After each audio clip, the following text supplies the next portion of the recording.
Hey, how's it going, everyone? Welcome to the Exercise Show. Welcome to the stream. How's it going, Exercise Force? Force is for good. Hey, how's it going, everybody? We're back on track here again. I'm going back into coloring that comic book. Now, the comic book I'm coloring, if you haven't seen the last video, that comic book is from a comic company called Skill Comics. You could go and check them out online. Just go to starskills.com.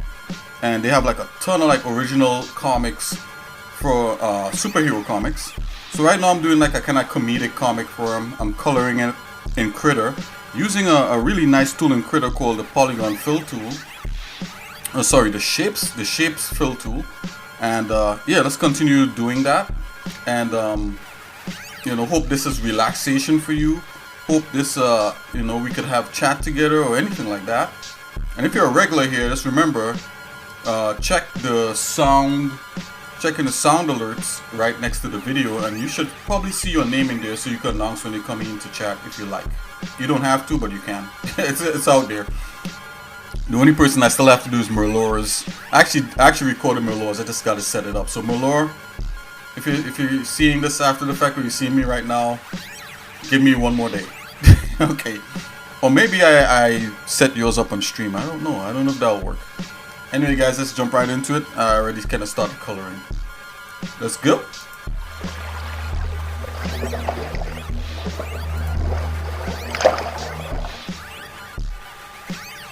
Okay, let's go straight to the wake up. Okay, here we are. Back on track. Let's get the coloring popping.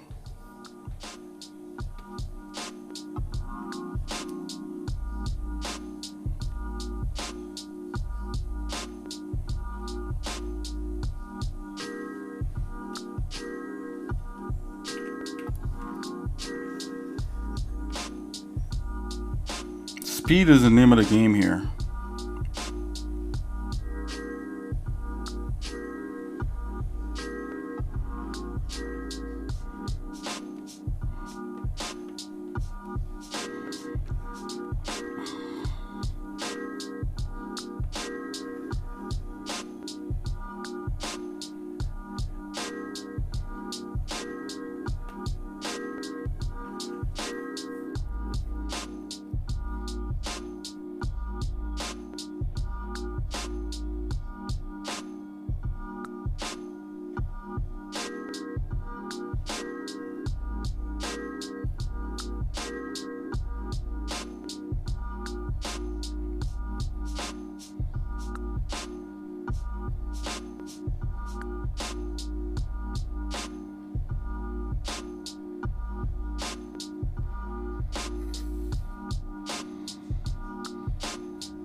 So each panel is almost like a comic book page.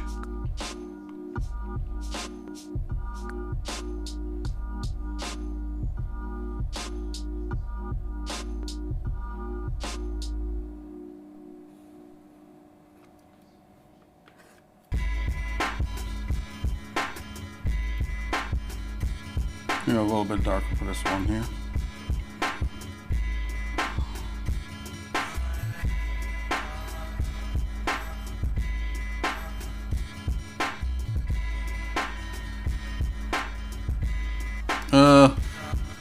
Okay, I'm gonna have to fill that over with a different color. It's all good.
I think I gotta make the background kind of monotone here.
I'm thinking in my head right now I gotta draw the other way because my hand is like physically blocking what I need to see.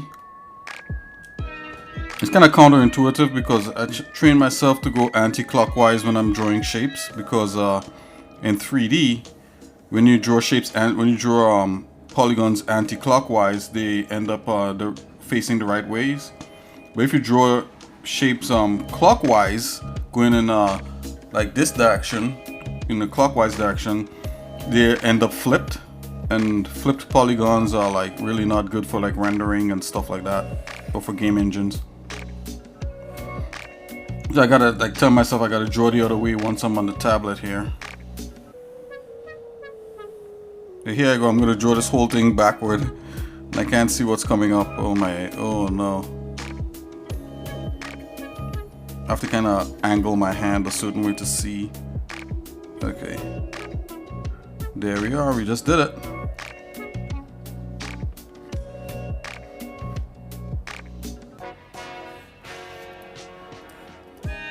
Let's back away. Gotta make the sky a little bit lighter here.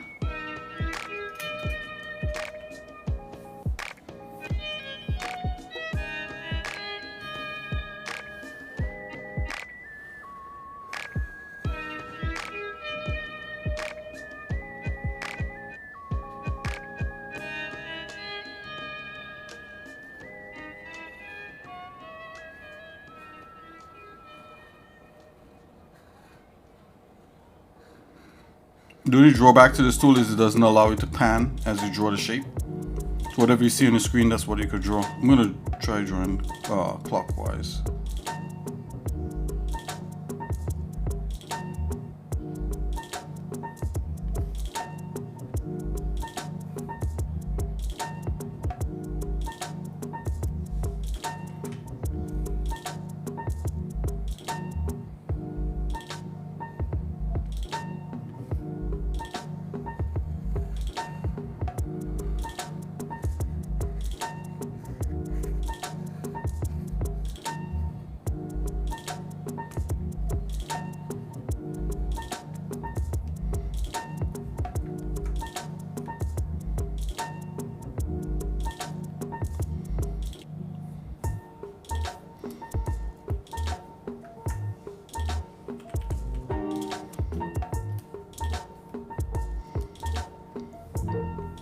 Let's get some shades, different colors in here. I'm just gonna go 50% of that, select that, and just bring this color. I'm gonna do a red roof. Let's do a red roof in the middle. Let's do a red roof right here. Let's take the colors, just mute the colors down. And I'm gonna go in like 50%, yeah, a little more than 50% on the color itself.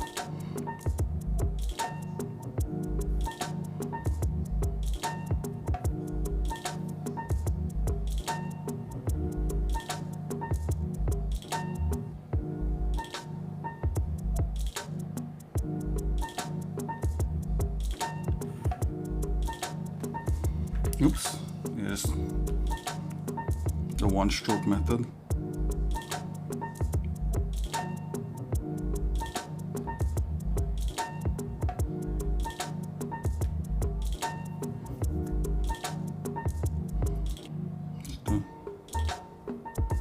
Let's do a green roof. Just a kind of tannish yellowish roof. Maybe more black, more brown like that.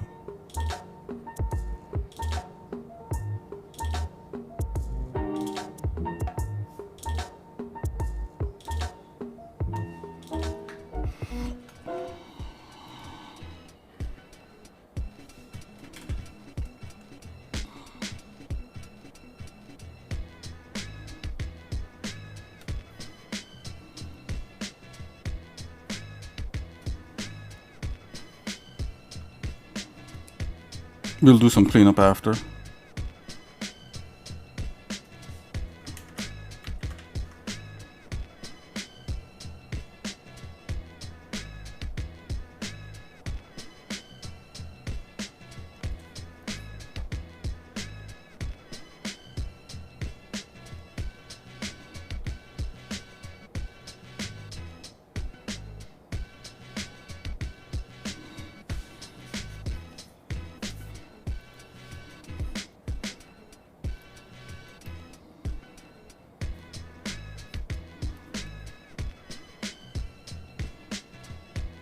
The house this color.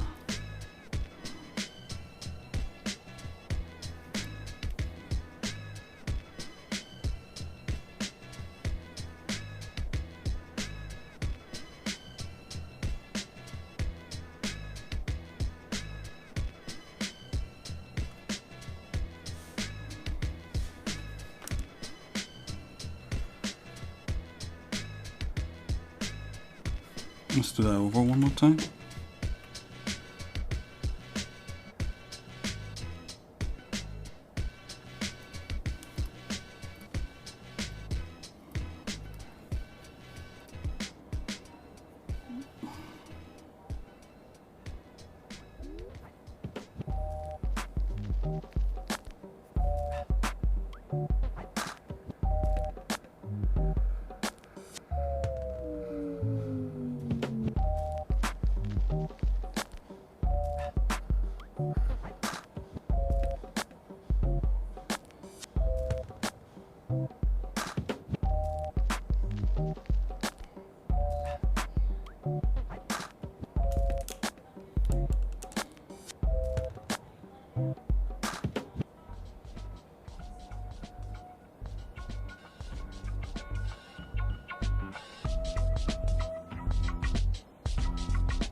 I'm breathing heavy. Get.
Amunet is in the house.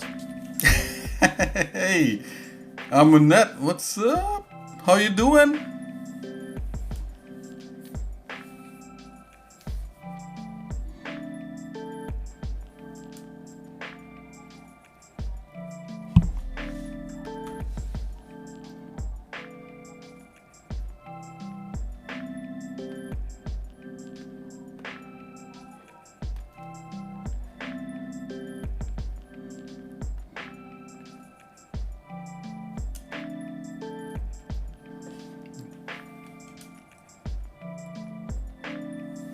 Absolutely. Enjoy your cleaning. Hey. And lurking is, we like lurkers here, so you're doing the right thing. Enjoy your cleaning.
Here comes the vibes. Vibes is in here too? What? Vibes, how you doing?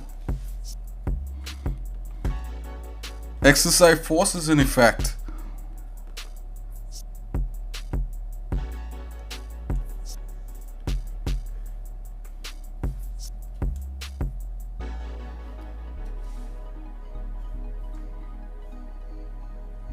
Awesome vibes. I like vibes, man.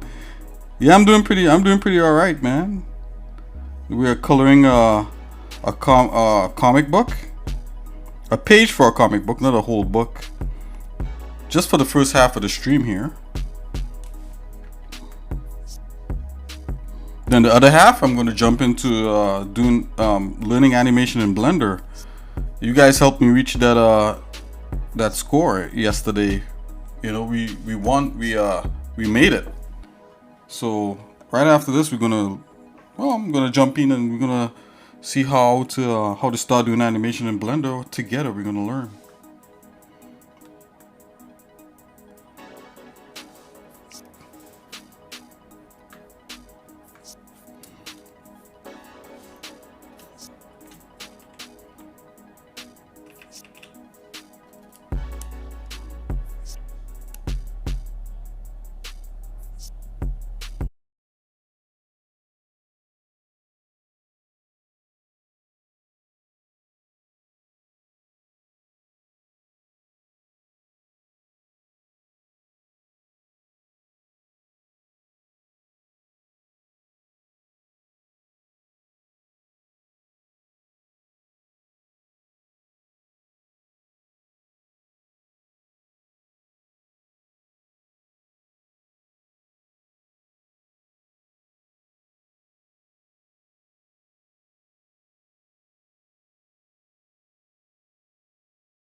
I think that looks like a car.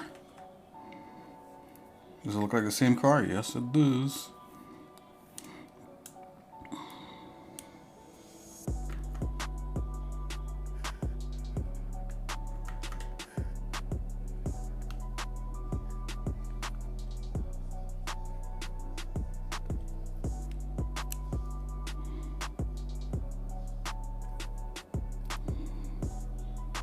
Okay, that's enough of that. Just go ahead.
Doing pretty good. We're doing pretty good.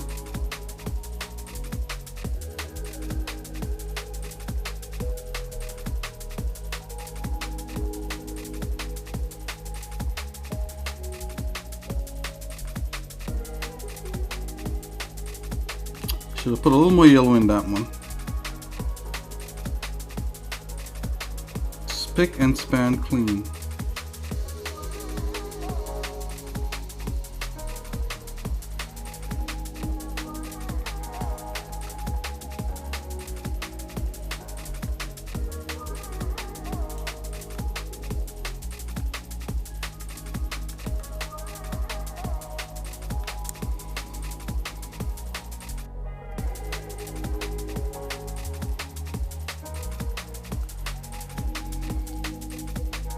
Okay, let's get that background happening.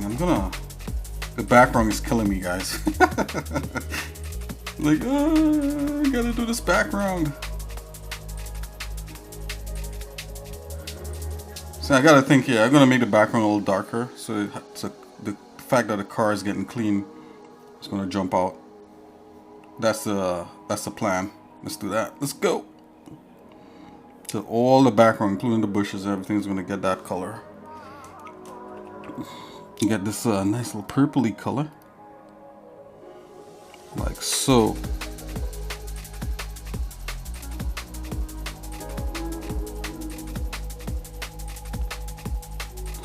No, this guy's hat is actually purple, so I gotta be careful. There's a lot of blue and purple in here. Let me back away.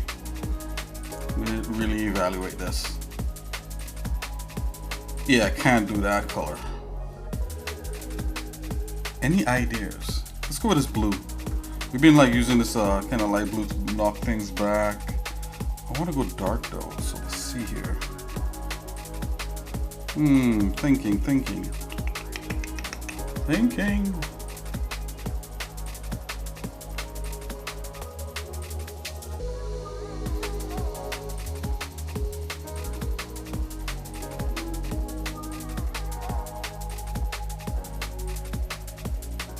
Yeah, maybe you need to go that desaturated blue. Okay.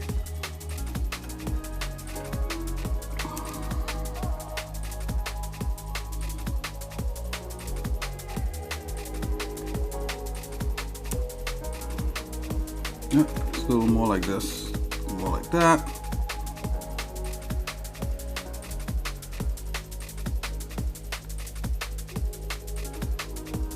Okay, we got it, guys.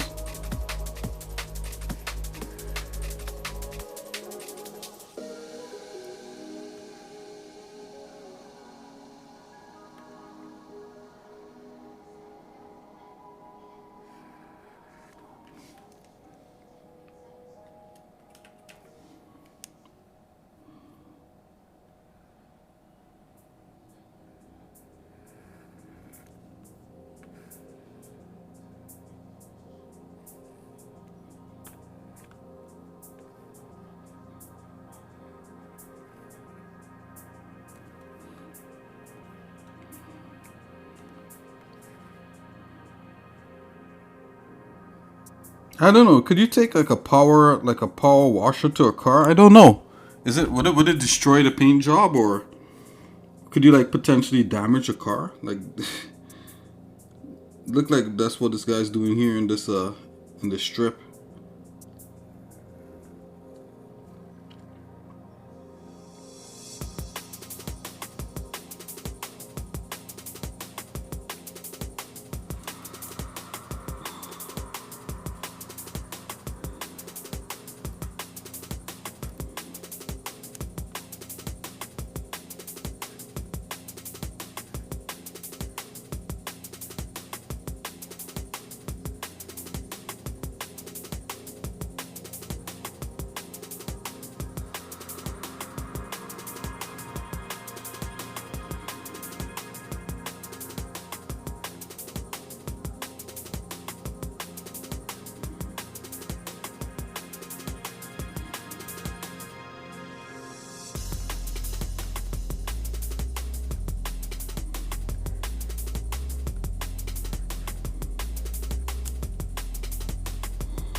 Back away a bit. See what we got. Okay, so I think I'm gonna shade the back of here. These different levels of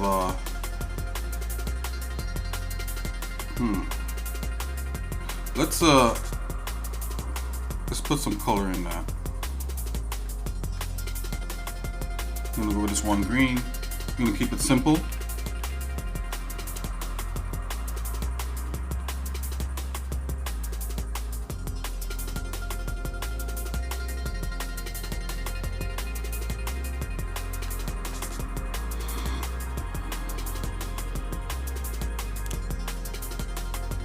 Maybe I'm gonna go like 50 on that.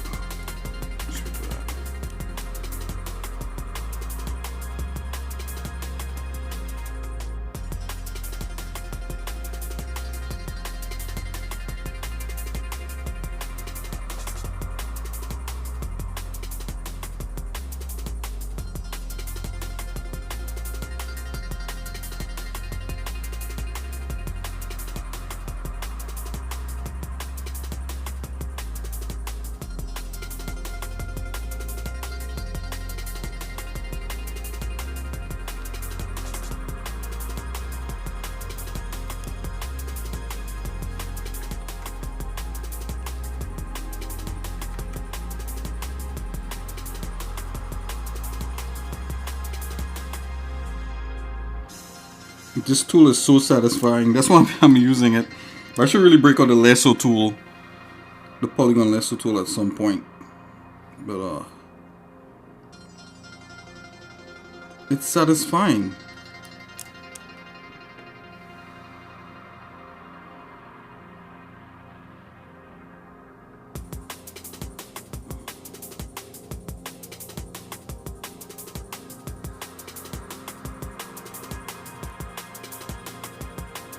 Okay, it's back over here. Let's take a look at this.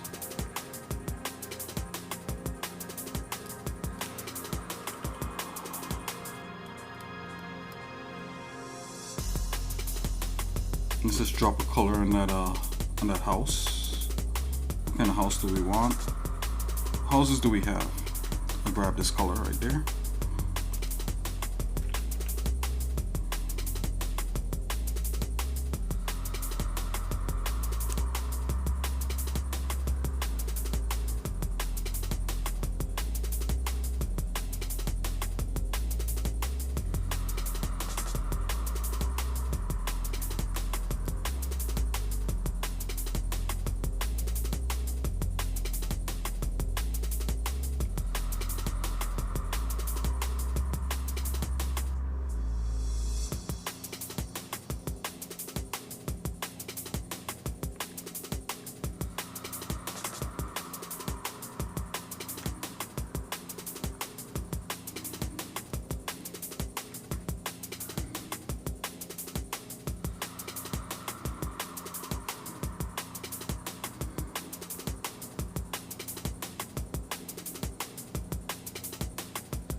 Let's back over here a bit.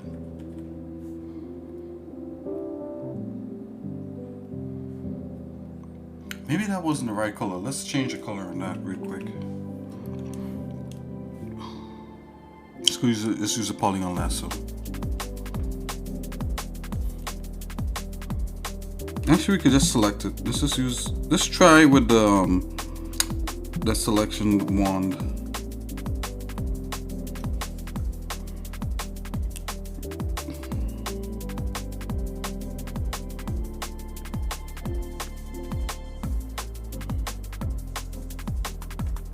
Let's change the color.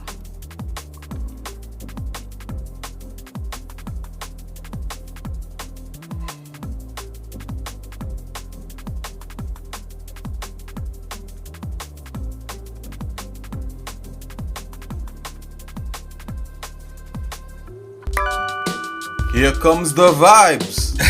Vibes is back again.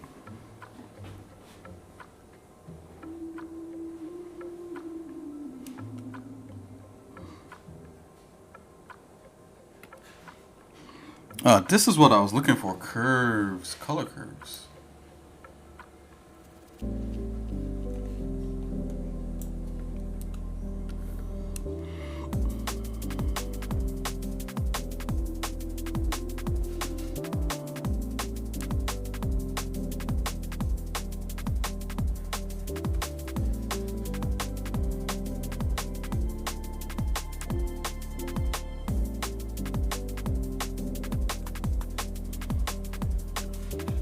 Yeah, that's better.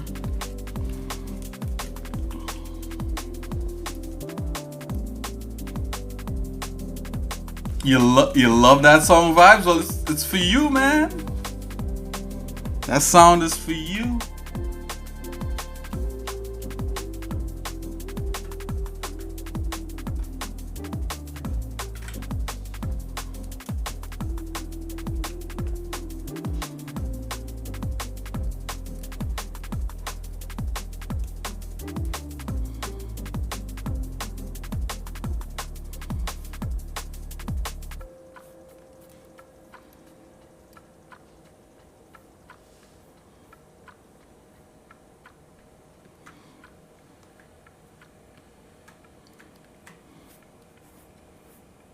Good vibration from vibes.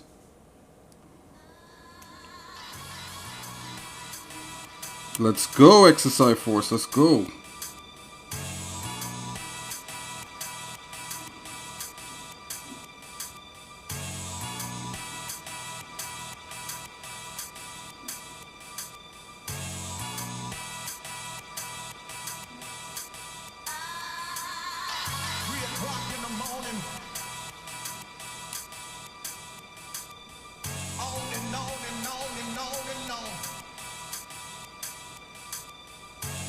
Rock in the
Get some grass, some green. Wazam, grab that. Drop that guy right here.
Satisfying.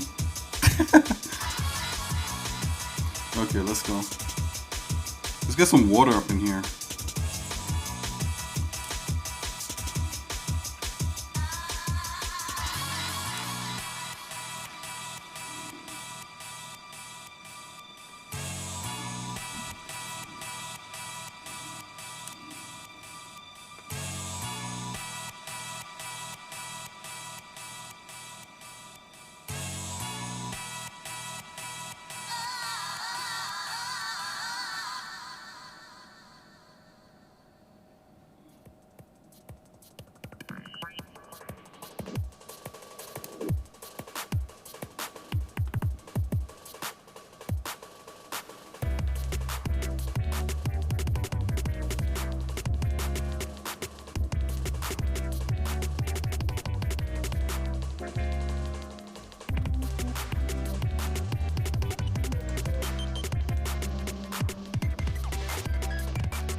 Okay, let's get the suds for this thing here.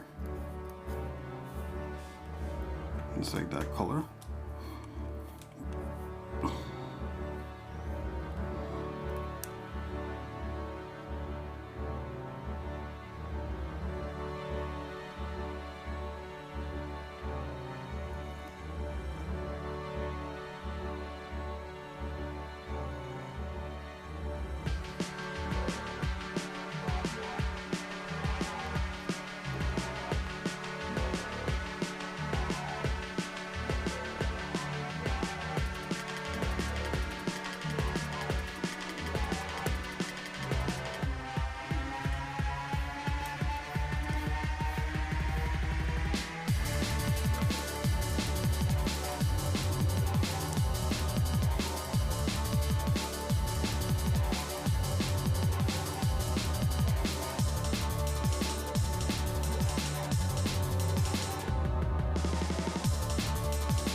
Okay, that's it for that. I'm not gonna overdo it. Not gonna overdo it. I'm gonna back away. And let's get this guy colored, and then that's it.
What? Select. Select. Okay, we got it. Let's go.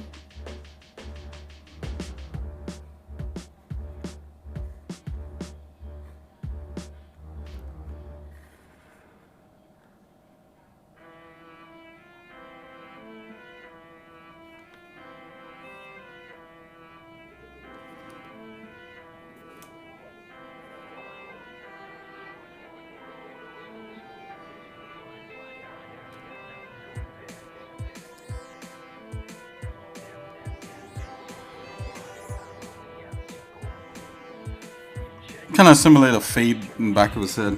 I think I'm overdoing it, but we gotta try. Something like that. I think they would appreciate a little extra stuff like that.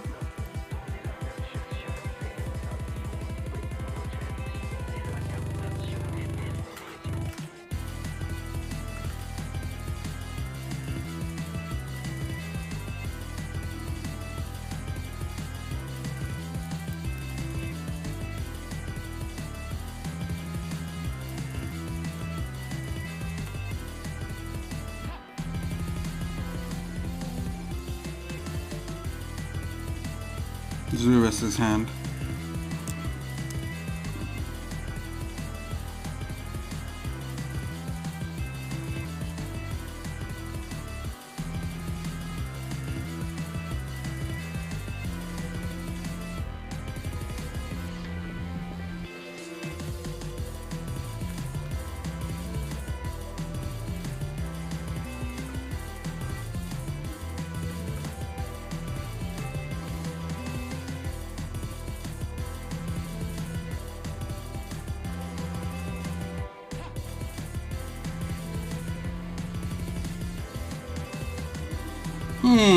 I have to look at this.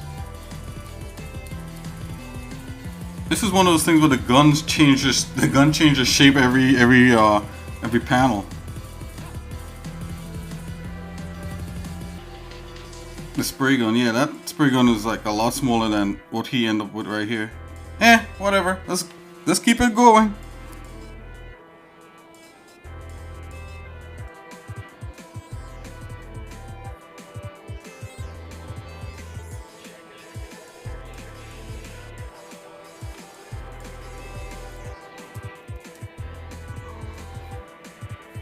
Okay, let's grab some shading here for this guy.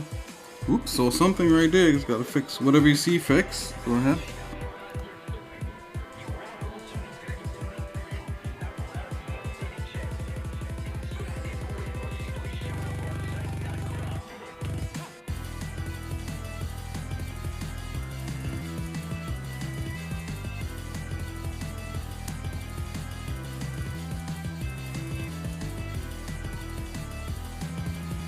I mean, really and truly, I'm not really supposed to overly shade these guys. It's supposed to be like relatively flat, so I'm just giving it like slight things so it's not absolutely like bone flat.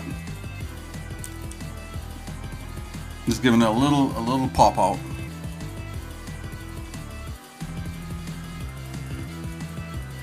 I feel weird about just doing bone flat colors, you know. I mean, I could do a whole shading back here for like his cap, but I'm not gonna do it. Okay, that's good.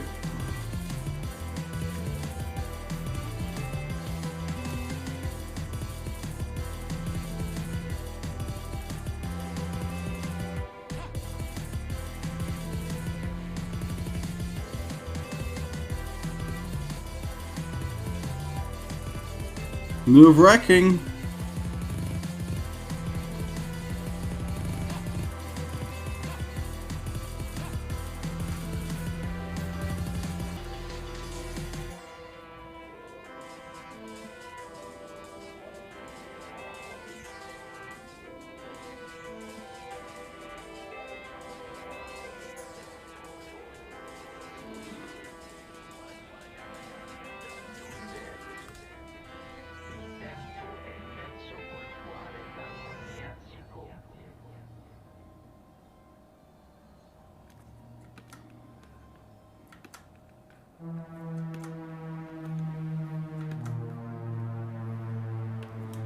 Okay, let's see if we can get some chillaxing music here. Hold on, guys. The playlist is extensive.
And of course, this the line could be colored like in watercolor. I'll go back and color the lines later.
Let's get his pants. Oh, this pants is not in here. Okay, we're gonna use the backpack here. I'm not sure what I'm seeing with a backpack.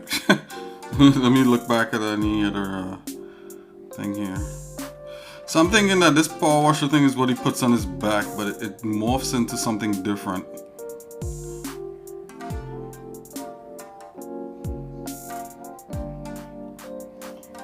Okay, I'm gonna have to figure this out, guys.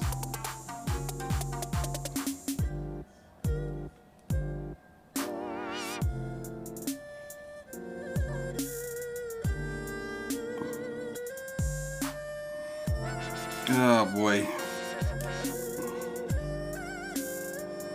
Okay, so I'm gonna do these as kind of like a metal thing, and then I'm gonna make the back orange.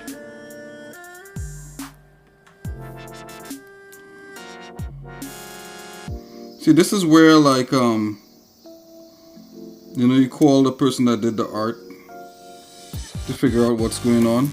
I'm gonna take a liberty here and just say that this morphs. This is something different.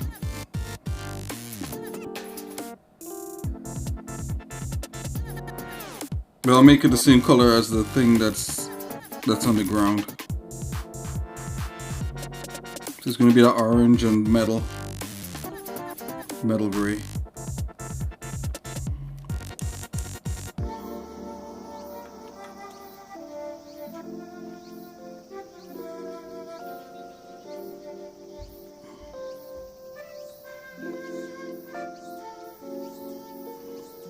You know, back in the day, like when I used to like collect comics and stuff, When I was a teenager, I used to collect comics, and sometimes you watch the colorists. Some colorists would actually save the artist by drawing things that the artist missed. And I showed us to like drive some artists up the wall, like not artists. This is drive some colorists up the wall. They're like, oh my god, like this guy wouldn't even draw it properly. Like I have to draw it for him.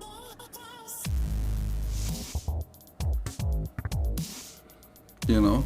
But then too, at the same time, if certain things are drawn in color, it actually lends to the how cool it looks. You know, like what I'm doing here. I'm like giving this thing dimension by dropping like a kind of shadowy color off to the side rather than some kind of weird flat back thing. You know, so probably it's better. That stuff is better done in color because it looks cooler.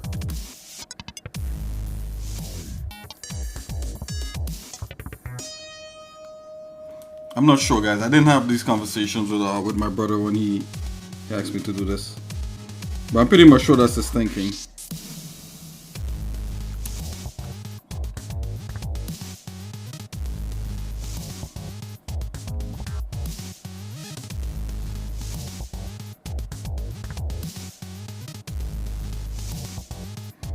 Yeah, I'm gonna add like a highlight color. Let's get some highlight in here. I know I'm shading too much at this point, but I can't help it, guys. We gotta do it.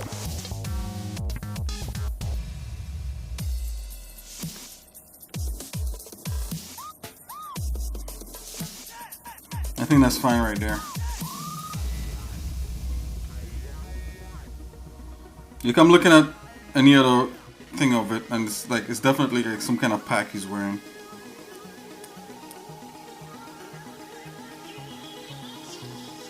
Okay, let's color this guy's shirt, and then that's it there.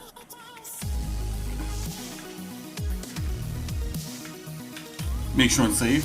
The whole thing turned black.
Okay. No. Okay, let's go. Let's see. So I got that, and that. Okay, this one should be easier. I'll put the background here as a kind of. I wonder if I want to do red as a background. Well, there's a fire here.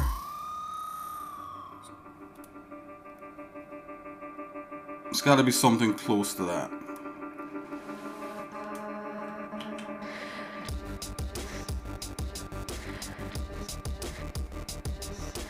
Let's do a gradient back there again. I'm gonna come in with a polygon lasso.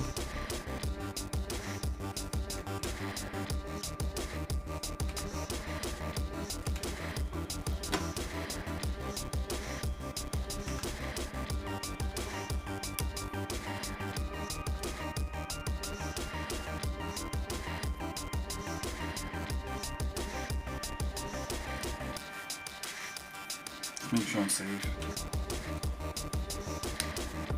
Getting there.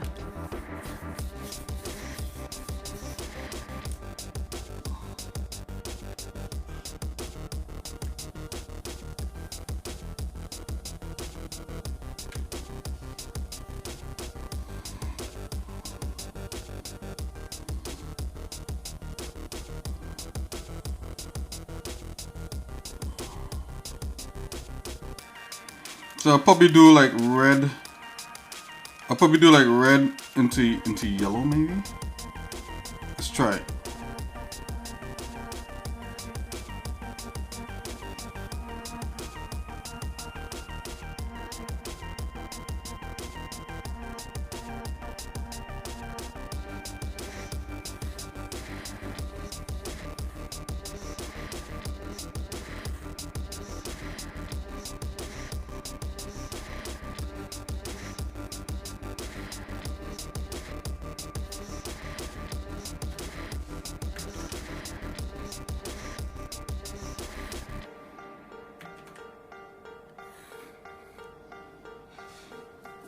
That's fine. Whatever. That works. It's good. Let's get actual like red in here. Where's the...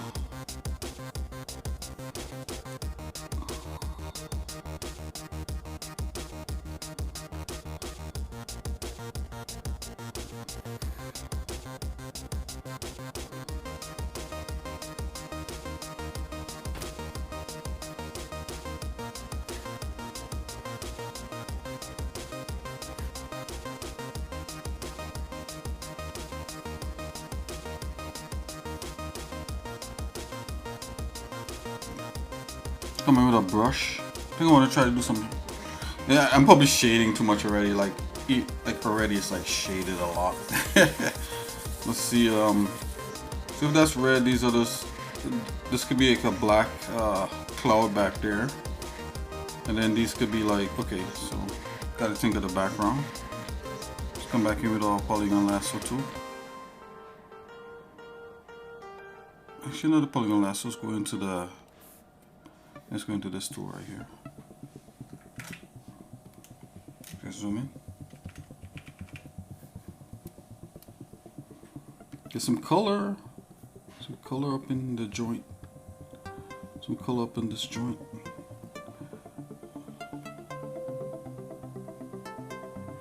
Maybe more like that. Yeah. Kind of like a dirty. Okay, let's see what we got. Let's try it. Don't know until you try, guys.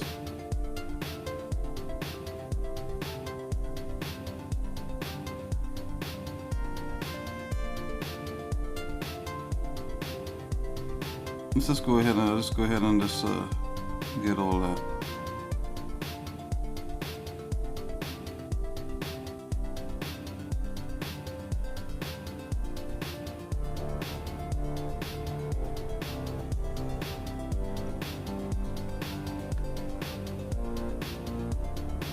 I guess that's a fire there.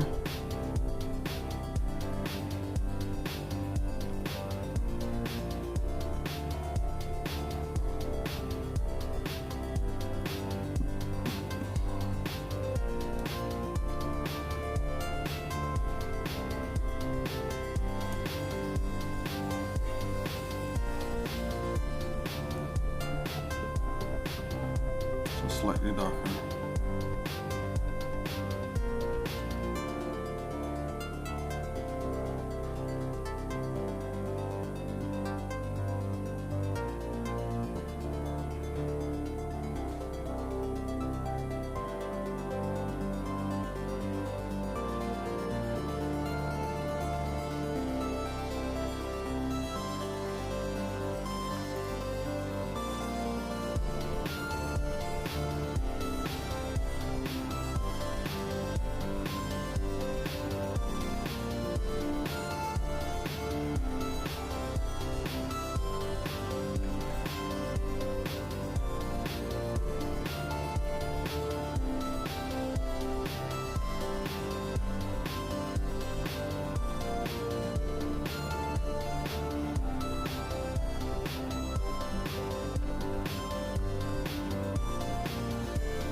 Okay, so I could probably try to keep some of the shading on them.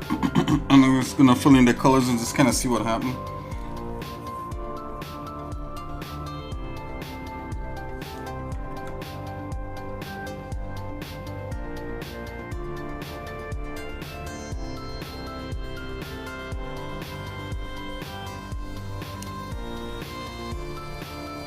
I just had to figure out what these sparks are going to be. They could be just pure white. They're probably grayish white.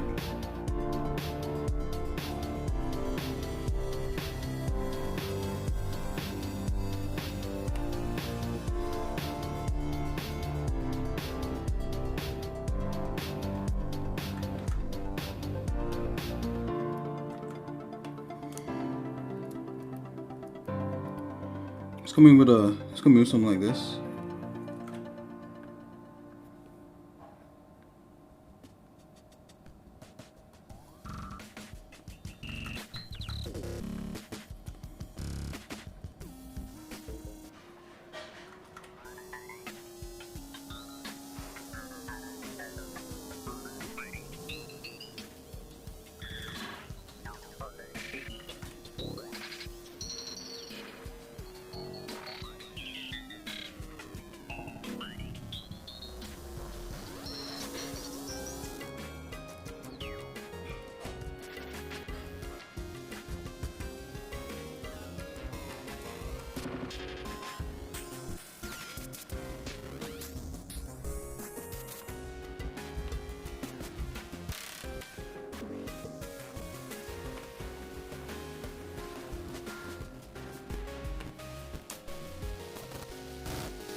Okay, let's go.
Okay, we're getting somewhere. Woo!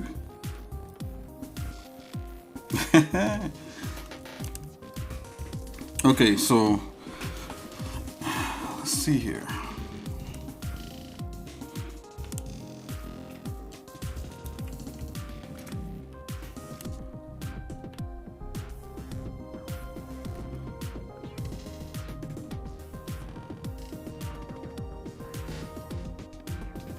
You could do the thing where you get some of the color, like what it's doing, like looking like it's displacing, but I don't think he wants it that detailed. So I'm gonna try to stick with a flat as much as possible.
Okay.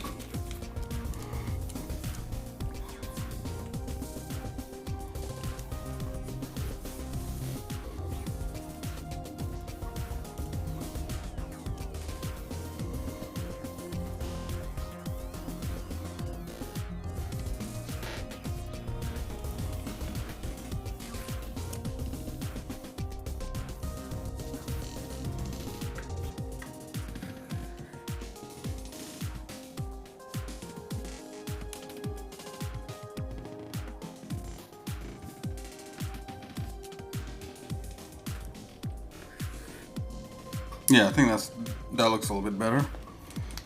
That look a little bit better. Not looks. That look a little bit better. Let's choose, let's click that one and back here. Select that.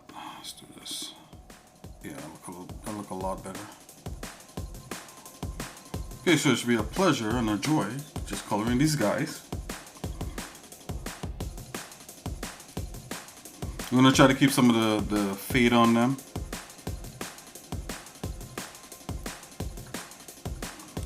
Let's color it with a darker. You see what we could do.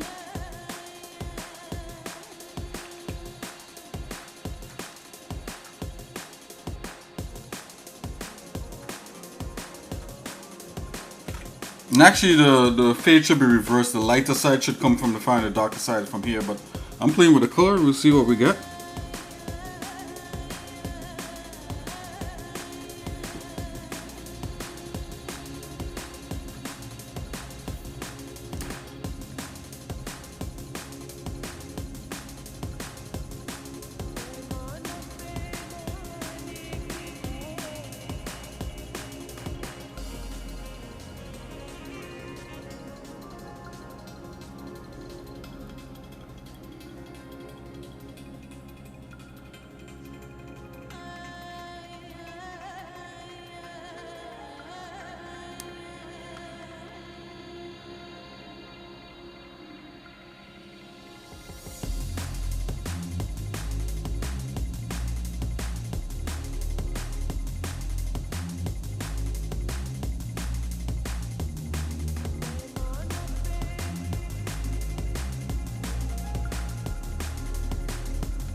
gonna play with this color and just see what we get. Just back out here.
Just playing with color.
And if I get this guy right, the other guy is gonna flow smoothly.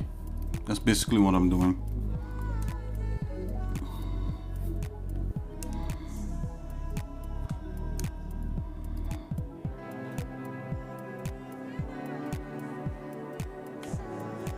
Just trying for some interesting coloring, guys, that's all.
Alright, so this, to be clear, this is not how you do this. You do it the opposite way, you know, closer to the fire it's more yellow and the further away it's more red or darker. But I'm just trying something different for this kind of cartoonic thing. I'm actually essentially breaking some rules here to just get a different effect.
You're breaking some rules.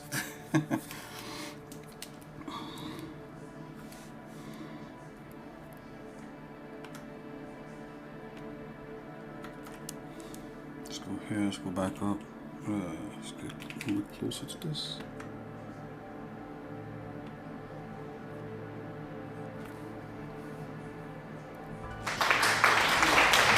Yo! What? Vex Jacob just followed. What's up? What's up, Vex Jacob? And I'm glad you followed because you just confirmed I was trying to like update some of the stuff. I'm going to have to update it again. Thank you for following and welcome to Exercise Show, where it's not just my show, it's your show. And you're now part of Exercise Force. So thank you for joining. And thank you for following.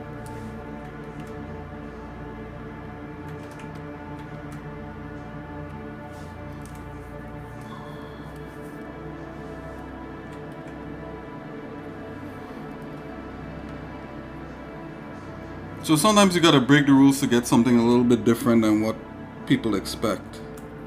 You know, even with coloring or drawing.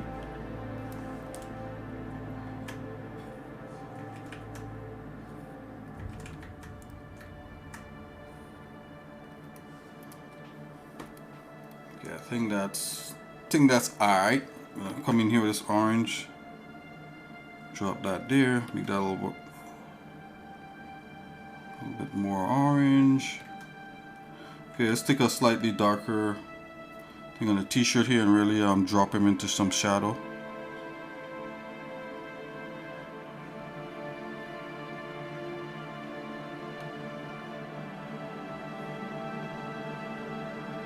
As I said, I don't want to shade this too much because the person really wants it flat, but I gotta have some fun, guys. A little shade, still keeping the flat look. Little shade.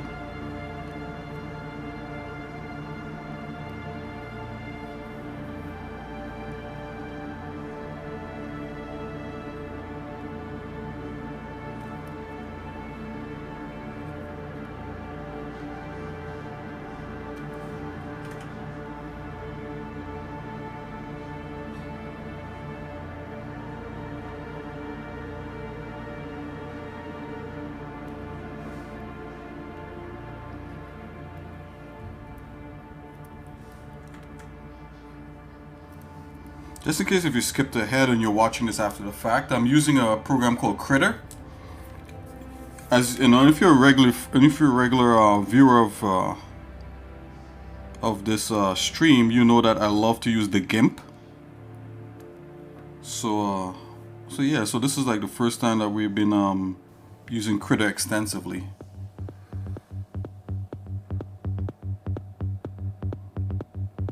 The Gimp is another painting program that we mostly use here on the Exercise Show. Oh, no, it looked like he has two-tone color.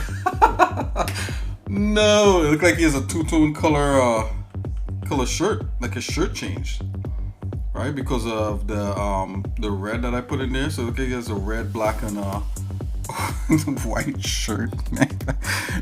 Oh man. It's all good. I'm digging the effect. Let's do this. We'll probably have to bring this all the way up and make the shirt darker. That's all there is. It's not a big deal. Yeah, it's not a big deal. Let's just do that. Let's just make the shirt darker.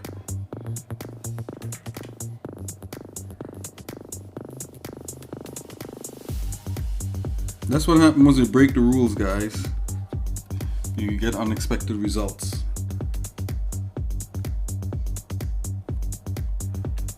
Or you get an expected result, and the result is that it might not look good.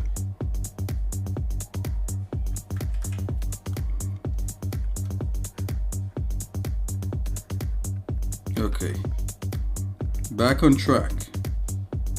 Notice that the artist didn't draw the rest of the color like that, so I could kind of hint at it, maybe.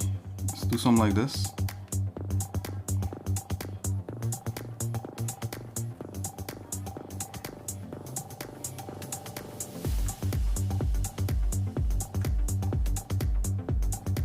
There's kind of some continuity there with the neckline.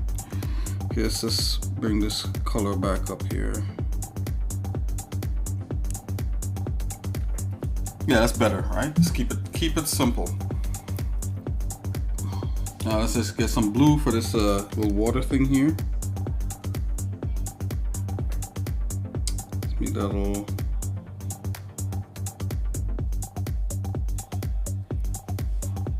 Kinda. Come back in here with some white.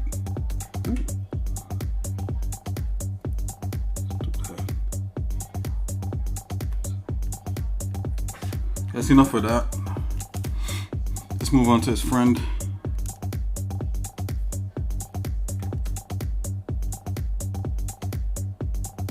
Make sure the teeth are good. Let's get his friend going. His friend in the darker shade. I'm gonna try to do the same thing like with here.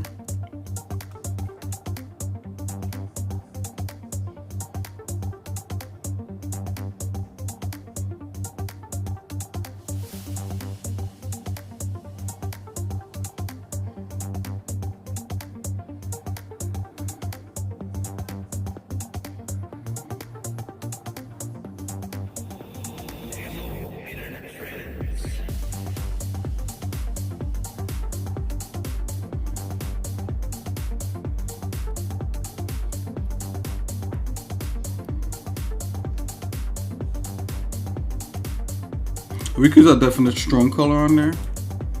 Sample back this. See what that will look like.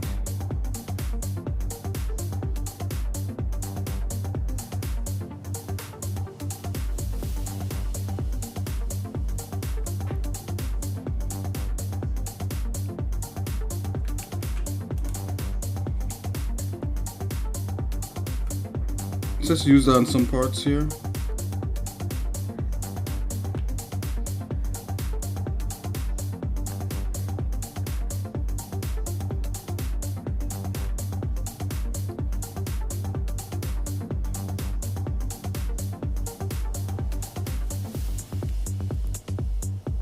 I'm breaking the law again, guys.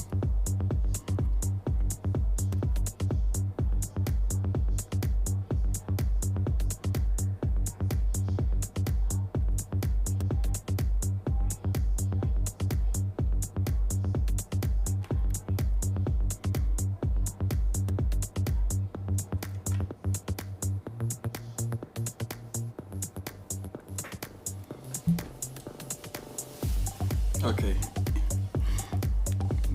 I could dig that. Let's continue.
Grab that back.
Oh guys, I think I'm shading it too much. Let's do it real quick.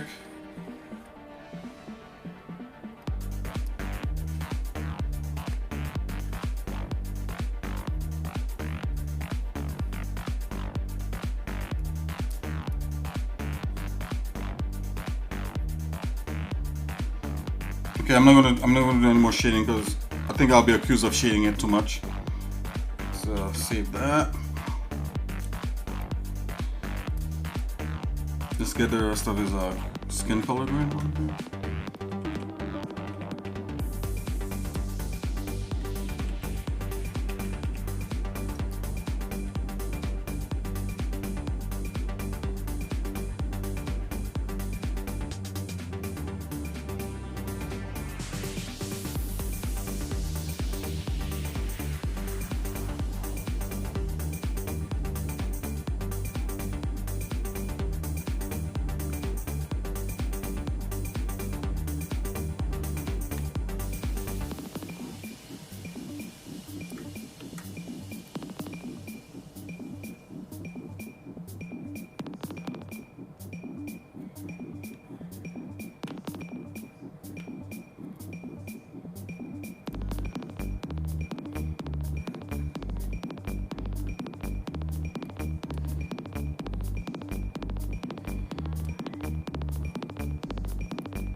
Okay, we're getting somewhere. We're almost done.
Whoops.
Okay, let's see what we got here. Okay, so that looked like something happened, and it looked like this guy is responsible for it, which is the whole point of it. Yeah, he's responsible. His friend is kind of getting some of the... Oh, hey, Vax Jacobs, what's up?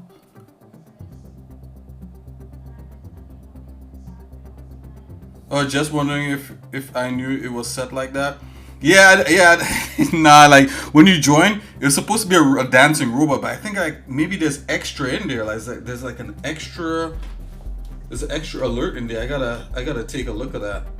You know, I had no idea that it would yeah, that it would show that thing instead of my robot dancing. So I'm not sure what that is. I don't think it's on. I wonder if it's coming under sound alerts.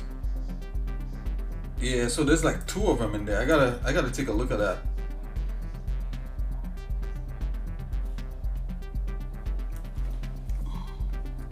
But yeah.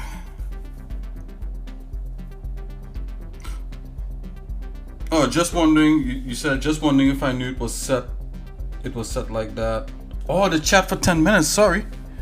Oh, for 10 followers only chat for 10 minutes. Followers only chat. I don't know about the followers only chat for 10 minutes. Yeah, that's weird. I gotta look at that. Yeah, I know that you could put like a just like a general kind of cool down. The Twitch settings. Yeah, you have to follow for 10 minutes before you could chat. Yeah, so I did set that at the beginning, but I thought I turned it off. I did set that at the beginning because there was a lot of spam that was coming in here. You know, so it just like coming with these robots and it would spam it. And when I put that on, it stopped the spam. You know what I'm trying to say? Because like the bots wouldn't wait for 10 minutes to then spam. And it's kind of weird. And I figure like the lowest was 10 minutes on there. They put like for longer. So I thought like a person wouldn't mind waiting for like 10 minutes, but yeah, so I know a lot of people, like, I hope that doesn't vex a lot of people out there, but that's why that was set. But I swore I turned it off. You know, I gotta double check and see if it's off. I think I turned it off like months ago, so apparently it's still linked. Yeah, the settings in Twitch is a little weird. I gotta check that. Like, when you came up, there was like yeah, definitely, yeah, exactly. Yeah, there was like two celebratory things that came up for just you joining once, you know, which was weird. So I gotta check that too. Yeah, thanks for letting me know. I will check that out for sure. Yeah, the settings I don't know what's going on with the settings on Twitch. I gotta really check it out.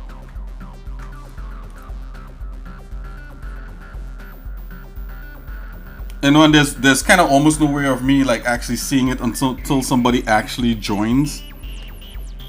So if I was like Kai Sanat, I don't know if you guys know that guy. It's pretty cool. If I was like him, I'll be able to tell because people join him like every second. I don't know how he does that, but hey, it's a different kind of stream, right?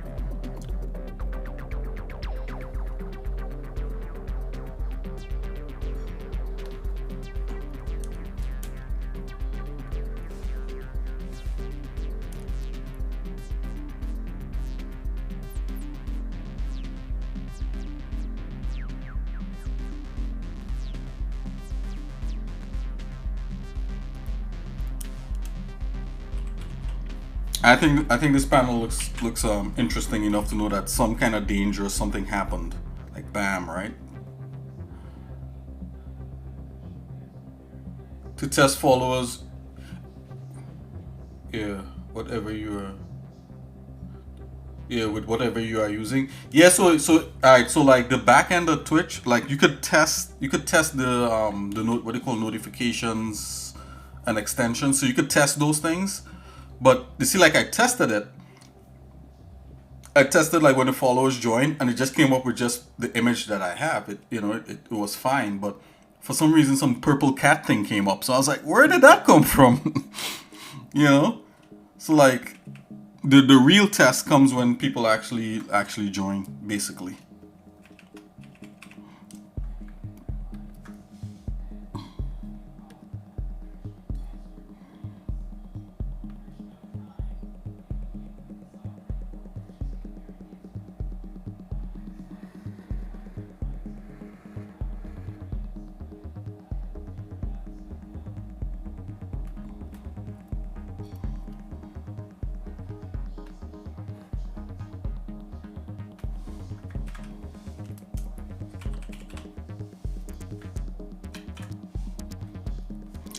Oh my, guys, we're down to 2 panels left.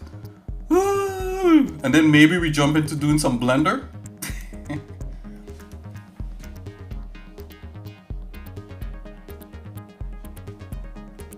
Yeah, once you get it, that's right.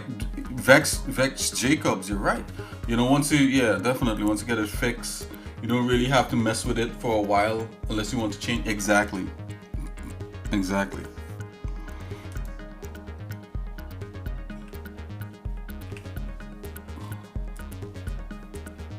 Okay, guys, so I'm getting a little fatigued with this.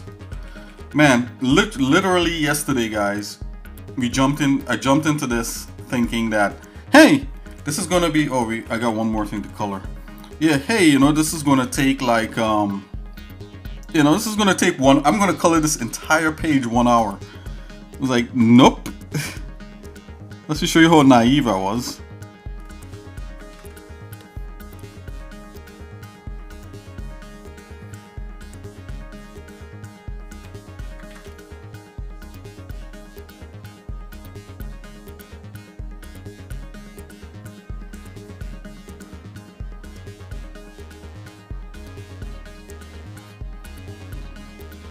One hour tops. You can see, yeah, it happens to you all the time too, Vex.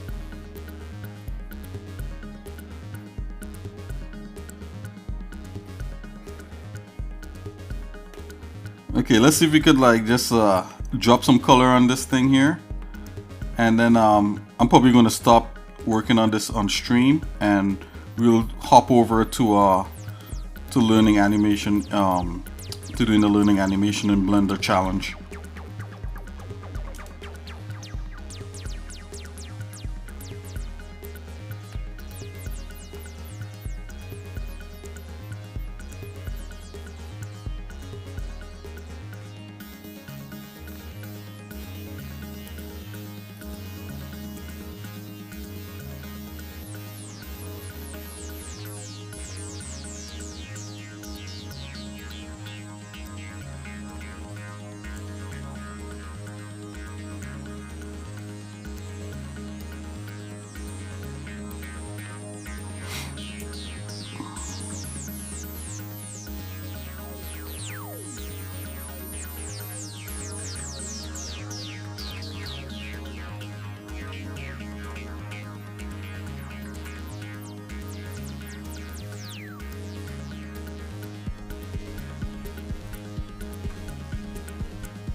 You're allowed.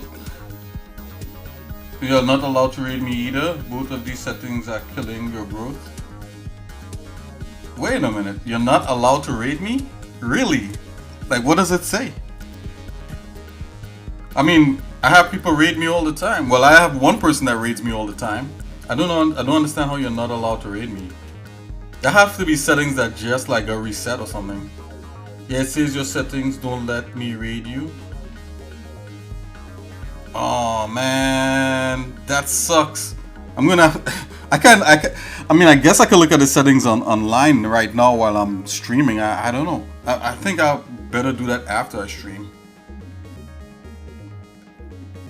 At this time, it says, okay, hold on. Let me check here. Okay, guys, hold on. My new friend here, Vex Jacobs. One, says there's a lot of things going on in my settings. Let me take a quick. That had to just happen because I mean I was rated like maybe a few weeks ago. Maybe that's why. Let's see. Let's take a look. I'm gonna take a quick peek here. I don't understand what's going on. Let's see. Where do I find that here? Community maybe? Let's see. Manage your follows list activity. Okay. Alerts. Views for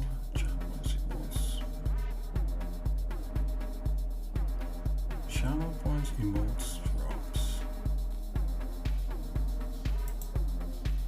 These settings had to just change. I mean, like literally, oh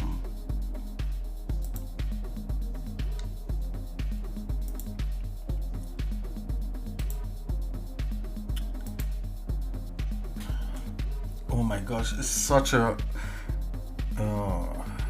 Where is that again? Research.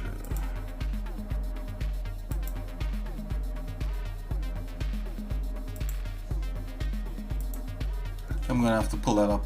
1 second, guys. Okay, guys, I'm gonna take a little break. I'm gonna look at some settings. I'm gonna stretch a little bit here, and so in the meantime, I'm just gonna jump over to that chat screen, so we could chat a little bit. Or you could chat with X Nikki.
Yeah, yeah, for sure, man. Yeah, yeah. So I'm actually changing up. Yes, yeah. You see, text when you see like when we chat in text, it's kind of weird because you don't get my inflection of my voice. Like when I ask you like if you were new, it's not like to say well you're not or whatever. I see some settings in here and it's kind of like they have like a 30-day if like the account is. I'm just seeing this. They have a thing in there where if the count is not as old as 30 days. If it's not 30 days, then the person cannot raid me. So I turned that down to like 1. Oh, I had break. Hey, can you hear me now?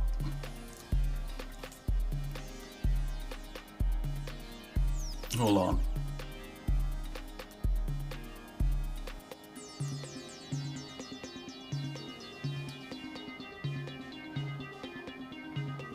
Let's see here. Hold on.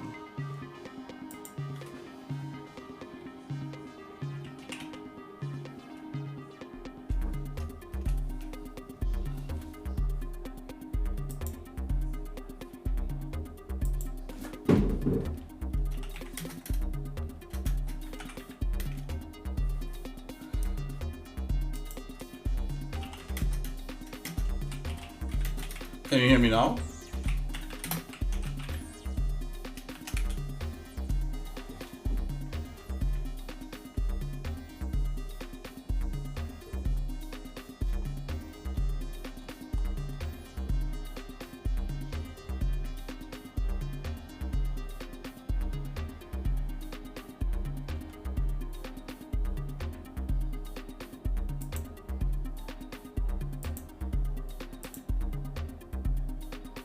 Okay, so I snooze the ads. I think that's as much as I could do here on Twitch.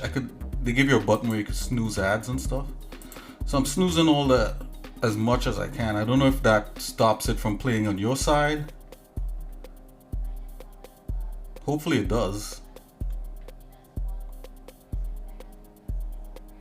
I don't have to snooze them. Oh, you can hear me now then. Yeah, so I was like going into the settings. You don't mind? Okay, long as you could hear me, I was wondering. So like, yeah, I'm not sure what that snooze actually does, but anyways, yeah, I went into the settings and I actually saw where the account have to be older than 30 days for the person to raid me, and also they have to have like more than 5 like people. So I turned that all down to 1. I mean, let's see what happens, right? I turned it. Maybe everything works at that point. I turned down the account age to 1 and the amount of people to raid me as 1. You know, they had like a default. Yeah, they had like a default in there. They had like a default of 5 and like 30 days or something. I'm not sure. I'm not sure what's going on.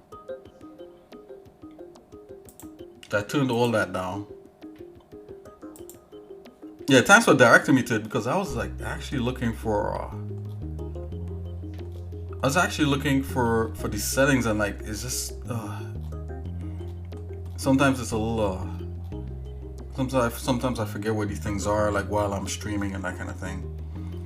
Yeah, like it's giving me a warning like, oh, you don't want to do that, you don't want to do it. And I was like, nope, I just did it. Turn everything down to 1. I think anyone channels with the above threshold must also meet one of the following criteria. Yeah, see, like I didn't put any criterias in there. And 10 minutes is a lot of time, right? So like, I don't know where that is now. I remember seeing it one time here. Hold on. 10 minutes? What does it say? 10 minutes to chat with me or 10 minutes to raid me? I'm not sure what's going on there.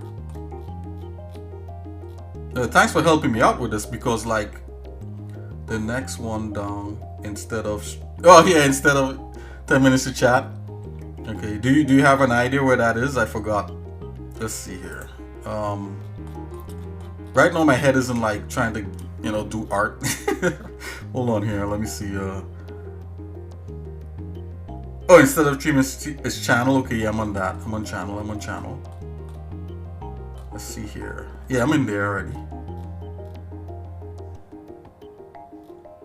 Oh, thank you, sir. Thank you, kind sir. Oh, snap! I'm being raided. What? Vex Jacob? What's up? Welcome to the Exercise Show, everybody. Welcome to... Hey! Let's go! Hey, what's up, everybody from Vex Jacob? Welcome to the Exercise Show. Let's, I'm gonna go back to what I was doing here to show you guys. So what I'm doing, I'm actually coloring... Well, it's mostly a 3D channel. You know, we do 3D, like, modeling and stuff like that, but you know, I'm switching things up by coloring a comic book page done by a group of comic book, you know, by a comic book company called Star Skills. It's a independent company, and they have like a ton of comics that they've done. Like it's mostly superhero comics. This is their first kind of like funny comic strip thing here, and we are coloring this in a program called Critter. You know, so I also like to use the Gimp. I know a lot of people know Photoshop, so the same techniques could be used. So yeah, I just want to big up Vex Jacob and everyone else, everyone that's you know, with you guys. What do you guys normally do there, Jacobs? Oh yeah, I tried to ask you earlier, how long have I been learning Blender? I've been learning I've been learning Blender for like a long time. Like well over 10 years. So there's some stuff that you know, there's some stuff that I know and some stuff that I, you know, want to continue. Yeah, Dips was here, but I don't know if he can chat for 10 minutes. Okay. I don't know if you changed the settings yet.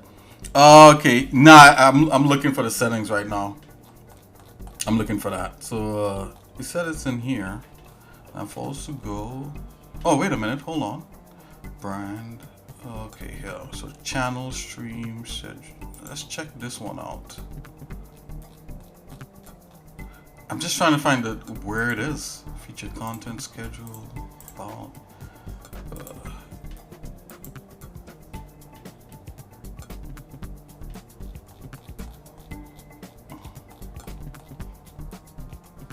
Yeah, anyway, I'll definitely get to it.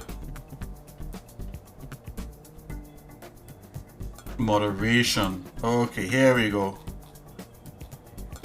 Yeah. Hold on. I think we're in the right spot here.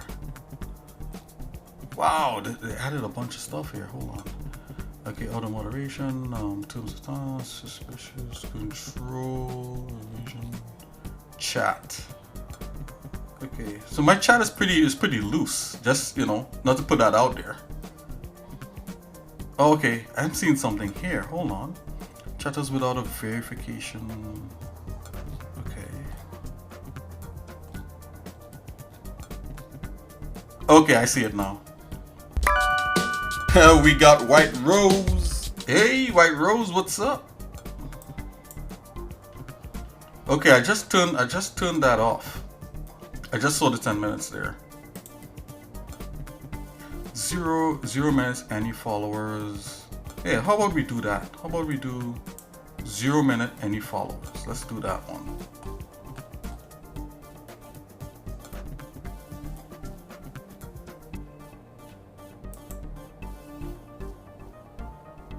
If we do off, what happens?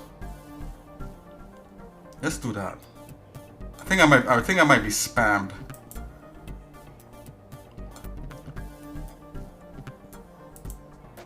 Yeah, let's do this. I think that's better. Okay. He should be able to talk.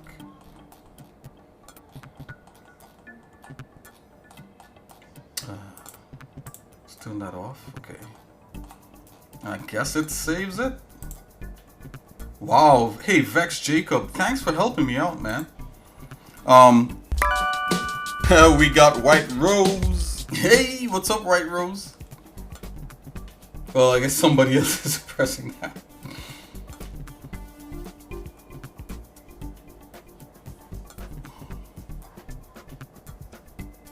Anyways, guys, let's get back into.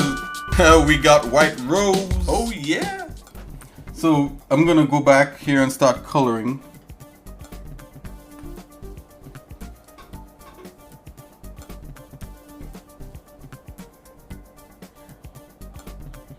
It's not. Hey, thanks for the raid. Thanks for like helping me out with that. I mean, sometimes, you know, like I go in there and I forget, like, oh wait a minute, I was supposed to turn that off and turn this on and that kind of thing. And sometimes I literally turn it off or whatever it is and get distracted and maybe I close the browser without doing whatever. I'm not sure what actually what happens sometimes, but yeah, we got to the bottom of it.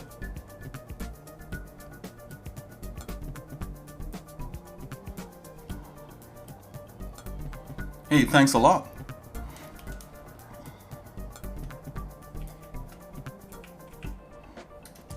Yeah, we'll just see how these settings go, you know. Alright guys, so I think like with this thing here, I think I'm done with this for now. And I'll get back into it because I'm like literally fatigued from just coloring. I think like we colored 1, 2, 3 panels. So we're gonna probably jump into Blender in a minute here, and we're gonna start our community challenge, which is let's pull that up on screen right now. Learning animation in Blender. That's what we're gonna do.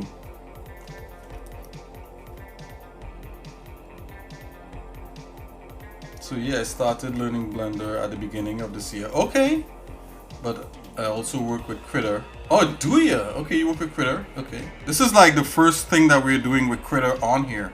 I mean, I've done other stuff with Critter, but we mostly use the Gimp. Let's see here. And more often than not, play some games. Well, wow, you know, well, Vex Jacob is song like right, you know, along the same lines of what we do here. Yeah, definitely. Yeah, let's stay in touch and back each other up as much as possible. Yeah, definitely.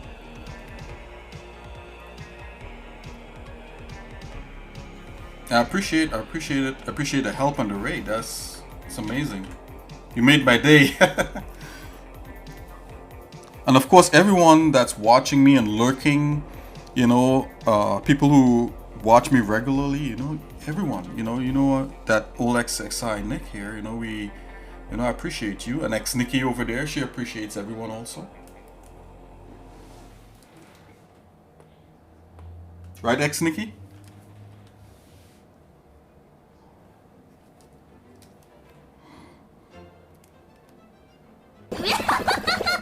Right, there you go. Okay, guys, let's segue into Blender, and let's come over this comic book page. Let's go straight to the desktop, and we'll jump in and see what we got lined up here. So Jacob, like, what kind of things do you like to model, and what kind of things do you like to do in Blender? Do you like modeling, animation? What kind of stuff are you learning if you're still there? Jumping into desktop here.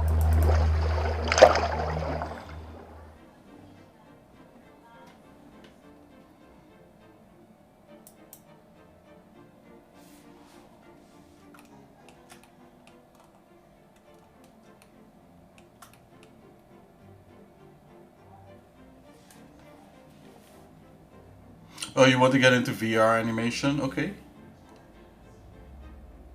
But you're not learning the whole pipeline?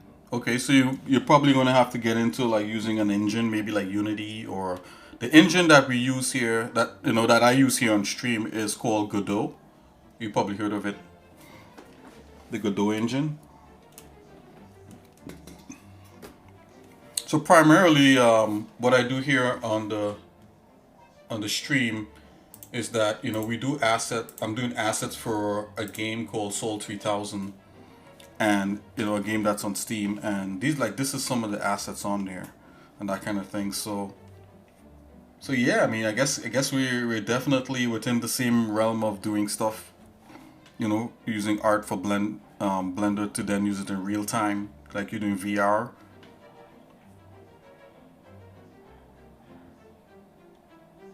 Just learn rigging, modeling, sculpting, and nodes. Not much about engines. Yeah, the engines, the coding part could be a head trip for real.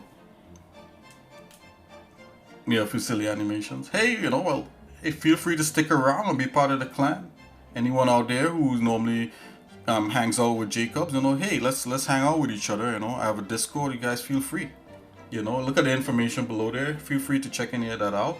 Vex Jacobs, I'll check your channel out after the stream here and see what you got. Yeah, boy.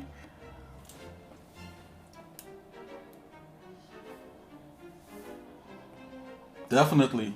So we gotta get going into over 9,000. Okay, guys.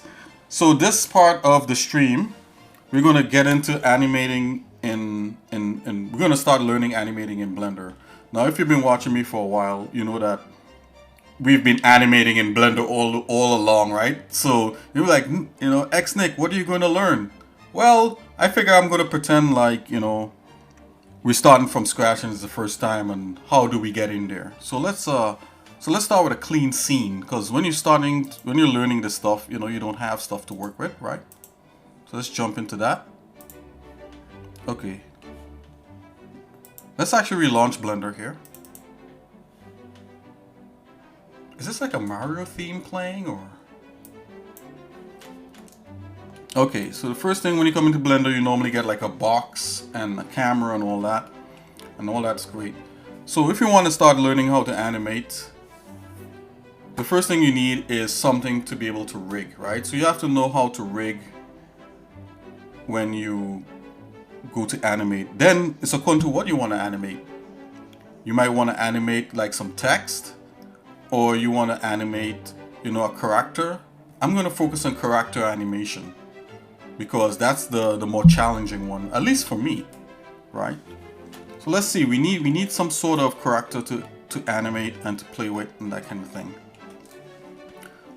If you're learning animation, I'm thinking you want to start with like a base model and that kind of thing. So I'm not going to like model a base model. I'm gonna look. I think I have a few base models somewhere, and whatever model we use for the starting of this series here, I'm gonna make it available on the Discord. So if you're not yet joined and you want to follow, check out the Discord, and I would put a link in there. Hopefully you'll be able to download the file for free. So first thing, let's bring out the notes. Let's make some notes. Okay. So we're back in the notes here, guys. I'm gonna add a note to actually make the animation, to make the model available. Whoa, what happened there? Okay, make the model available on Discord. So see, make animation model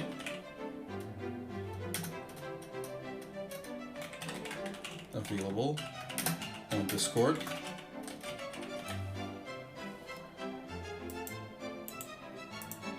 Come on. There we go.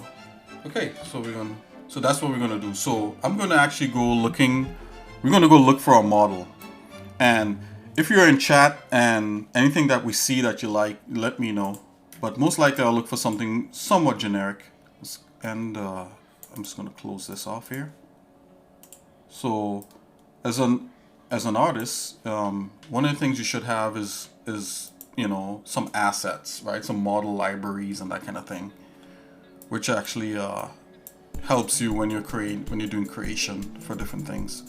So let's see what we got out here. I'm gonna go to my asset library, right? And I have a 3D models folder. Let's just jump into there. I have one for Blender, FBX, DE, a whole bunch of like different things. Oh, look at that. I have a high-res models like humans. Let's take in here. Oh, look at that. Make human. Oh, that's interesting. What is this about? So I have a make human file here. I'm going to jump out of that. You want something a little more interesting than that? How often do I stream, Vex Jacobs? I try to stream every day or every other day. Most likely my streams will be in the afternoon. So it's kind of like I try to stream every day. And on Saturdays I have like a stream where I interact with anyone that's watching. You know, we play games together, tic-tac-toe. We that's on a Saturday. Saturdays like at 10. For sure, and we do reactions and that kind of thing. But I mostly stream here, mostly in the afternoon. Yeah, absolutely, yeah, and thanks for the raid again. You know, every little bit counts, yeah, for sure, and everything, you know, all the help and everything. That's amazing. Thank you very much. Okay, guys, I'm gonna look for some models here. Like we have people. Okay, so apparently I have a low poly man, a people. So let's look at some of these Blender files, and we're gonna choose one of these to start doing the animation series on. Hey Jacobs, if you're gonna get some rest, you know, have a good night, you know, and thanks again.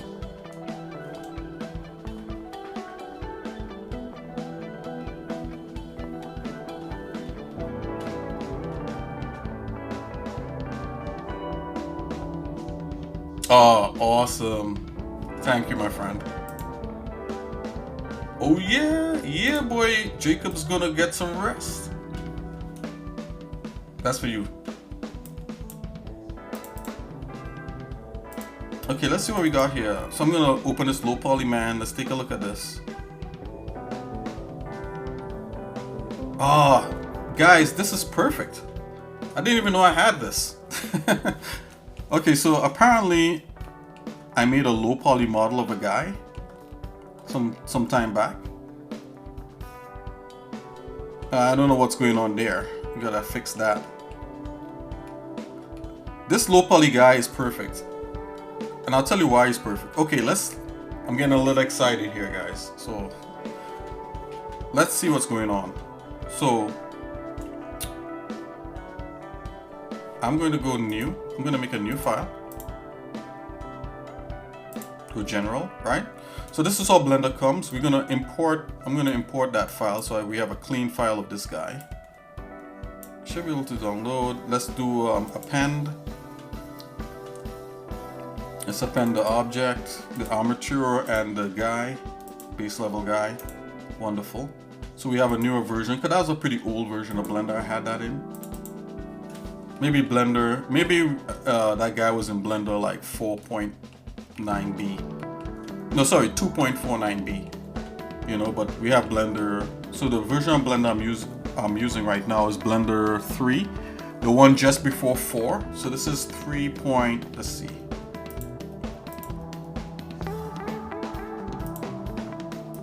Yeah, so this is Blender 3.65. It's all good, guys. Whatever we're learning here, you could apply in Blender 4. Okay, so we have a base guy here, and we're gonna probably use this guy to start learning some character animation.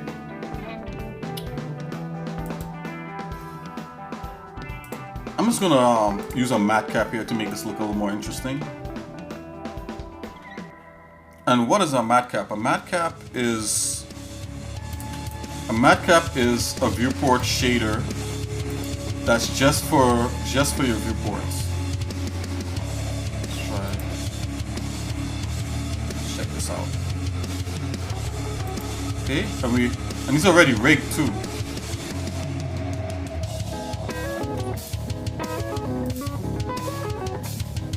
So I'm just gonna go over the rig to make sure that everything is all properly in here and everything. So I'm gonna select the guy.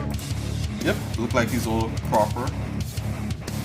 I don't know what's going on here with his midsection, so let's just take a look. I'm just gonna take a look at that. So what I'm doing right now, I'm setting up, and then I'll make this available to anyone that wants to follow.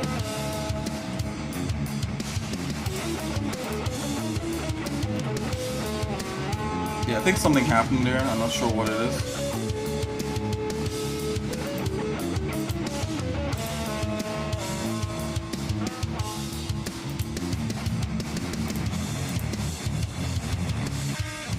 There you go. His crotch got pulled down, so that didn't look very good. I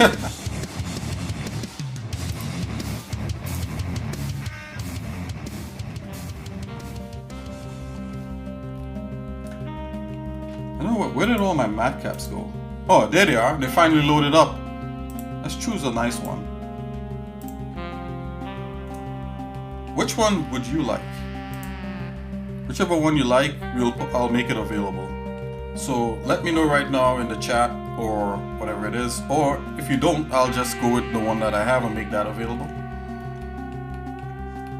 Okay, so we have a basic human model here. Right. And I'm pretty sure this is something that I did. Because the rig looks like something I would do. Okay guys, so give me 1 second. Let me arrange my actual workstation here in real life. I gotta switch my keyboards around and put put my Wacom to the side. Give me 1 second here.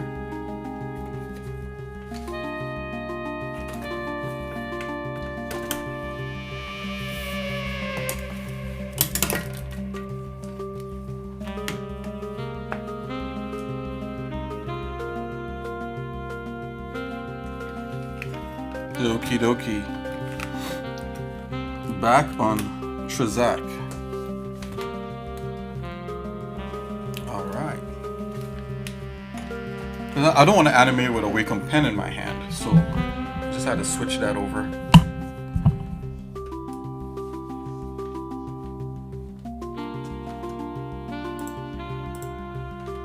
Okay guys, so here we are. We're in Blender.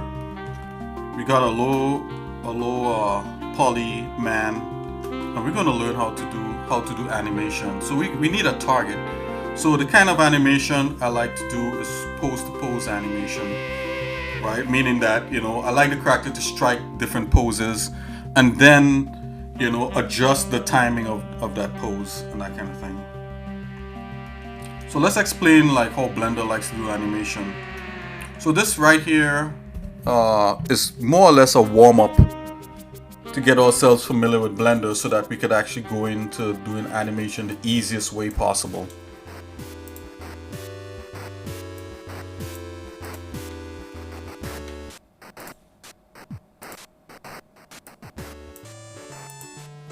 Okay. So I'm gonna add a plane here.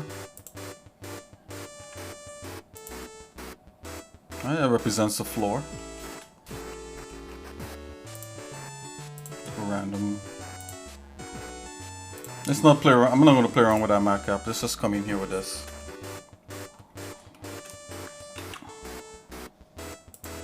Actually, let's go back to Studio Color. There you go. Let's go ahead and save this.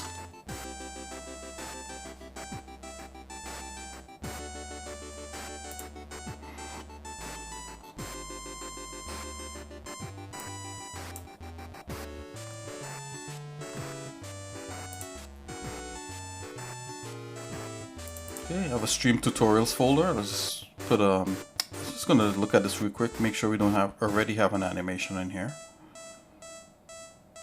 An animation folder. Okay, so I'm gonna make a new one. Blender. I'm gonna put learn Blender animation because that's where we're learning together.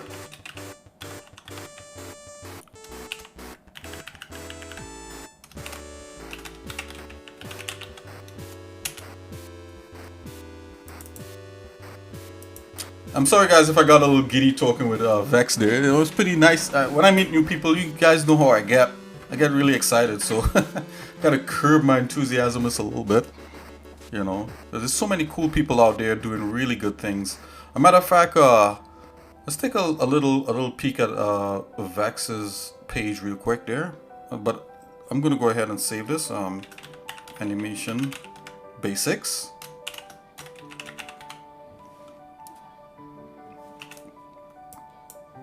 Okay. So basically, you want to set up like this. I'll make this available in the Discord. This entire file, and you know, you'll be able to, when we start animating, you'll be able to download it and follow me. But we're gonna warm up right now. That's what we're gonna do, right? So before I even continue, let me see if I could get Vex's page up, and I'll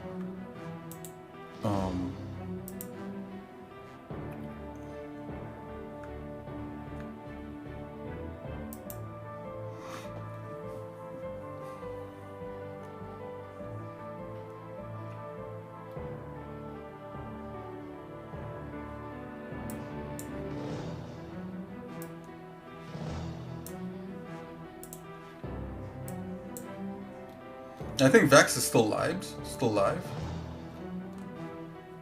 Let's come in here, let's take a peek.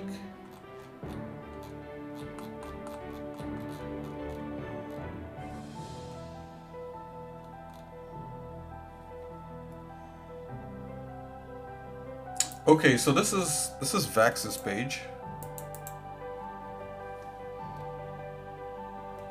So I always like to show other people that stream also, that come in and help out and that kind of thing. So Vex actually, it looks like Vex does hand drawing. I don't know if this is actual Vex himself or someone is playing. Not sure, but you know, we'll see. This is his page. You know, check him out, Vex Jacobs. Okay, so back to this.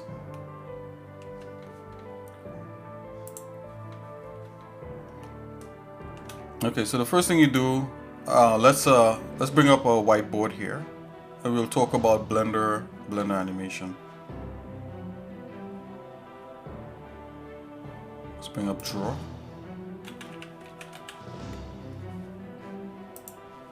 So we kind of started to touch on this a little bit, right? So the way our Blender likes to do animation, is like this. When you start, when you're doing animation in Blender, it likes to create something called an action. An action is kind of like a container.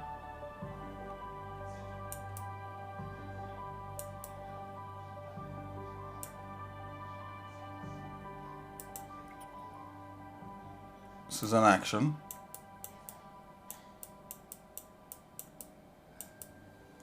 So an action is a container of all the keyframes of an object. And it's not tied to the specific object, it's just a collection of keyframes with the rotation, translation, and scale, and all that sort of stuff in there. I'll put keyframes.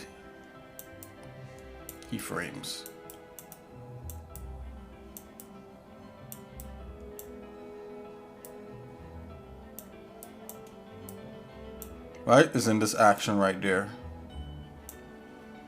And then it records the rotation, translation, and scale of, you know, whatever object. And you can name the action. You can give this action a name in Blender.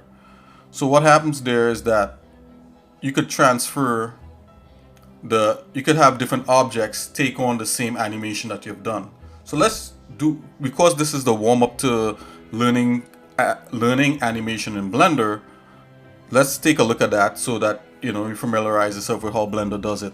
I think in each program has a version of this, but slightly different. I know using 3D Studio Max is a little bit different. It's more tied to the object than a container and that kind of thing.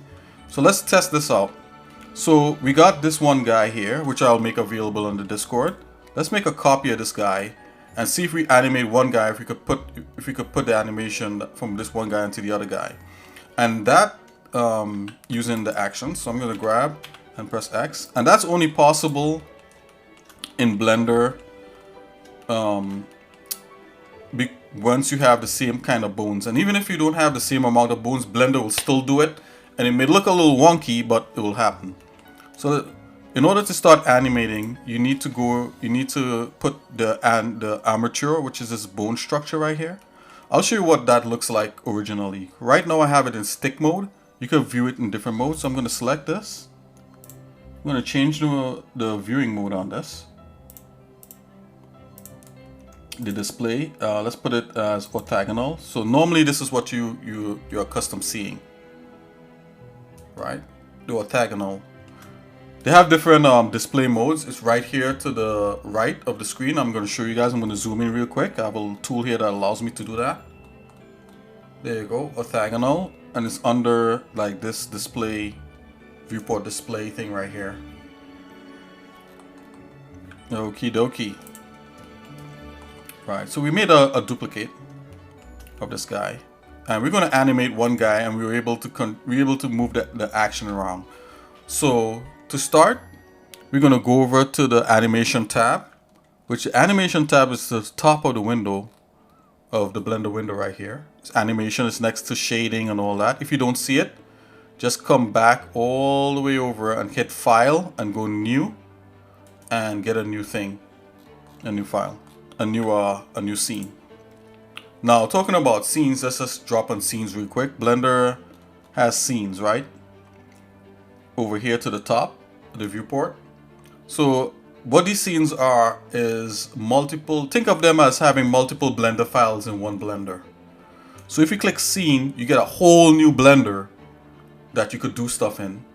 And if you want, you can even have the scene copy what you have in screen here onto the other one, and then you could do stuff in there, and you have two different Blender scenes. You can even change the scene name, but we're not going to get into that. We're going to stick with the animation part here, but just a little tidbit, a little freebie.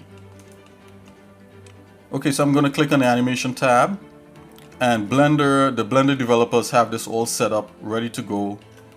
So once you have the armature selected, it's going to jump it in, it's going to put it into pose mode, which is this button up here. Right?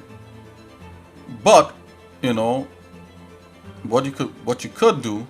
So how this is pose mode right here. Let's select that. You have object mode, you have edit mode, you have pose mode, right? So if I click on object mode, it's going to go back, and the character, look at the character right here. It's going to be in object mode. And if I go back up, yeah, this is trippy, guys. The way I'm doing this right here. Oh, let's see. Oh, right here. Okay. Oh, I missed it again.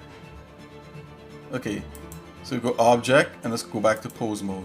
So when you're in pose mode, now you can animate, right? Now you can animate what it is you have here,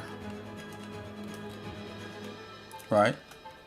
So the character's in pose mode. Before we start animating, let's pose the character to see what pose mode does. Just gonna turn back one of these colors here again. Let's do this. Let's make this look a little prettier. I'm going to go random color and give it some shading, right? Okay. So we got this guy here. We select a bone. We're in pose mode. Now when you're posing, you can literally in Blender, you can select a bone, and you can press G to grab, and you can start moving. You can start moving stuff. G is for grab in Blender. You can press R to rotate, and you can start rotating stuff, right? Now, while you're in rotate mode, if you press X, you rotate the object in X, the X axis.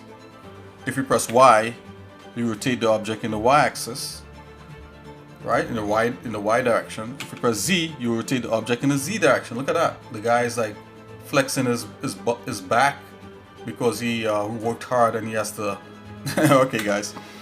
And then but the easiest way for if you're just starting out is to come here, you know, get this toolbar, just press T, and it brings up all these tools. These are the common tools in Blender. The one you want when you're animating to make it easy on you, you have the select tool right here. The easiest tool to get is this transform tool. You have the move tool right here. Let me zoom into that so that anyone could clearly see. Right, so you have the move tool, which is this tool here. Then you have the rotate tool and you have the scale tool. And then this transform tool below all of that is all in one, right? So this transform tool is the move tool, the rotate tool, and the scale tool in just one tool. It used to be before in the past you could hold shift down and get the transform tool, but now they just made it its own thing. Right, so we're going to use this tool, the transform tool, which has these other three tools in here to animate because it makes it easier, right? You just have to know what this tool is. Right, so I'm going to select that tool, right? And we're going to use it to pose the character. So as soon as I select it, notice that whatever bone I have selected here in pose mode, it shows the transform tool on there. Now, one other thing to remember when you're animating in Blender, right? And we're learning together. We're all learning together here, guys. I'm not the authority on this stuff, right? I'm telling you what I know so far. We're gonna dive into things that I don't know later on. And this is just the warm-up, right? So the other thing that is very important is knowing what mode you're in when it comes to using this tool. This tool has several different modes, and I'll show you where those modes are. Right, so I'm going to use my magnifying glass. If you go to the top of the window here, you'll notice you see something called global. So this global thing is the different modes that this tool is in. Notice how the tool looks with this kind of star and the circle around it. They try to kind of make something that looks like that there, right? Which is a transform orientation, right? So right now it's global. And global, what global means, let me explain. I can explain a little bit what each of these things mean. Global is the entire scene. Global does not change. Global is a fixed point that does not change. So no matter what object you have selected, right, it's going to stay in the same. It's going to stay in the same orientation. You know, it's going to stay in the same position. You know, kinda, right? Orientation is the best way I could put it, right? So notice how this looks here, right? So if I come now and I click on that, there's several other modes it could be in. Local mode, right? A lot of other 3D tools. Everywhere else you go, you'll see these two modes. You see global or world, what they call world mode, or you see local mode. Local mode is whatever is going to show you the tool in the orientation of how that object that you select. So if you select a box and it's rotated a certain way, it's going to show you the tool facing in the way that it's rotated. And that's the best way I could describe it. I'll just show you guys in a minute. Normal is even better. Normal shows you in the normal direction. So the normal takes into account like a plane, and if the plane is rotated, wherever it's rotated, the side that's facing you, right, it's going to rotate it on the facing side, the side that faces it. So it's basically averaging the points, and that's to get a little bit detailed there. And I don't want to get too detailed in this. I'm trying to speak as not nerdy as possible, right? So basically it averages the points on a plane and it gives you a normal, right? And basically it's the orientation of a flat surface. So if you take a book and you hold it to the left or right, you know, if you was to have a piece of string in the middle of the book and you was to make it straight, looking at the direction that the book is looking in, that's the normal. That's the best way I could describe it. I could show you here in Blender in a minute. Then there's gimbal, right? That's a whole nother thing there. And there's view. Gimbal, how could I describe that one? I think I would not describe that one right now. I can tell you view is however the viewport is, it's just going to make the tool face the way that the screen is faced. So it's kind of like making it 2D. Cursor is going to place the tool wherever the cursor is, and this comes in handy a lot. And parent, whatever the parent of the object, whatever parent of the, so if like we have an object and then the parent is facing a certain way and we put it on parent, it's gonna make the tool face the way the parent is facing and not what you have selected, if the object you have selected is parented. So that's what these things are, and these are very important when it comes to moving stuff and animation. You always have to go between those all the time. So we're just warming up here. Okay, so let's come out of this. So let's change these modes in here, right? And the reason why you have to change it, so I'll show you why. If I select the arm here, notice how this is straight on because it's taking the entire room, the room orientation, and it's straight on. And this is, you don't want to necessarily animate like this.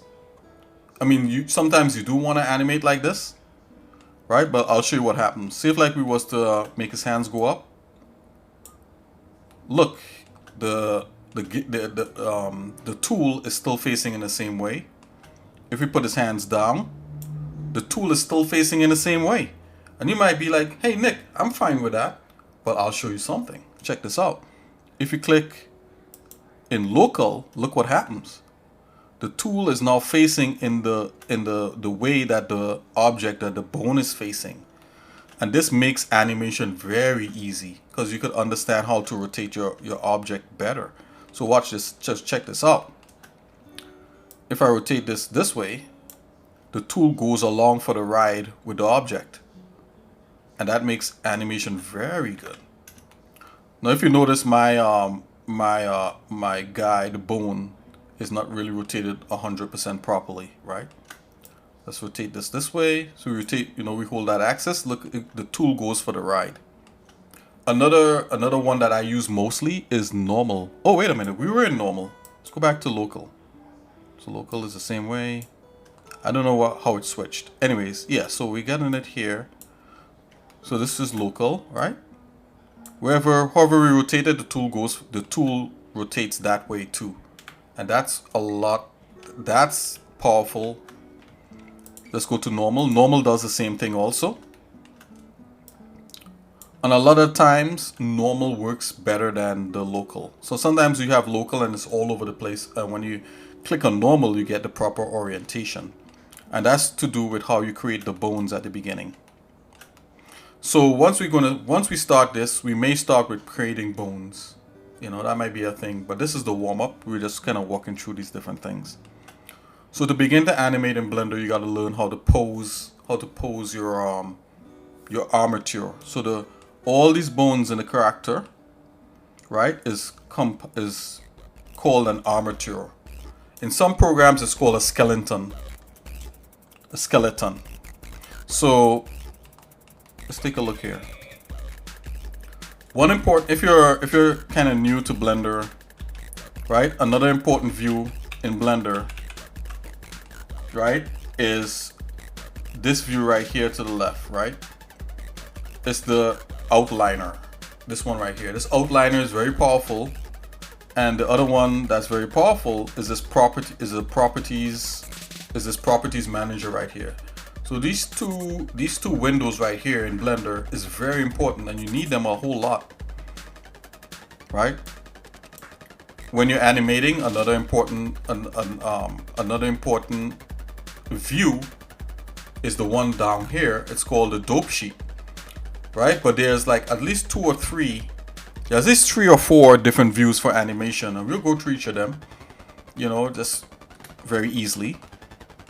So let's get back to posing this guy. Before we even start the pose, I want you guys to see something, right? What I want you to see is that in Blender, once you have the armature selected here, right, you could click and open to the right in the outliner and see the armature being listed. You can see the fact that you're in pose mode right here, right? I'll show you guys this. Let me zoom in. See that? This little guy right here shows that you're in pose mode. This guy also, you're in pose mode. And this base mesh here is the mesh, is the character, right? That's what you're gonna see, right? These are very basic things, and I'm happy to go over those in a even more proper way later, right? The reason why I'm showing you these things is because I like to set up Blender animation a certain way, and I'll show you guys which way I personally like to set up my animation room. Let's go over what we're seeing here. Give me a second, guys. I feel like I need to turn the music down a bit. Okay. Hopefully you guys can hear me really clearly. Okay, so check this out. So we got two windows. We got one window here. We got two windows here. 3, 4, and the one below is a big long window, 5. Right? When you click animation, this window is really to let you see what your character looks like without the bones or any obstruction, right? That's how they set up this viewport right here. So once you animate or you pose your character, you can look at the character itself and focus on just that, right? Let's just do some pretty nifty stuff over here. Okay. So it looks a little bit more like this one, but without the bones. It's just the reason why it looks like this is because they have a filter that they turned off up here to hide the fact that there's bones in this character. So you could just focus on how the character looks when you pose him. This here is your work view. This big view here. This is where you're going to do all the posing and all the working. This window down here is where you're going to see the keyframes once you start animating. You're going to see keys and that kind of thing. Hold on there, guys. I try to hit snooze before the ad run. I'm not sure. If the ads are bothering you, just let me know in the chat and I'll try to snooze them out. Okay, so our ad is in progress. Guys, give me 1 second. I'm going to grab something to drink real quick and a little snack, and we'll continue and we'll pose this guy in Blender, and then I'll show you guys how to transfer the animation or the pose from one character to the next, so that we understand how Blender likes to save its animations, because this is important. You have to know how the actions are being saved in Blender for you to do for you to be able to do proper animation. There's a couple other milestones like the actions, right? Let's come in here. So we got, I'll write these out real quick. Right, so we're going actions.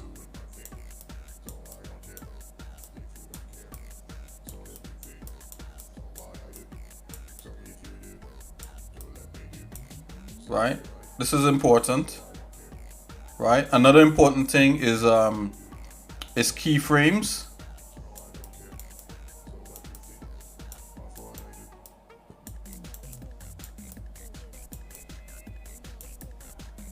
Another important thing is curves, or rather animation curves. Let me redo that. Oh, keyframes. I'll put animation curves so we're clear. Guys, I'm writing this with a mouse, guys. So you gotta bear animation curves.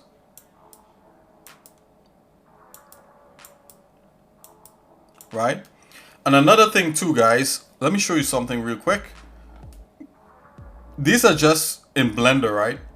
But there's a whole nother thing that we haven't even touched on that you gotta know about when you're animating, and that's animation principles. So if you're watching out there and you're an animator, you're like, this guy's not mentioning animation principles, right? Things like anticipation and squash and stretch, and that's a whole nother thing, and we're gonna get into some of that, because that's the part that I gotta like hone my skills in on. You know, I could more or less get away without doing anything. So let's write that here, animation principles. And now I want to show you guys something before I break away here. Animation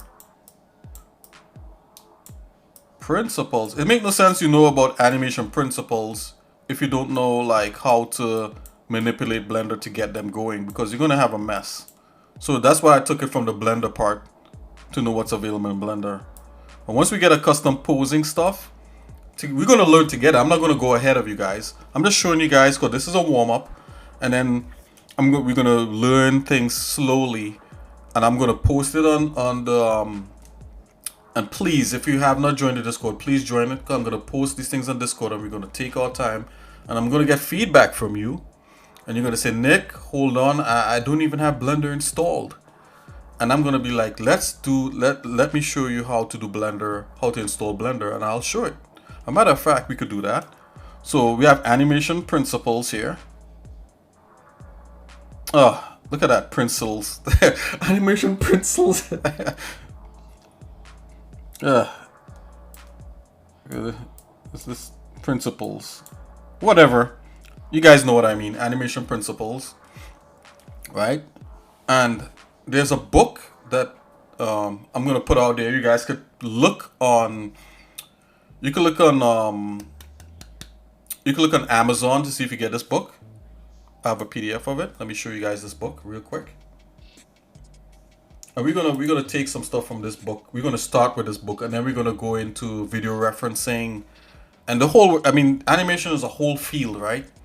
And it's a field that's been taken for granted. But when stuff looks good in the movies, like Thor or Iron Man or Hulk animates really well, and they use it with mocap. Mocap is just part of the solution, right?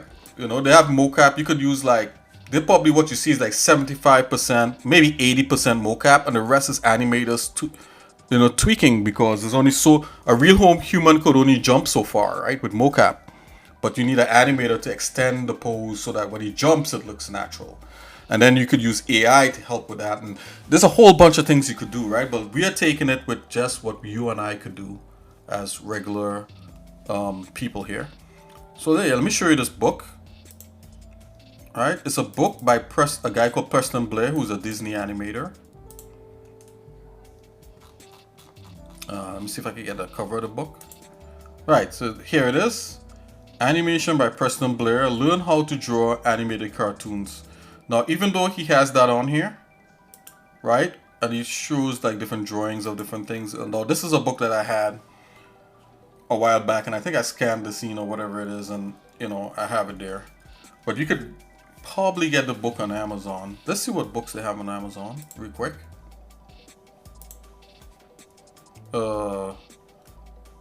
What's the name of this book? Let's just do a search in Google.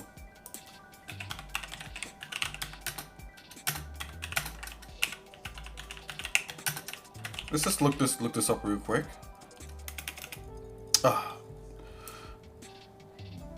Yeah, I thought I spelled that correctly. Yep. Yeah, you can get it on eBay. Yep, Amazon cartoon. Yeah, cartoon animation with Preston Blair Reserve Edition. Yeah, they even have this one, which is like a revised edition to the one that I have. Right? I think you should be able to get it on Kindle. There's some animation principle books on Kindle. Anyways, I'm gonna show you guys here, right? You could screenshot it.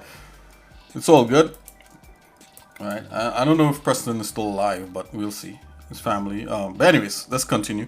So he goes through how to sketch kind of your Disney characters and that kind of thing. How to make cute characters like dogs and, you know, and goats and all these things that could talk and walk and all that. It's pretty cool.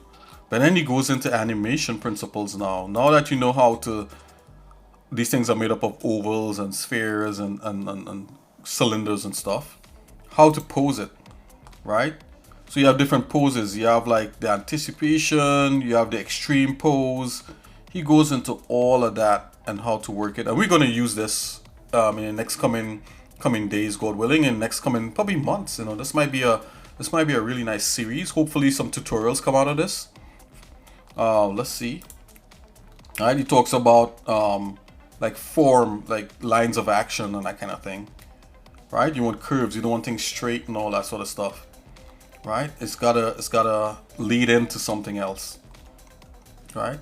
Let's just go through this real quick, just so that anyone out there, you know, think think I'm gonna pull this out of like this thin air out the top of my head. No, I'm actually, we're gonna try to really learn this thing.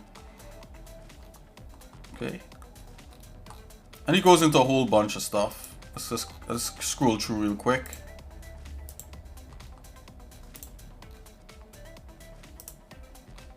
Right, it's mostly about once you have your poses down, you can get the timing down.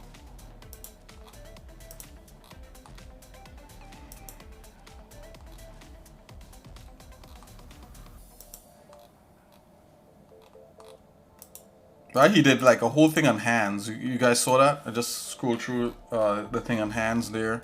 Okay, now he goes into like the bouncing ball basics.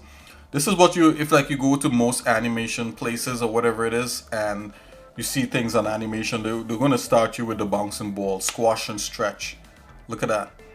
You know, the higher the thing is in the air, the more keyframes to give it a sense of weightlessness as it jumps off the ground.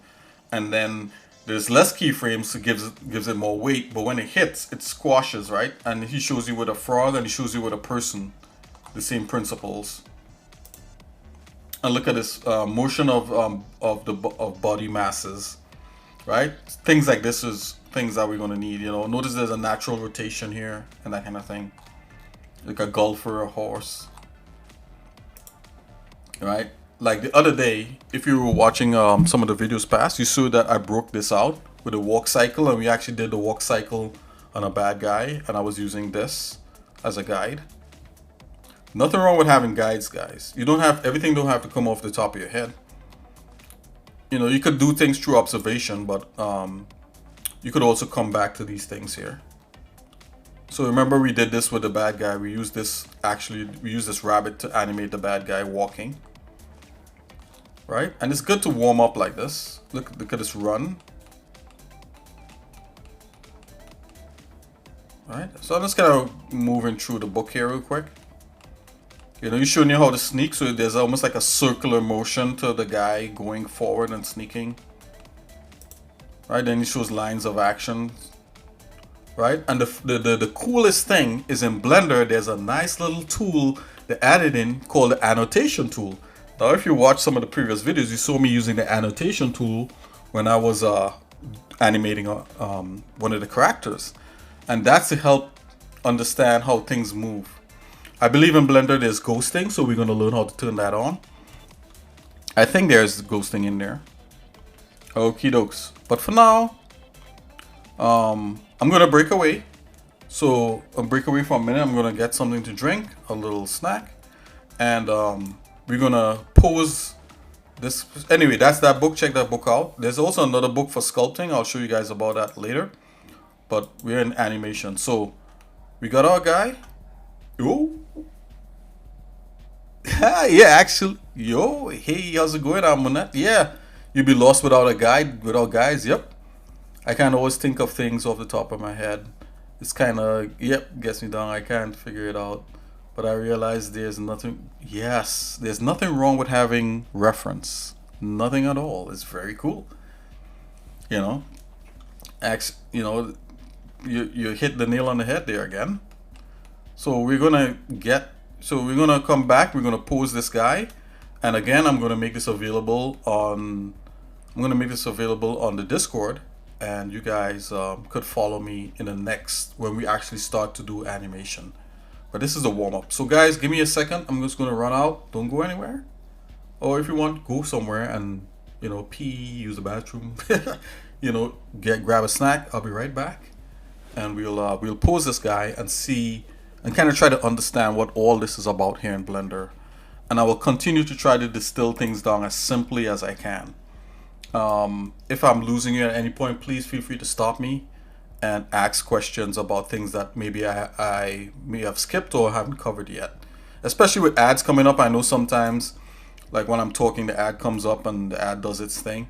So if you want me to repeat, it's no big deal. I'm not bent or shaped by it. The ads are like Twitch's way of doing things, and that's how they're able to have Twitch still going, I guess. And yeah, and if you guys have the ads run, I do get a little something from it, which actually does help. It's not helping right now, but it will help in the future once we have. Anyway, I'm rambling. I'll see you guys in a minute. Stay tuned. Be right back.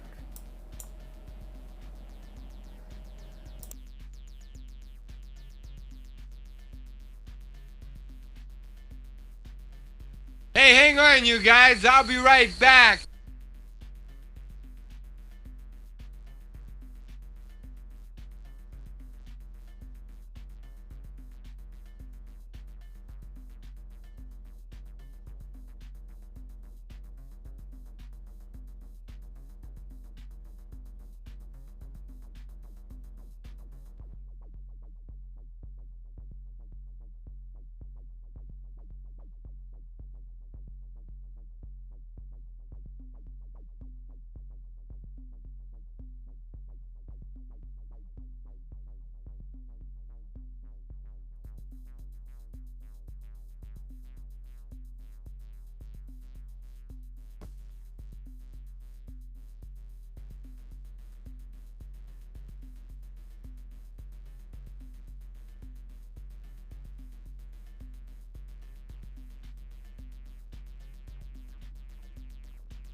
Hey, hang on, you guys. I'll be right back.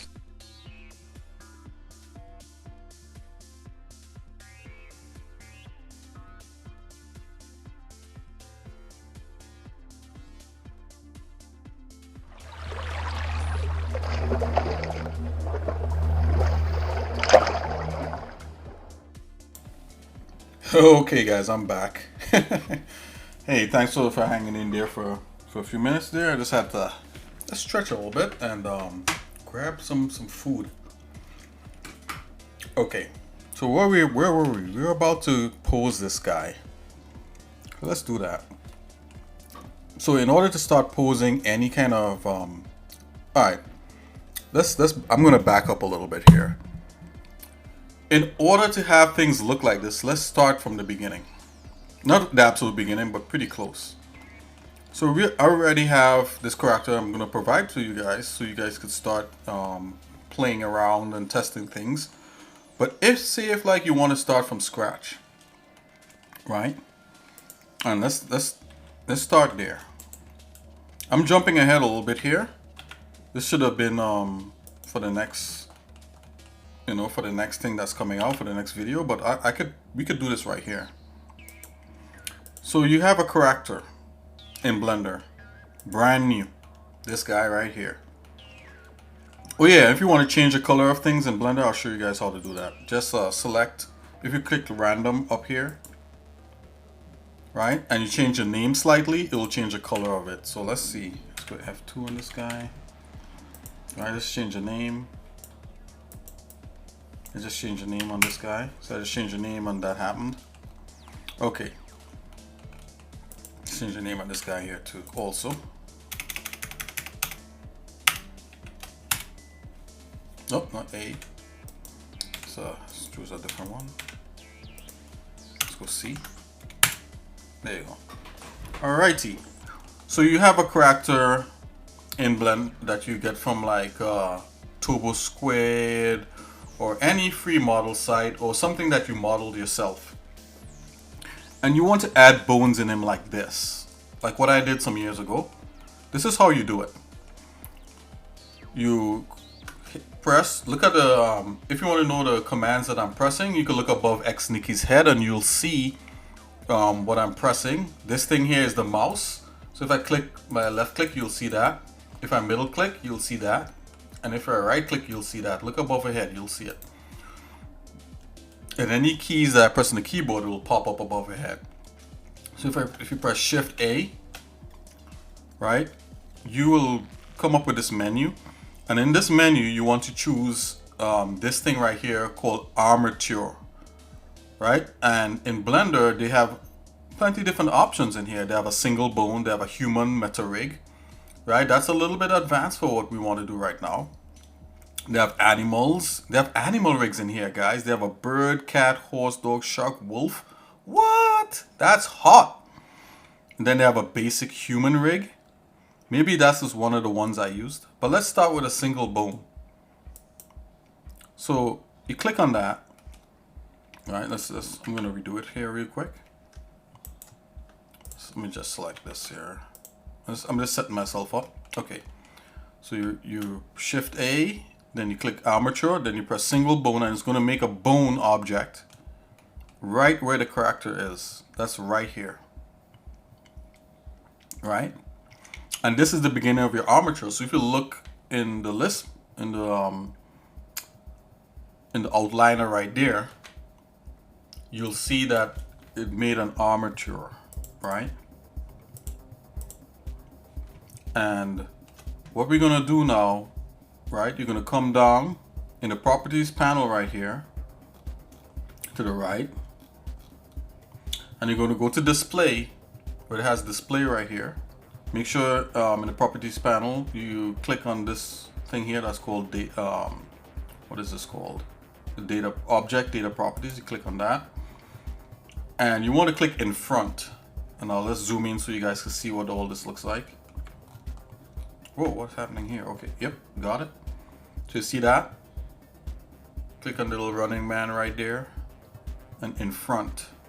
If you click in front, all right, let's click that. All of a sudden, you can see the bone through your character. And this is important because if you don't do this, the bones will be hidden inside of the character, like in real life, and you can't select them properly in order to animate or pose your character. Right? So you click that, and if you want, you could always change the way the bone looks, but let's keep it in the default way, right? The regular way. So we got this bone right here. The first thing that I personally like to do is to move the bone in place. So in order to make this bone into a skeleton and to move it into place, you have to go to the top here where it says object mode and click edit mode to the top left of your screen of Blender. Click that. And we're in edit mode. So this allows you to edit the bones, right? So I'm going to come in here and I'm going to edit this. So I'm going to select the entire bone and I'm going to press a G and then Z, and I'm going to move the bone up to, so the bottom part there is by its crotch. I'm going to select this part here, and now we can use the tools on the left side in order to manipulate the bone. Let's just do that real quick. I'm just showing you guys how to build a basic skeleton. So notice I select the one end of the bone and moved it and it went down. Let's do that. Let's select the middle part here. Alright, in order to get more bones from this one single bone, you have to extrude the bone. So the bone is in the middle of the character. I'm going to press E and we extrude that guy up. So what you're trying to mimic is like your spine, your rib cage, and the important parts that you have to bend in order to bend the character. So I normally like to do at least two kind of spine bones, right? Like so, right? And I also like to do one bone for the chest up to the neck, like so, right? And you can rotate the character in different sizes just to see how the bone is being placed in the character as you extrude it, right? Then I'm going to hit E again. I'm going to get a neck, like so. I'm going to rotate just to see. You know, if you got to move the bone using the move tool, that's all you need right now. And then one bone I'm going to extrude just for the head. I'm going to go to the top of the head. Let's make sure it's all straight out here. Right? Okay. So now we want to make the arms. So I'm going to go to the base of the neck bone that we extruded. Select that little ball right there. And I'm going to turn symmetry on by pressing X, so it's symmetrical here. Right? The symmetry is to the top right of the screen, like right here. I'll show you where symmetry is. This is where symmetry is. That little butterfly thing there with the X. Just click the X and symmetry will be turned on. Right? So we select the ball, we select the bone and the base of the neck there, the little ball of the bone. And I'm going to press extrude and click. Oh, hold on. Is this being mirrored or? Oh, wait a minute, hold on.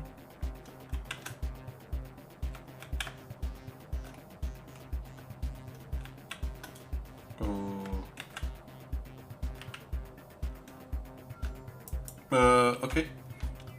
Why isn't that mirroring? Apply changes to bones on the opposite side of the axis.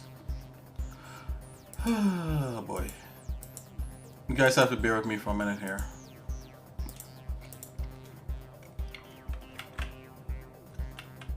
Okay, so you have to press Shift E, right, when you're extruding, not just E. So you press Shift E and you get the same thing happening, right? Then you press Shift E again. So that's for the top of the shoulder. Shift E again and you can move the bone down. And when you're doing this stuff, you want to be kind of like in a front view for now. And then you can rotate once you make the bone and you can move it into place by moving the tool like this. So you move it here, it looks like it's in there, right? You're going to press G for grab again. And you're going to move it like a little bit like that and just kind of make sure it's kind of placed properly. Right, I'm going to select the ball by the shoulder right there, the joint, and just going to move that in place. Alright, so I'm going to select the joint by the elbow and I'm going to press Shift E again so it is mirrored, and bring that down to the hand. Now in the previous video, in yesterday's video, you'll see where we was in 3D Coat, and 3D Coat has something similar for when you want to make a base model to sculpt on, and it's called the curves tool, and it's almost the same principles like what we're doing here, kind of making almost like a bone system, but that's for sculpting, you know, that's for like making base meshes to sculpt and that kind of thing, among other things you could do with that tool. Alright, so just getting comfortable with this part is gonna go a long way when you come to animating. So this is important right here, coming down to the hand. Now there's many different ways people do the hands, but I'll show you my way, how I do hands and what works for me. Because I like things simple and easy to understand as much as I can. So what I do when I go to do the hand, I rotate the hand in a way where the hand looks flat, so you could see the hand, something like that. All right, let's hide the other guys here real quick. Hold on. Let's hide these guys real quick. I'm gonna hide them.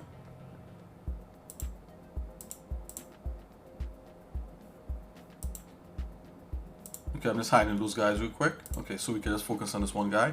So I normally like to rotate, look at the hand right here. I like to rotate the hand so it's kind of face on. It doesn't matter how the hand is oriented. And when you model, some people like to model characters in like a T pose, and this is like a neutral A pose, right?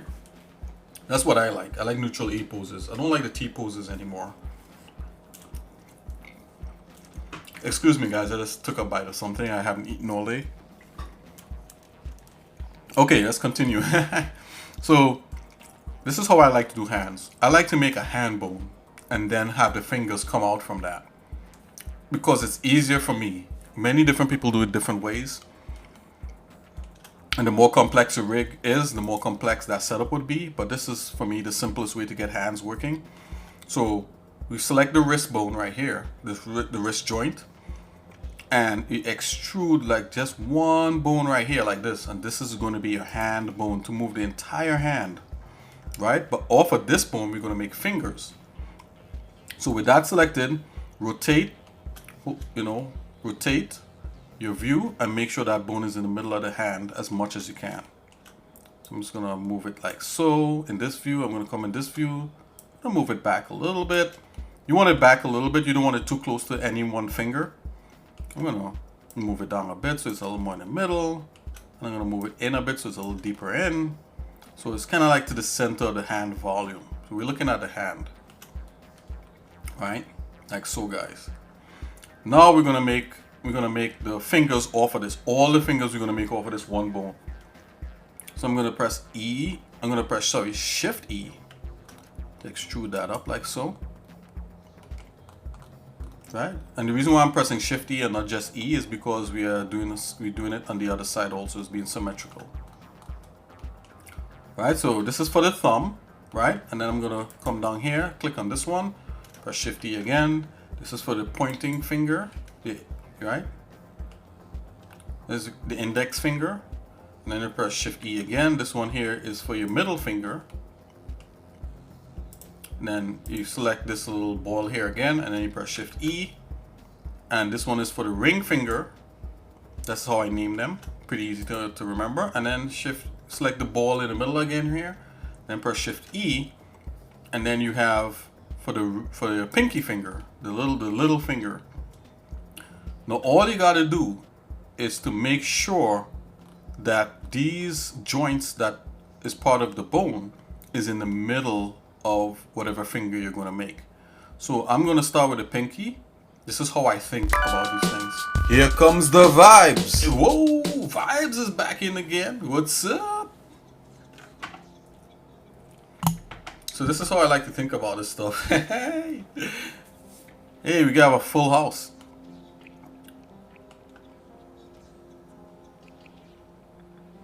Yeah, you're missing it. This is vibes. This is what you donated your viewpoints to, you know. But you know, nothing wrong with checking it out. But I like you guys that you guys are supporting me by actually being here. This is just a warm-up also vibes, so we're warming up here. We're not getting too deep into it right now, but there's some fundamental things here that might help. So with that said, I'm gonna we're dealing with a pinky finger here. I'm gonna take this joint and make sure it's in the middle of the pinky finger. Whoops, gonna get it back. Make sure it's in the middle of the pinky finger, right? So the way I do that is that I rotate, and wherever it looks like it's not in the middle, I move it towards the middle. And that's the best way to do things in 3D without getting confused or having things going flying into Kingdom Come. So I'm going to rotate here. This looks like it's not in the middle. So I'm going to press G for grab. I'm going to move it in the middle of the pinky finger like so. Continue to rotate. Looks like it's in the middle there. Rotate. Over here, it looks like it's in the middle, so that's fine. I'm gonna do the ring finger now. So right here, it looks like it's in the middle. I'm pressing G. I'm pressing G to grab, and when you press G, you can move it anywhere on the screen. So that's in the middle. I'm gonna rotate. I think it needs to come forward a little bit. So I'm gonna go grab. I'm gonna pull it like that a little bit. Right. I'm gonna select the middle finger and do the same thing. Just gonna make sure that these things look like they're in the middle. Grab. Right, I'm just running through how bones are done, how you can make your own skeleton for your mesh. A lot of times this is a lot easier than using a pre-made rig or a canned rig because it's simple enough for you to use. Sometimes when you use like Rigify and all the other things, there's so much controls and so much stuff to go through that you get more confused. And actually, when you build your own rig and you make your own bone system like what we're doing right now, you get to learn how to use the other more advanced stuff. At least that's what I found. Okay, and then we're going to do the index finger or the pointing finger. I'm going to grab that and look like I might want to bring it over here. I'm pressing G. I'm pressing G and moving it left to right or up and down. G. I'm going to move it a little bit like here. Alright, so I'm rotating and it looked like it might want to be a little bit more here.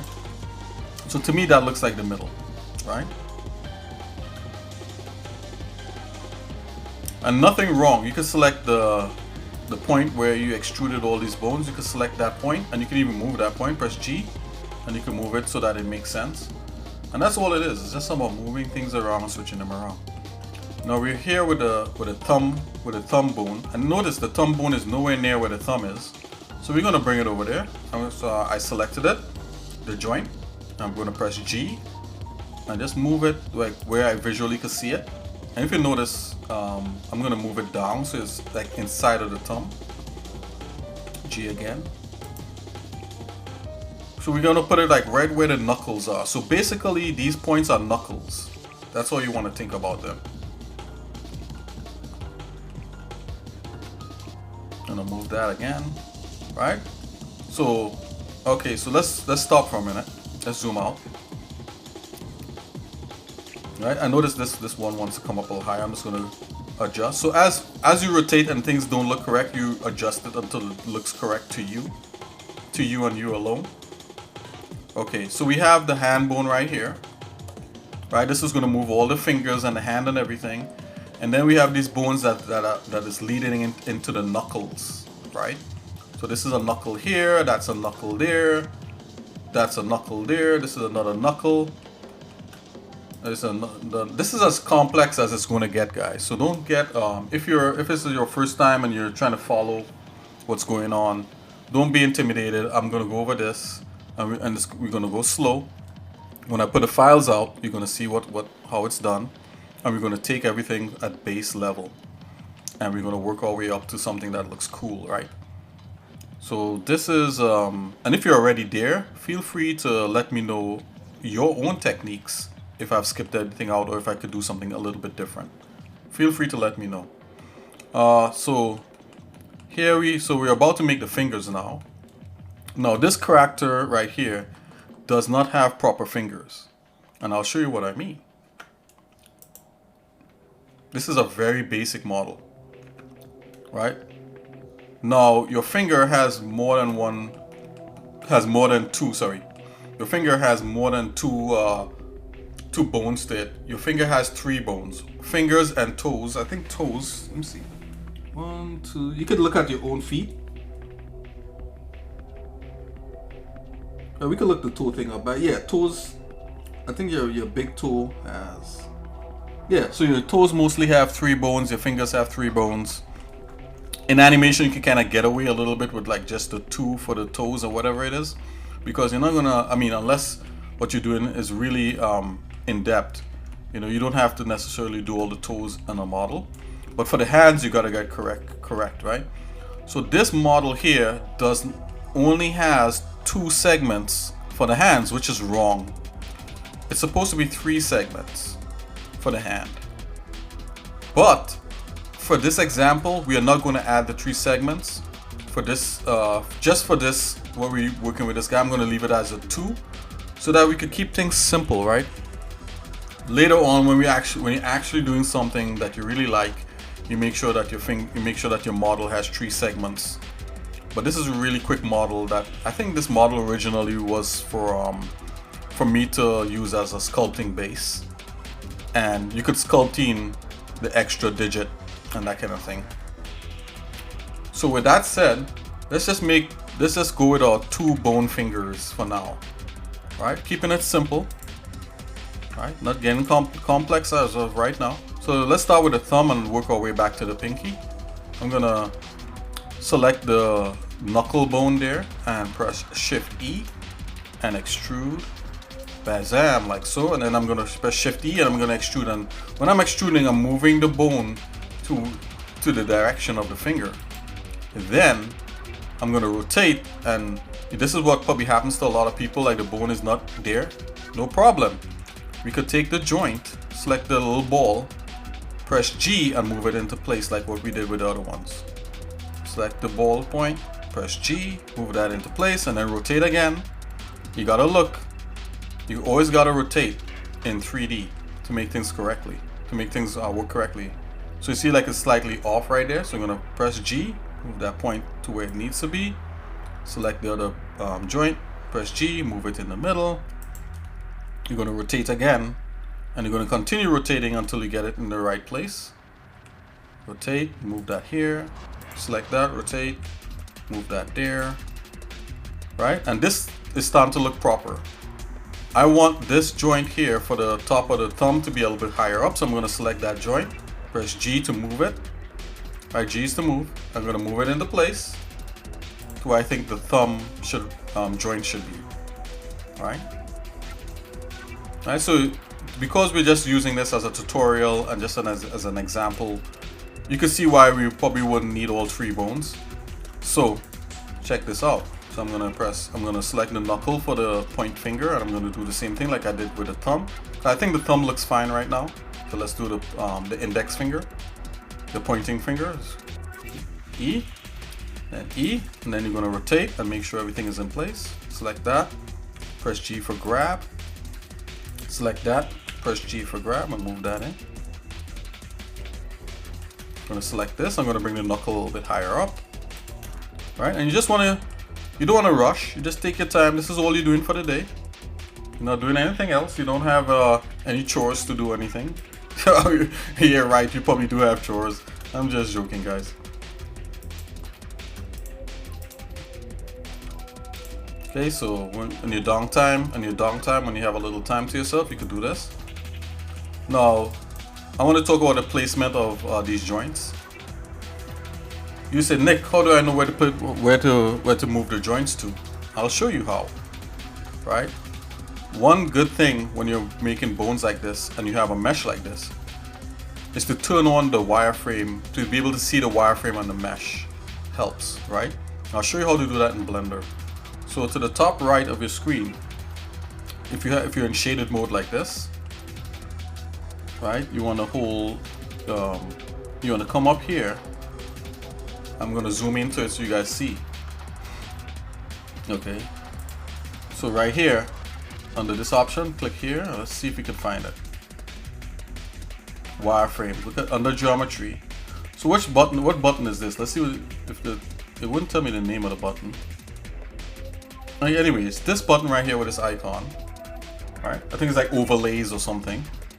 And you come down. I'm just zoomed in here, guys. You come down to where you see geometry and then wireframe. You click wireframe and all of a sudden you can see the wireframe on top of your model, which helps when you want to place bones and stuff like that. All right. Now let's gonna come out of this mode here. Okay. So now you know where to place the joints. You're gonna place the joints wherever the model has these cross sections like this, where it intersects, right? Or where the joints would be in your real hand. If you're still not sure, you can lift up your hand in front of your face and take your other hand and feel where your knuckle is, right? On your hand, right? And go over to your finger and feel where that knuckle is, right? There's like a joint and a crease, right? You're looking for those creases in the model to put your joints. So I'm gonna select this one for the middle finger, right? And notice, you know, this one could probably come down a little bit. I'll press G, move that. Okay, and I'm gonna press Shift E to extrude. I'm gonna put a joint right here where this joint is. And Shift E to extrude, I'm gonna put this joint on the tip, right? And if we rotate, we see it's off. So we're gonna press G again. We're gonna press G. We're gonna move it into place. We're gonna rotate. Anywhere that we see to adjust it, we're just gonna keep adjusting it. We're gonna keep rotating and adjusting. Rotate, adjust. Select that, grab, G for grab, adjust, right? And you might be able to get it 100% perfect, but if you get it close, Blender is gonna help you, right? You don't have to get it 100% accurate. You just have to get it really close. Okay, so there we have 2 fingers done, and we have the thumb done, right? And we have these other 2 fingers. Now, Blender, you could literally copy and paste bones and do all kinds of fancy stuff, but I don't want to confuse anyone that's out there. So we're gonna continue doing what we've been doing. We're gonna select the knuckle. I'm gonna press Shift E, extrude here. I'm gonna rotate again, press Shift E, extrude here. All right, I'm gonna press G to grab. I'm gonna move this in place like so. Select the knuckle again, press G to grab, move that in place. All right, and we're gonna rotate. We're rotating on this bone to see the placement of where the bone is. Look at that, the bone is not in the finger. So I'm gonna select the middle point here, press G, move that across like so. Right, and the bone is on the tip of the finger. That's where we want the one joint to be, to end at the tip. So this bone looks fine. It's not perfect, right? But it's good enough.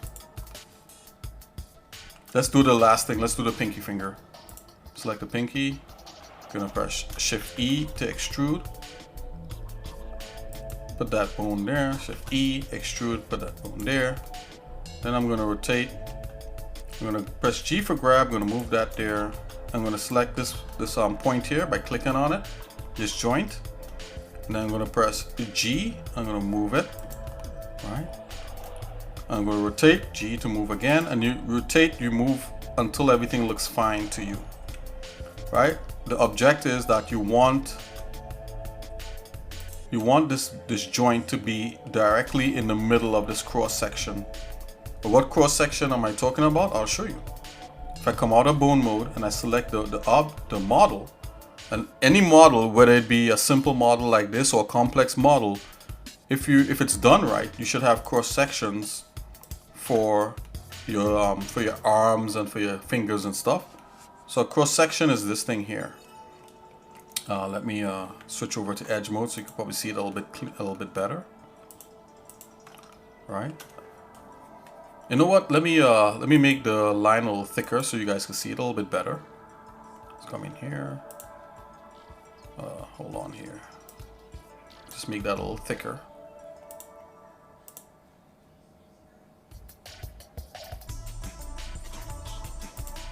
Okay. Edge width. I'm gonna make the edge width a little bit crazy so you guys can see it. Let's see the vertex size. Let's go. Know that works. I should have done this at the beginning, guys, but we're doing it now. So let's see. Okay, now we can see it. So this cross section is this part here, the part that forms the joint. In more complex models, it'll probably be something like that, right? And it'll have like a middle part there like that. Even if you have something like that, you want the joint to be somewhere between this ring right here. That's what you want. So that wherever that ring is, you want the joint to be there. I'm just gonna undo that. So we're just working with our simple guy because we're learning, right guys? Okay, so if you look, we finished the arms. Look at that. Wow, isn't that crazy? So go ahead and save, right? And let's do the legs. So this is how I like to do my legs. Oh yeah, so remember I said that I made a hand bone and it's a little bit different than most people. This is why I make the hand bone. I'm going to show you. So let's select the skeleton or the armature, right? The armature is how you bend the model. And we're going to go back into, we're going to click pose mode this time, right? Now you're in pose mode. That's the mode where you get to animate and pose your model. You cannot animate bones in Blender without using that. I mean, you kind of could, but that's a whole different thing with control objects, but this is how you do it. So I'm gonna select this bone here, the hand bone, and I'm gonna click on rotate. So now if I rotate the hand bone, you'll see all the fingers follow it. So remember I talk about these different modes up here, like global. Look at what global is doing with the hand bone. That looks really weird. So if I was to grab one of these circles to rotate it, it's going to rotate in a weird way. I'll show you. See, look at that. That's not how I want to rotate that. So in order to change that, we come up in global like we did at the beginning of the video. And we click either local or you could click normal. Either one of those will give you a better access to rotate your hand on. Right? And sometimes what happens is that, like what's going on right now, like sometimes the axis is off in a way that you don't like, and that's based upon bone rotations, right? But that's a whole nother topic we will get into in a little bit. But anyways, so see, let me just rotate like this. So you see, if I rotate the hand bone, the fingers go with it, and I prefer that way to do my hands. And you know, if you've been following me, you would have done your hand the same way. So let's make the legs. The legs are pretty simple. Let's go back out, come out of pose mode and go into edit mode so we can make more bones. Okay, so remember, like we were making the spine of the guy, and I said I like to at least have like 2 or 3 spine bones to bend the guy. And that's very simple. If you look at your actual spine, if you have more than 2 or 3 spine bones, you know, hopefully, unless you had surgery or something and you had like back surgery and they fused it or something, but you know, you have way more than that in your spinal column, right? But this is a simple character, so we're gonna keep it simple. So the way I like to make my leg bones, I like to make a hip first. So I'm gonna do a hip bone. So I'm gonna select right here. I'm not gonna select the last bone. I'm selecting the joint right above the first bone right here. And press Shift E. Right? And then move it over to where the guy's hips is. Right? Or the woman's, or whatever character you have, whether it be a creature, it's the same thing. And I'm gonna press G and bring it more in the middle, like around like the middle of his butt.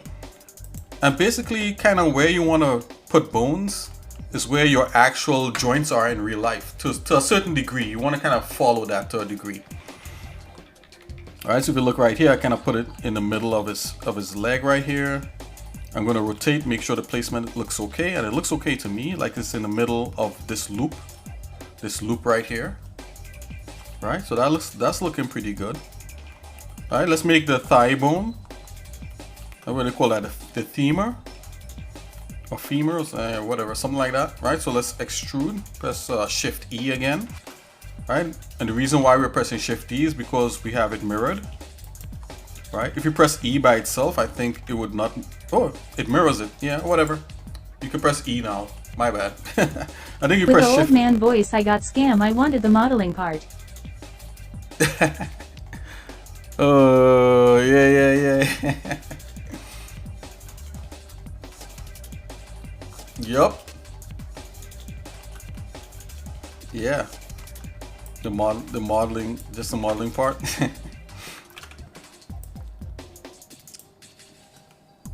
So check this out. So we got we got this part here, the thigh bone. We're gonna move this into the knee.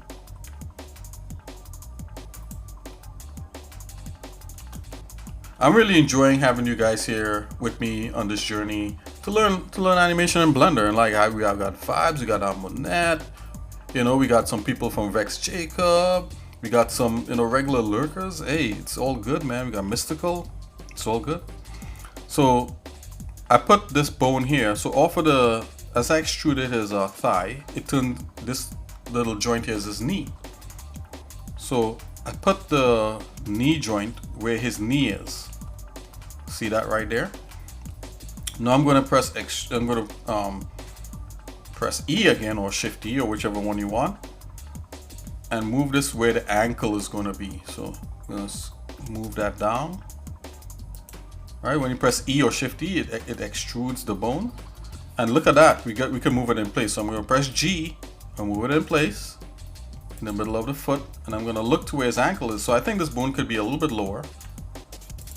Oops, my bad. I'm gonna press G to grab it again. Right. So if you made a mistake, this is for anyone out there who made a. So if like instead of pressing G to move it, you press E and it extrudes like that, right? It's like, oh no. X-Nick, I screw everything up. All you gotta do is press delete, and it would ask you, you wanna dissolve the bone or you wanna delete the bone. Let's just press delete. Oh, wait a minute, hold on. Press delete. Come on. You have to actually select the bone. Delete. There you go. Okay. Right, so you select the bone if you made a mistake. So we're gonna move this in place. Right? I think the knees look fine. The knees look like they're in the right place. Man, I like Vibes. Vibes is so funny. And let's come here, and so we got that like that. You know, I like Monette because she's so cool. Man, we got the coolest community happening here. So what I just did, what is this that you're seeing here? I just went into a front mode in Blender, right? And the way you go into like a front view, you could use your if you have your num keyboard, you could press like the numpads to get into that view or whatever it is. But you don't have to do that. Let's go back into the 3D view. You could also get into that view by pressing the little icons here on the top right. So if you press X, it's going to go into this view. If you press Z, it's going to go into a top view. If you press Y, it's going to go kind of like into a front view. Press Y again, it's going to go into a front view. Right? So that's how we get the different straight views. And that comes in handy when you're animating, when you're rigging. Okay. So let's keep it like this. So notice I'm going to rotate my model kind of like sideways like that. I'm going to select the ankle. I'm going to press E again to extrude and make his foot. That's his foot bone. And then I'm going to press E again to make like a toe, like just one bone that controls all of his toes. We don't have to make the toes because this character doesn't have the toes. And if you're doing games, you don't need to put bones in the toes if you're doing games, right? Only if like you're doing some kind of like Avengers level stuff, then you might put like toe bones and stuff. If you're doing like the Hulk with their feet. But if your character wears shoes, you don't need to do toe bones, right? So look at the placement of how I'm putting this bone.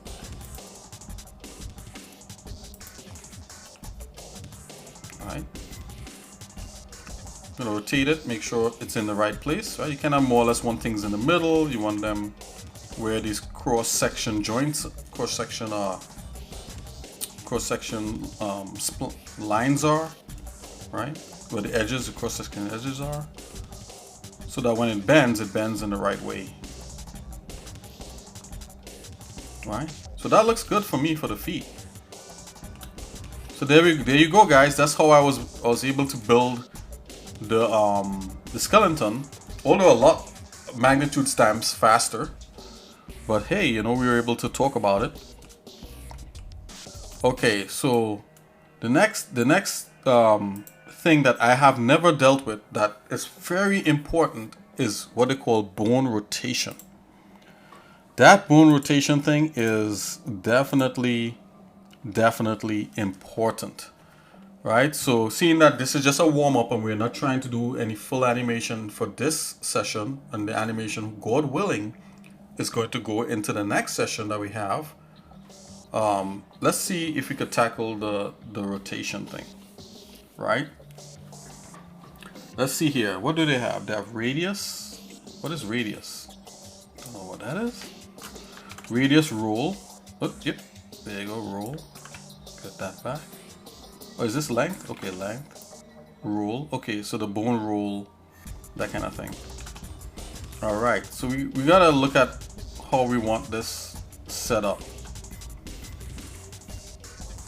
Right. So what I'm looking at right now is if you look off to the right of your screen in Blender, right, and you click, there's a little arrow right there. I'll zoom in and show you guys. If you click that, you'll get more options for the tools that you have. This one right here, right? You could press that little thing, or you could press N. You can press N on your keyboard, and it will bring up all these tabs. I have a bunch of tabs because I have some plugins. But everybody should have this tab here called item. You might be on tool. If you're on tool tab here, press the item tab.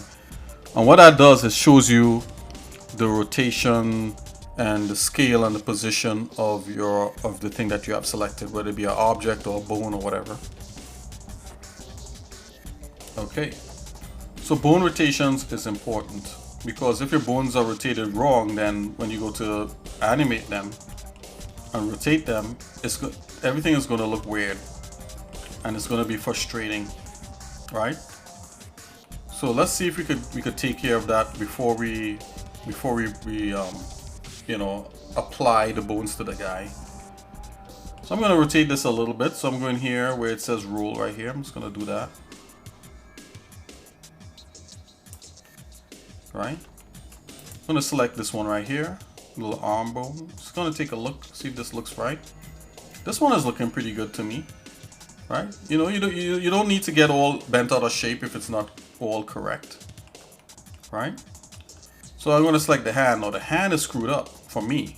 My hand is screwed up, so I'm going to roll it until, press the roll right here. I'm going to roll it until it looks fine for what it is I need. Well, look at that. So it wants 190. 190. I think that's the roll right there.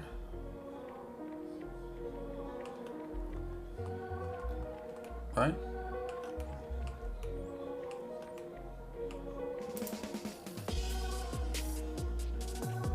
Right? And I believe whatever we do is going to be reflected on the other side. Yeah, I think it is. So we have symmetry on. We have symmetry turned on. Let's select the shoulder bone and make sure that that's correct. Yeah, that looks fine to me. Look at, so what I'm looking for is the way that the rotation gizmo, this gizmo right here that I selected, how the axes are oriented. If you want to know better, just select the transform gizmo, the one we spoke about at the beginning. Select that one, and it'll actually show you like how the transforms are, like, you know, how the lines are done by these little tiny arrows and stuff. This one is probably even better. Let's look at this one. See if you rotate it, then you can see, okay.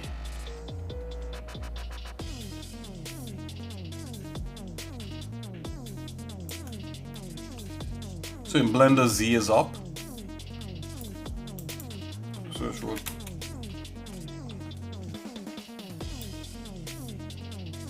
So when I say Z in this gizmo here is for up and down, and I'm gonna rotate this till it's up and down. So you could play with this until you get exactly what it is you need. Right. But for me, this is fine so far. We rotated the collarbone. That's why it's a little straighter. Right. We have this this neck bone here. That's fine. Right. We got the head bone, that's fine. I think all these other bones in the middle should be fine. The hip bone we could rotate because it's a little screwed up. So I'm gonna go here where it says roll and move it. Now mind you guys, I haven't done this for any of my characters, which is bad. You know, I just jump in there, I laid all the bones down, the bones are rotated all kinds of weird ways, and I have to like deal with it after. So I'm trying to do it the right way here. So we're learning together. Okay, so I'm gonna roll this.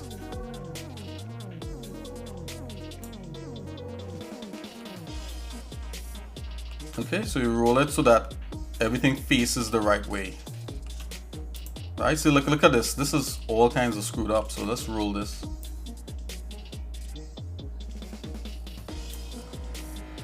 And again, if anybody out there knows anything better or different, please let me know, because we're learning how to do character and we're learning how to do animation in Blender. So okay, I'm gonna roll the foot bone here.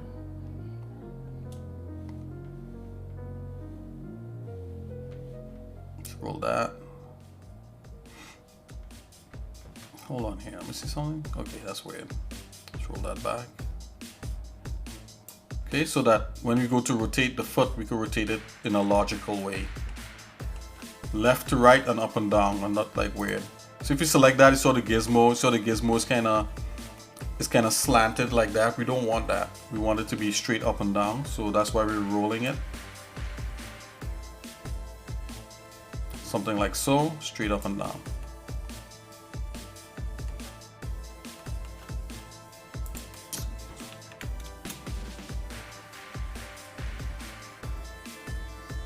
Okay, Amonette, yeah, go have fun doing your errand. Good success. Thanks, yeah. I'll see you in a minute.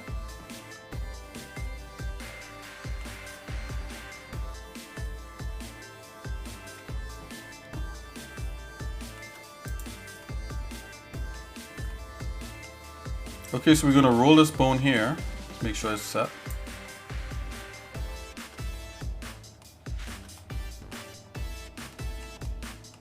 Okay, I'm going to select this again. I'm going to roll this this thigh bone so it looks a little bit better. I think it should be a little bit more out like that. Okie dokie. So we fixed all these bones and they look great. Let's go back to the hand here. Okay, so this arm looks fine to me. Now notice, like with the arm bone, I just want to point this out real quick.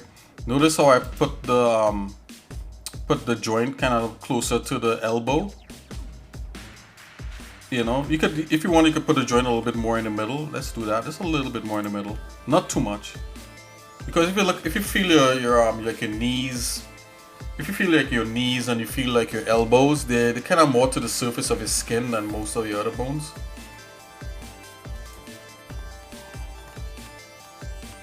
You kind of want to put them closer to where they'll actually be in real life.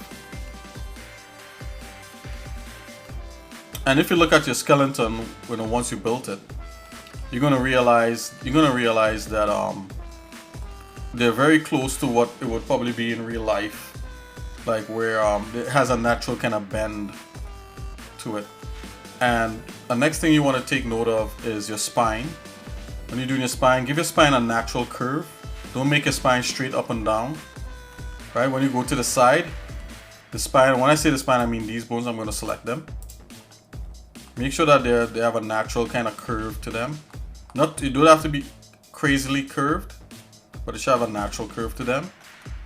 The neck also, you give the neck like a slight curve. Don't make it straight up and down.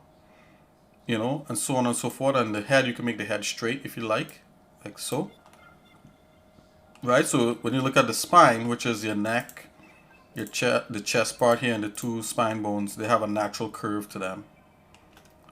You see, like, I think like maybe this part could be a little more curved, so I'm gonna take it and just move it back just a little bit. So I'm gonna take this and move this back a little bit, so it's a little more curvy, a smoother curve. I'm gonna go to my front view, right? And you want to make sure that all these things line up perfectly, right? We're gonna get into that in a little bit. I'm gonna come back and make sure that all these things are lined up nice and proper. Ooh, would you look at that? Is this guy not? Oh, he is selected. Okay, just acting weird. Let's just move this guy more in the middle. Okay, let's continue down to the hand, and let's see if we can finish up rotating these bones in place. So far this looks good to me. Or we probably could rotate this, roll this one a little bit different. Let's go something like that. Yeah, that's a little nicer. Alright. So now we got a hand already rotated correctly. Now you could skip out these bones here that leads to the knuckles. You don't need to rotate those if you don't want.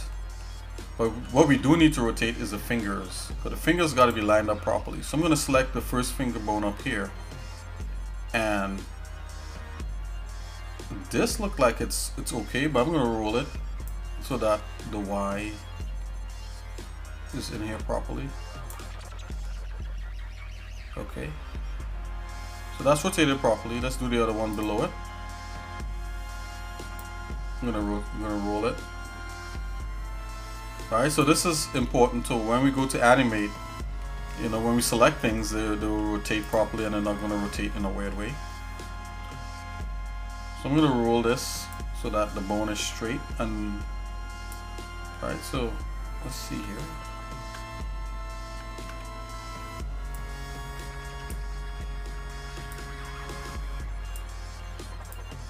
Okay. So I'm rotating it so that, you know, this faces this way. If you look at the side view right here, if you could tell, that faces out like that. I'm gonna do this with this bone too, rotate it so the Y face, so the Z faces out. Let's roll that. Now, what I'm showing you here, you don't have to get off the bat, right?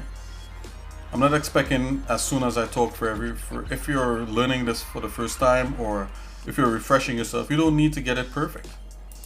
That's the whole point of us doing this together, is that even if I lost you like 2 or 3 like an hour back or something, it's all good.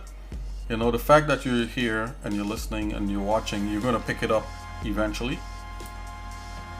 You know, that's at least how I learn. That's how I learn. Knowing that eventually things are gonna work out.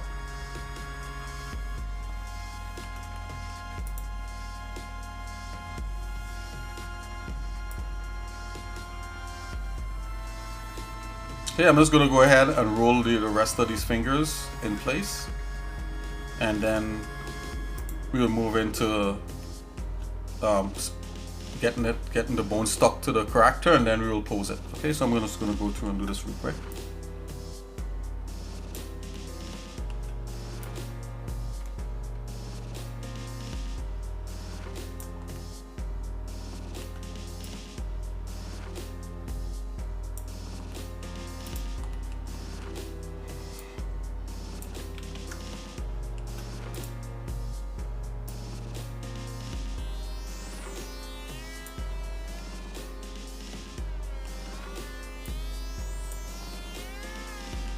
Okay, got the last one here.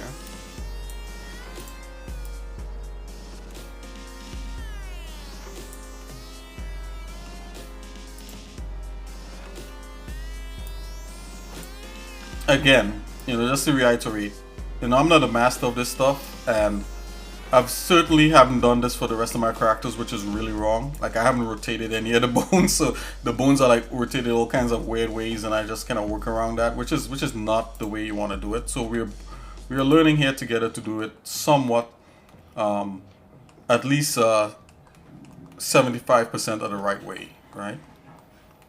There's no 100% one way to do something, so we're learning the simple way, the exercise Nick way, the exercise force way. I'll feel a lot better if we rotate these bones here so that they're proper. So let's just go ahead and do that, just in case if we run into any problems.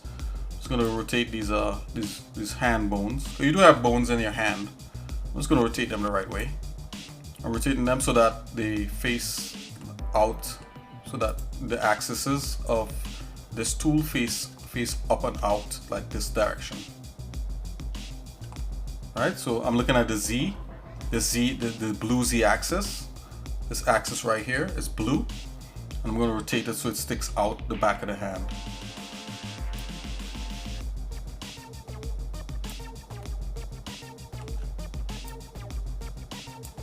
Okay, we're almost done.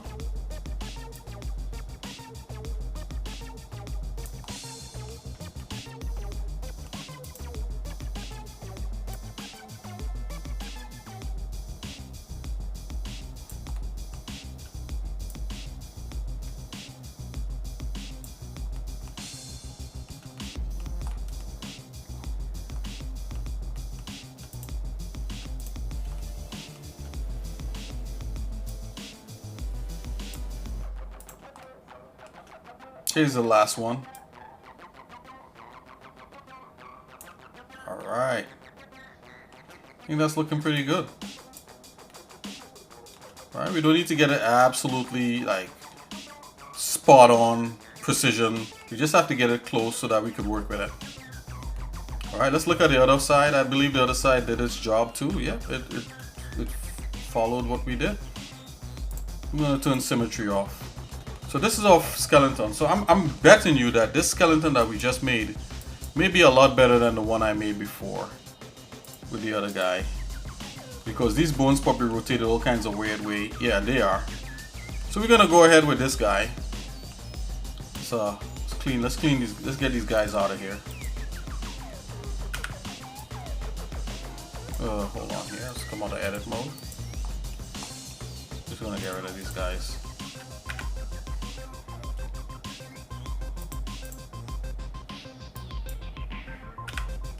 Alrighty. So we got this guy. We got this guy. Let's hold on here. Let's do that. Okay, there we go. So this guy's even better than the previous guy. So I'm gonna save over because the bones are rotated in the right way. Now, technically, if we select the armature itself and we go into pose mode, and we select the rotation, which is or we select the transform tool, and we select that, it should be, yeah, it's rotated in the right way. Look at that. All right, you learn something new every day. So this is the first for me actually doing this in Blender, guys. The first for me actually having it rotated in a proper way that could be used. Look at that. All right, we're all learning.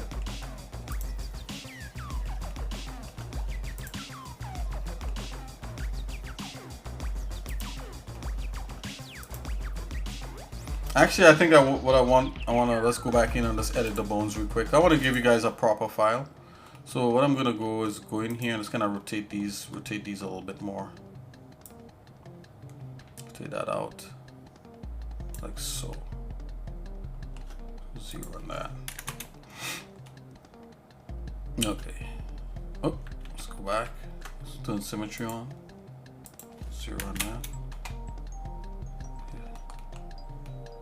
I'm just fixing some last minute things here, guys. So when I pass the file along, it makes sense. Let's come in here. So zero that out. Okay, that looks good like that.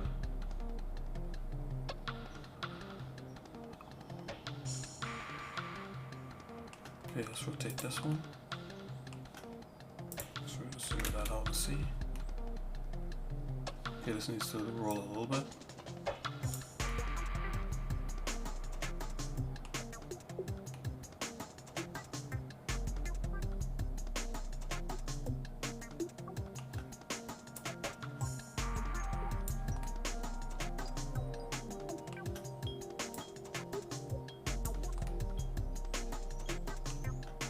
So whatever the case is in the end, guys, we're gonna work with this, you know, until we get what it is we need out of it.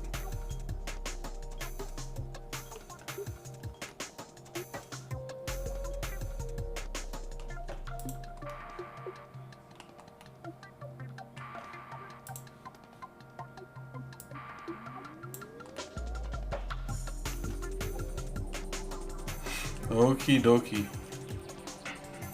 Here we go. Okay, so we got that. That's finished.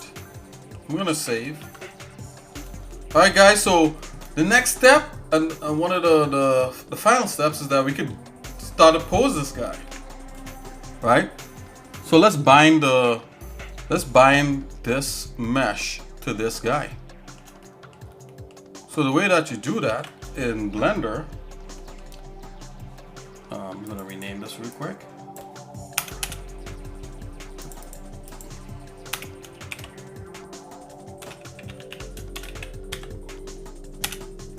Let's just rename the stuff real quick here.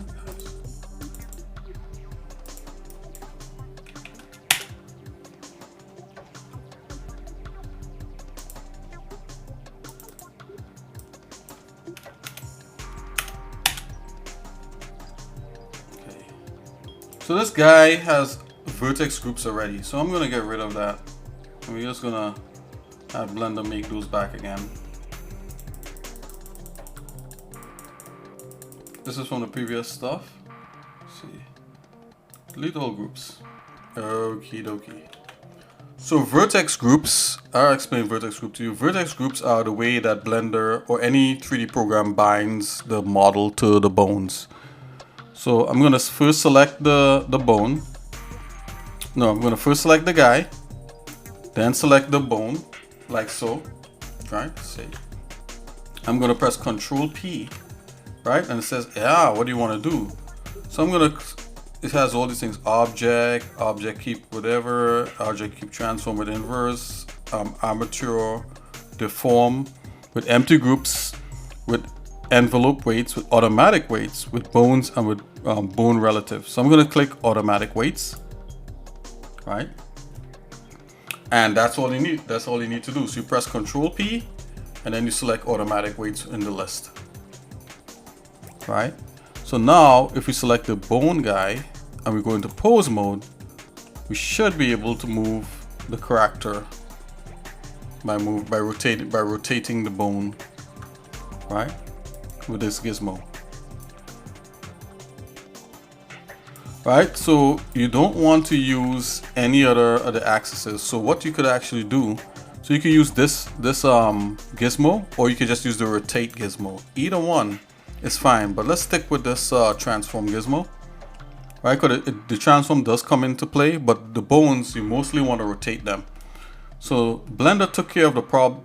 Blender with this guy made it easy. So let's test the bones out by rotating the bones and making sure that all the rotations are proper. See, the guy could turn his head back and forth. Let's check his shoulder bone. Oh yeah, look at that. It's not perfect, but it's a good start. Let's rotate. And remember I was talking about envelopes and weights. We'll get into that in a minute, right? The most important thing is the fingers. Let's check the fingers. I think Blender really worked on getting those things correct. So I'm gonna select one of those, press the full stop on the keyboard. Okay, we're at the hand bone. So let's move the hand and see if all the bones follow. Yes, they do. Right? I'm gonna select the thumb and rotate that. Yep, that looks pretty okay for now. Rotate that. That's pretty okay. Let's select the point finger and move that. Yeah, that looks fine. Look at that. You were able to pose this finger already. We're gonna rotate the middle finger. For some reason in the 80s, showing the middle finger was a thing. I don't know. Let's rotate. Not scale. Let's select the ring finger and rotate that. Alright, you can rotate it anyway. And let's rotate this. Right. Now you could do something where you could limit the bones, and make sure when you're doing rotations, make sure you're in local or normal mode. Let's click on local. Now let's select seeing that we tested out the arm and it looks fine, let's check the chest. Let's check the neck. Yep, the neck is good. Let's check the chest. Look at that. We can bend his chest. Let's check his spine, you could bend the spine, and what you're looking for is for any vertices that's not stretching. If you see any stretching, then you have to edit the weights. We're gonna go into edit weights right after this. Select this tailbone here, whatever it is. Now this bone, if you notice this bone that I have here, this is called a root bone. If you grab and you move this bone, the entire character is gonna move. So I'm gonna press G to grab, and if you move it, you see the entire character is gonna move, because this is the bone that controls the entire skeleton and thus controlling the character. Let's select this thigh bone here, and we're just gonna move it up and take a look. Yeah, everything looks fine. All right, then we're gonna rotate the lower leg. That looks fine. Then we can rotate his feet. So now everything is so much better to rotate, because we did fix how things are. See, that looks fine. Let's select that. That looks fine. Look at that, his toe is fine. So this character is fine. There's only one thing that I see we need to edit weights on. When I took his arm and I moved his arm up, notice how his chest expanded like that, because it's in the wrong way. So I'm going to edit the weights for that. All right. This is fine, but we don't want this moving up like that. All right. So I'm going to move it up like so. Right, and we're going to edit the weights here. Or whatever we do here is going to reflect on the other side. So I'm going to put it into that pose. Right, we're already posing already, guys. Look at that. I'm going to come out in object mode. I'm going to select the guy here like so, right? And we're going to go in weight painting. So click on that, right? Then you want to tell it what paint you want to paint. You want to paint where the weight paints, excuse me, this the skeleton right there. Hold on.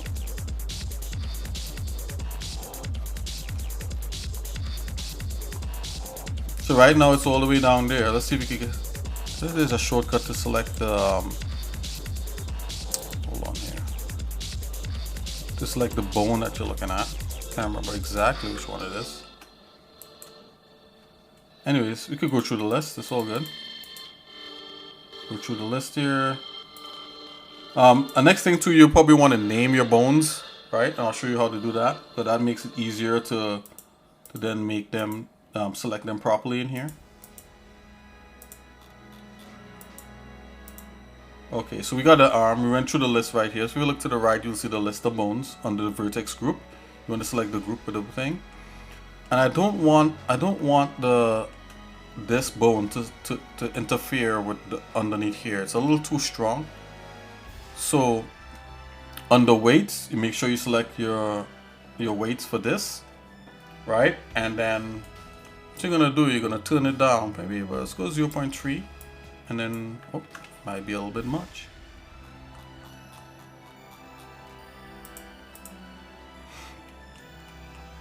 Let's see, strength, the draw.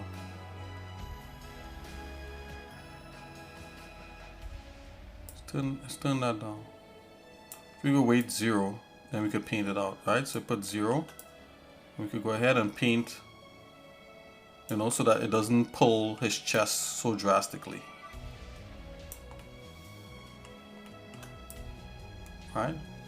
It's gonna take our time. No, I didn't put symmetry on, so let's redo that. Go back, right? Make sure symmetry. I'm gonna click symmetry right here. I'm gonna use it on the x-axis.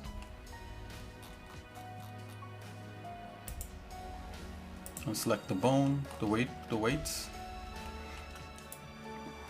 All right, so whatever we do here should be reflected on the other side.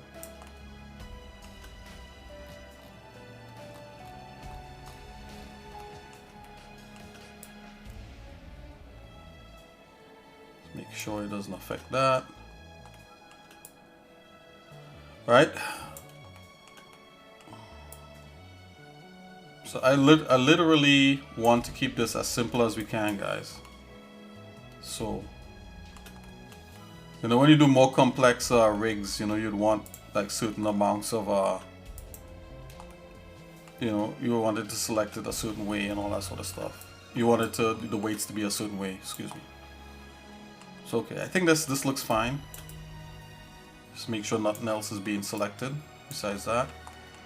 Right.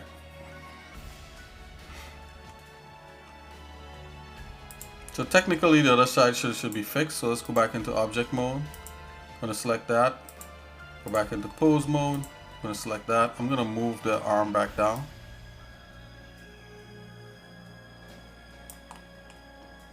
Let's check the other side. It didn't do it.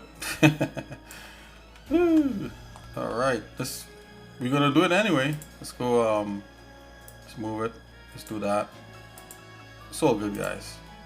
We're learning together. Let's see why that happened. Just like that. Wait, paint. Oh, there you go. Hold shift and you can select whatever bone is right under the mouse. Not that one. That one there. There you go. Holding shift and right clicking.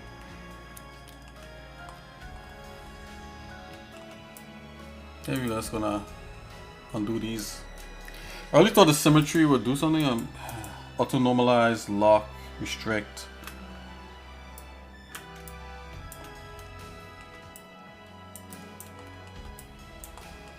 Okay, we got it, guys.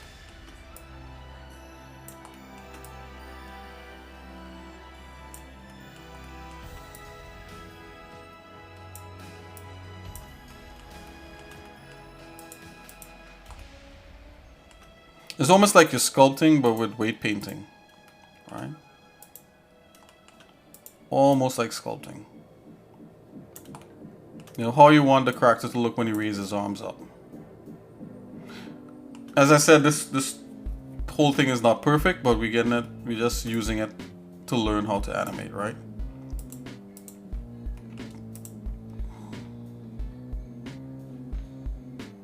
Let's go back into pose mode and let's bring it back down. Basically can zero all these things out. The wrong thing selected. Really?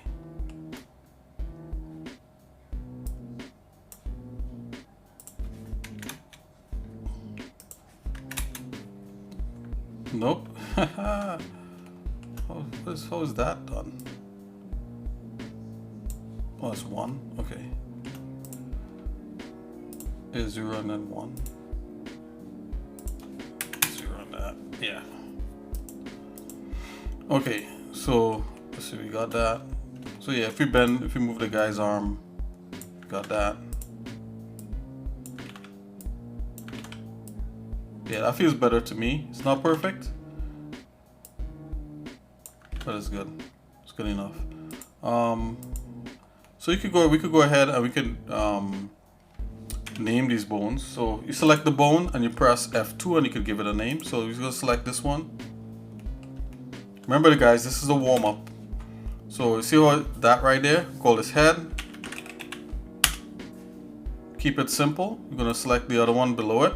And we're in pose mode. Select that bone and press F2 on your keyboard to rename. And I'm gonna do neck. Let's come here.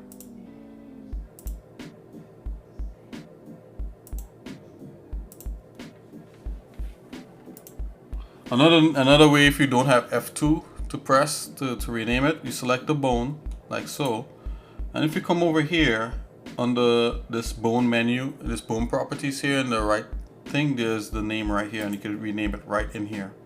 So this will be his left shoulder. So left shoulder.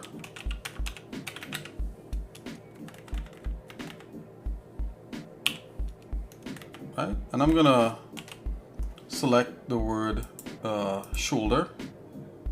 Sorry, left. Looks like left. Copy that because we're going to use left a whole bunch of stuff here. So you could edit the name here without pressing F2 also, just so that to be clear. So I'm going to select this upper arm. For me, I'm going to press F2 because it's quicker. I'm going to press Control V because we have left. We copied the word left. Underscore. I'm gonna put a underscore left upper arm.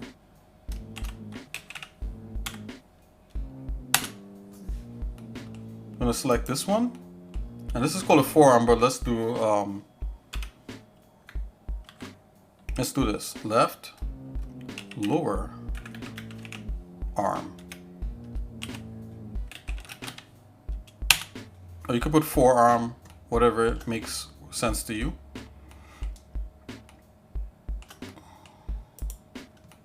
This is the hand bone right here. F2. Left hand, just put hand. That's it. Let's do the center bones right here. So we got a neck. Now if you select it and you look top here on the top right, it'll tell you the name. So see that? So it's like this, we call this chest, like this bone here. F2, call this chest, chest.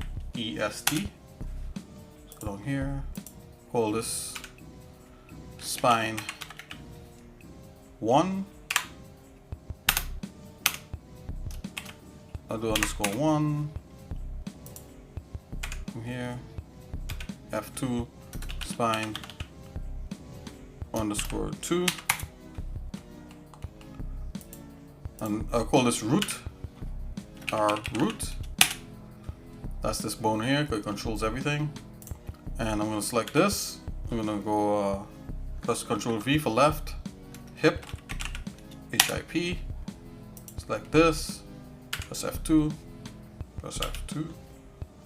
Control V. So this is left thigh.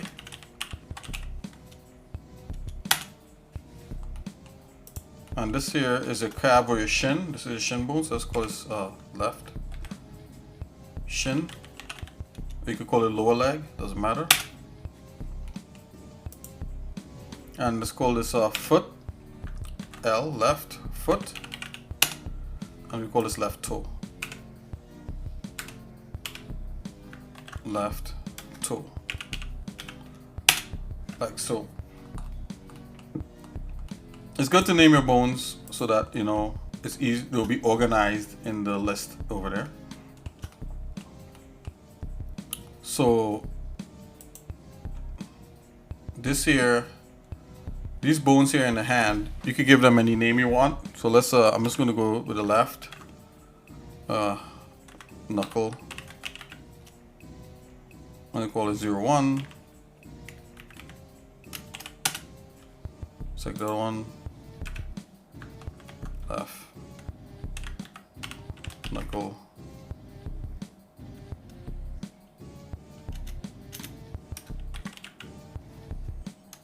Zero 02. Let's go ahead and copy that word. Let's go back. Yeah, thought so. Okay. I'm gonna select the other one. Go ahead and name that.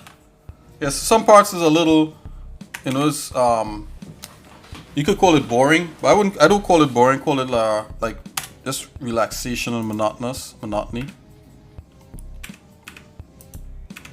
Finding relaxation in mundane tasks. Sometimes you don't want all the complexities of life, right? So you just pick something that's sure and simple, and you just do that, you know.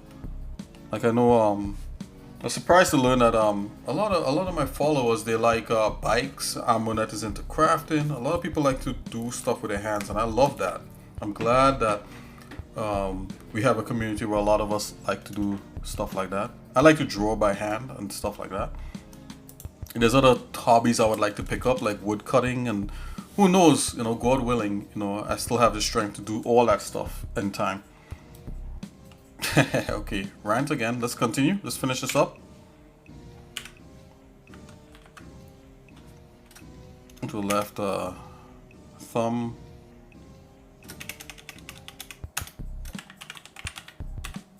Right, 01. Let's copy this. That's thumb 02.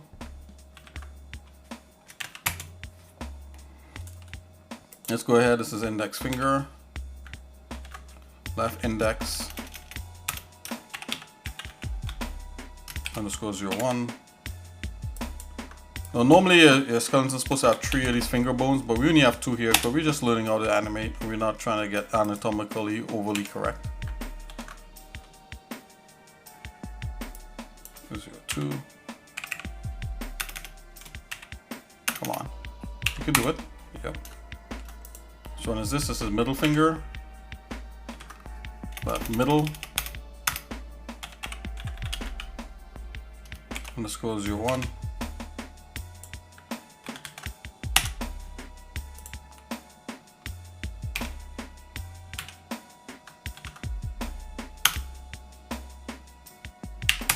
So 2. Okay, which one is this? This is a ring. It's a ring finger. Underscore 01.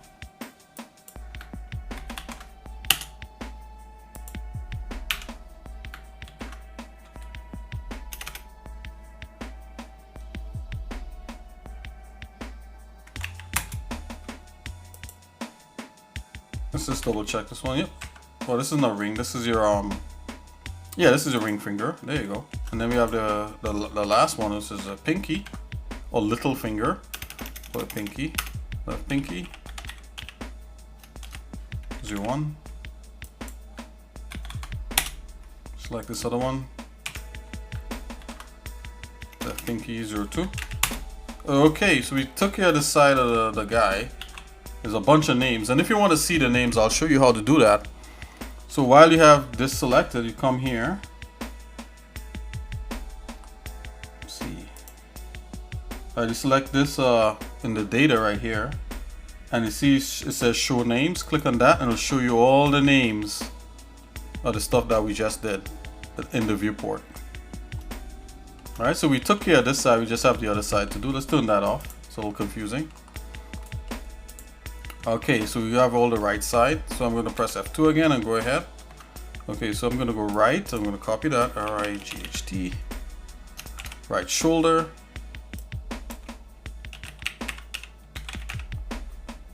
Okay, I'm going to copy the word right. Press enter there. Right upper arm.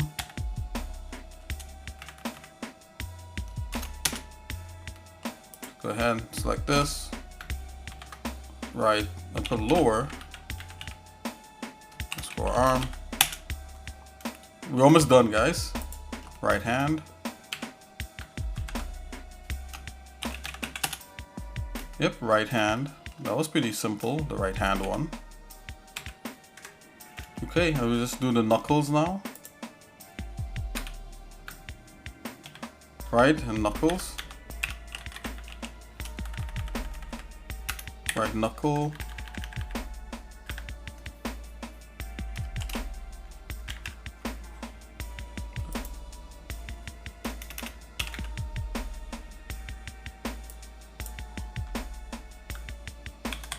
Right knuckles 01. We're almost done here, guys. Right knuckle 02. Let's just zoom in here a little bit. Okay, right knuckle 03. Knuckle 04. And knuckle 05. Okay, press save again. Let's just do the thumb and the stuff. We're almost done, guys. Come here, right thumb 1. Underscore 01. Just gonna copy all that. Come here. Right thumb 02. Bam. Right index finger. Index 01. Copy that. Yo, Malura, what's the nice job on the comic? Yeah, I see. We're onto boning. Yeah, we're onto boning for sure. Absolutely, Malura. What's up? Oh, you redeem a hydrate? Oh wow, Malura. Yeah, normally when I do the hydrate, I show myself on camera. and I hydrate, and I don't have my webcam with me right now. I gotta think about how to do this. You know what? I'm gonna take a screenshot of me hydrating. I can drink off camera. I'll take a picture of me drinking, and I'm gonna bring it right up because I can hook my my phone up just for pictures. Well, Lord, I gotta give you what you paid for, right?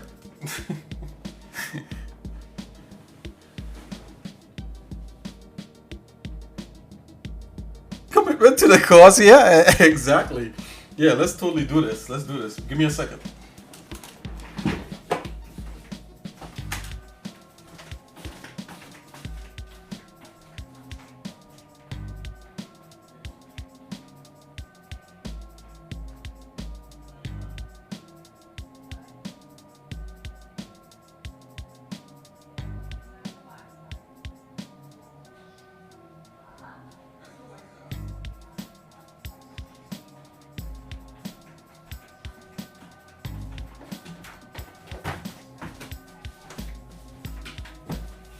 Okay. Let's do this. See if I can commitment to the cause for sure.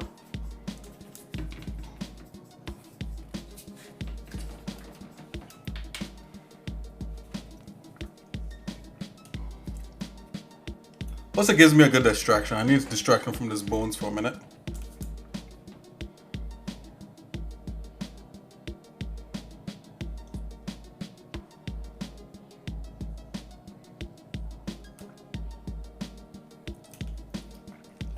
Yeah, I think that'll work.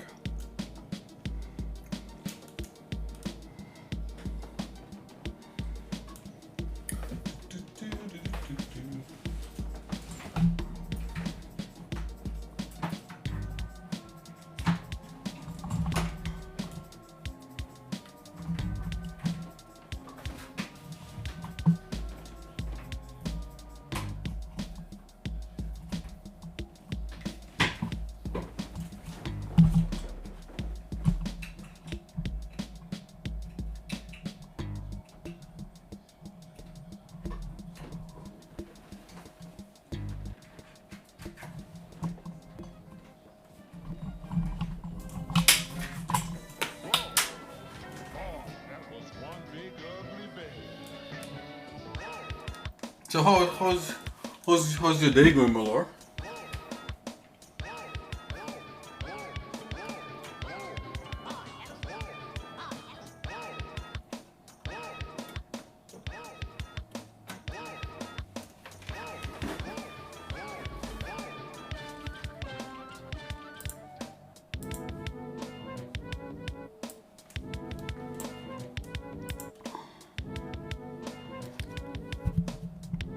So how's your day going so far?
Okay, this one is from Allure, who requested a hydrate.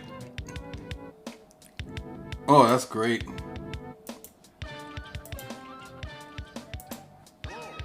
Let's see if we can rock this back and forth. So this is me doing the hydrate. Just so that you know your points do mean something. Oh, that's me and my wife. Let's go back here. It's me drinking.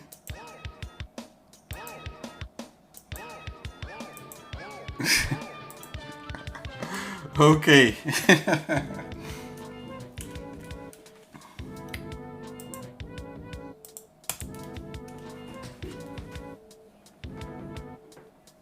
Oh, it's yeah, you're gonna have to rewind and freeze frame it and take it up and take a picture and blow it up and nah. Yeah, it's my wife. She's wonderful. So yeah, so let's finish boning this hat. We're just naming the bones, so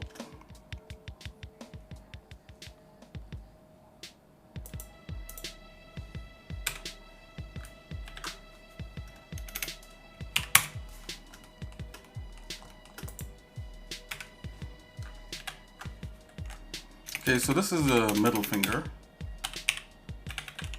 Let's do this real quick.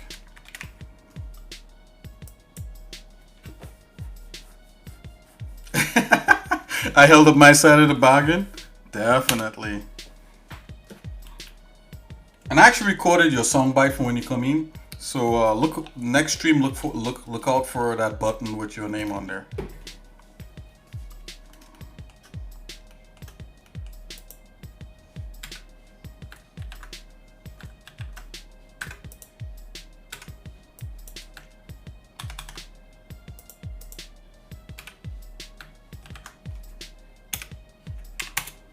Okay, it's the middle finger.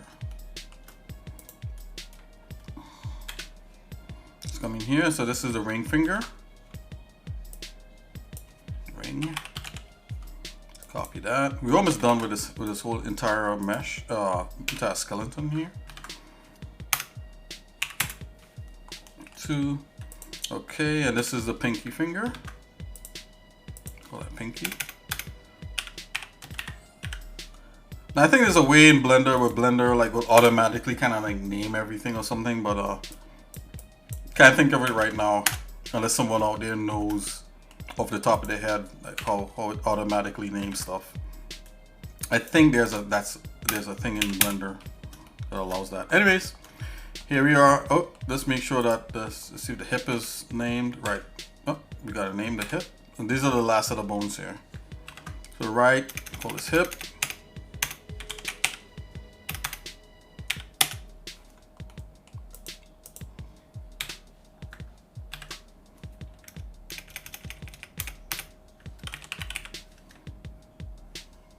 Alright, thigh, that's what it is.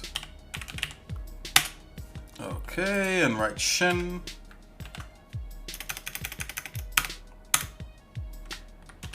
Also known as your funny bone. When you hit your funny bone, it'll definitely make you laugh and cry, laugh with tears.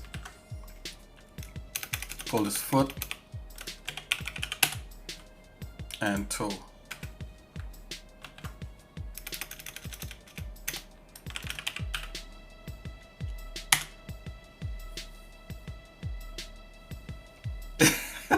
Yup. You know how we do it.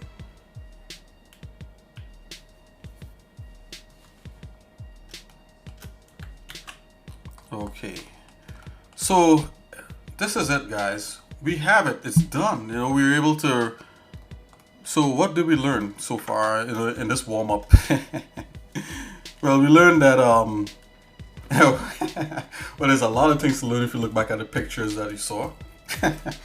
But besides all that, in Blender, what did we learn? We learned how to actually make a skeleton from scratch for any character that you have, and you know, how to rotate the bones in the proper way, so when we go to pose the character, everything is correct. We gave it a name so that when we let's go to pose mode here. So when we come into any other mode, we're able to see the correct names of things. So from here, see, like, look at that. So if we select the model itself, or we go to do weight editing, look at that. All the bones are organized, right? You have the root bone, which is on top. It has a spine 2, spine 1 and 2. It have the chest bone, has the neck, it has the head. Then we have the whole left side of the body, which is left shoulder, left upper arm, left lower arm, blah blah blah blah blah. And then we have oh, look at this. There's an extra bone. What is that one? Bone 3. I don't know what that is. And then there's all the right side.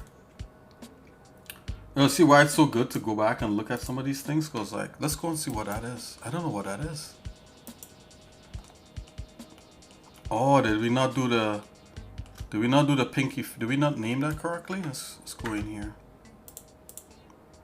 Let's select the, let's go into, I'm just gonna make sure this, I thought I named that. Oh, that didn't get named, so that's a left pinky. Left. The pinky. 0, 2. This one should be, yep. Oh, this left pinky 0, 1. Let's go back and select that. Okay. Now we should be okay. Now we should be okay. Okay, there you go. That's why it's good to double check stuff. Okay, so now if we go back into object mode, select the thing. Yep, there you go. It's all proper now. Properly named. Woohoo! Okay. All right, guys. So let's pose this guy.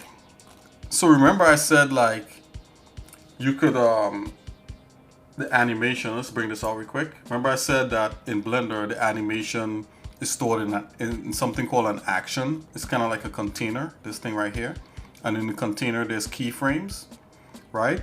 And the keyframes that are being held is the rotation, which is this R, the translation, which is this T, and the scale, which is S, right? And then you could take this action, this entire big block, this container, and you could apply it to any other character you might have.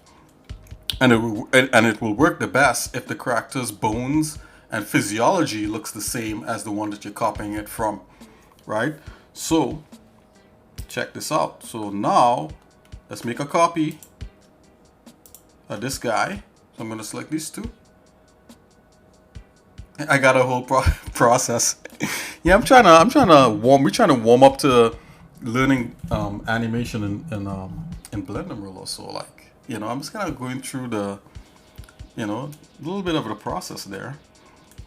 So you select these two. I'm gonna duplicate so that, so grab, I'm just gonna press X.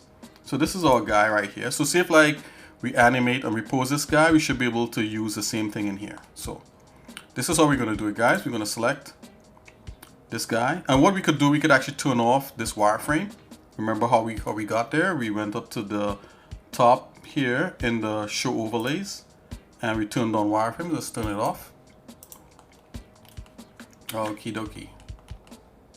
So now this guy here, we're gonna go into animation, and it already puts us in pose mode because we had this armature selected. And you know, if it doesn't get appreciated enough, but learning to make games assets is just such a massive effort. Yeah, you're right, Malo, you're absolutely right. Modeling, texturing, rigging animation, it's amazing you can do all of that. Oh, me? Oh, it's just like, I had this, maybe I'm a little older than a lot of people think. And I've been doing this since I got out of school. And, you know, that's kind of, you know, I've been faced with this stuff ever since I got out of school. Like, you know, one of the first jobs I worked in was a television station. And that's when, not to date myself too much, that's when 3D Studio Max started to get really popular. And Maya just came out and all that sort of stuff. So I had to learn from back then what a lot of this stuff meant. And, you know, and I just was lucky. I worked many different menial low income jobs and stuff, and nothing is wrong with that. But I also spent a lot of time working in architectural engineering. I worked at television station, and I did a lot of effects and different things like that. I'm just not gloating. I'm just saying that I just probably for some people I might have more of the kind of like the years, you know. That's like history, you know, passing through that kind of thing. So that's, you know, along the way you pick up a few things. I don't know everything though. There's a lot about game development that I'm still learning, you know. And look at that. After all this time, I'm still here learning animation in Blender. You know, we're learning together, right? You know, this is just my simple process to get this stuff going. So okay guys, so remember I said like in the next coming videos, we're going to actually do some actual animation. So here I'm going to do some posing. Let's get some posing down. If you could pose your character comfortably, you could more or less kind of animate. And it's the posing part is what you got to get down. And then everything else kind of falls in place once you know where to look. Okay, so let's pose this guy up, man. So we did all that work with this guy, and let's get him posed up. So first thing is first, right? We could just pose him without doing any kind of keyframes, right?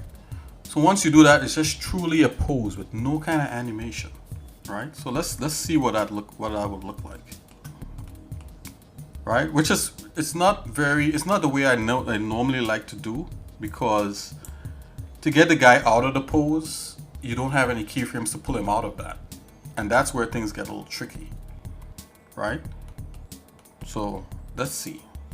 Let's pose without keyframes and let's pose with keyframes. Posing with keyframes is where you get animation, but it also helps you get back your neutral pose to do other things.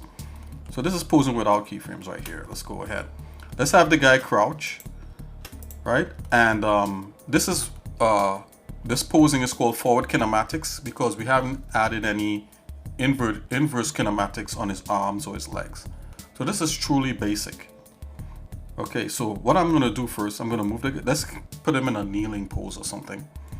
I'm gonna move him down like so, and let's go ahead and rotate him. Rotate his bones. So let's go like that. Very basic. We're gonna keep it simple. All right, we're gonna keep it simple. Now I moved him down by pulling the center root bone, that middle bone, and by his crotch. That's what I did, just in case if you didn't see that. All right, let's do that. Let's get in a simple pose. We're gonna do him kneeling.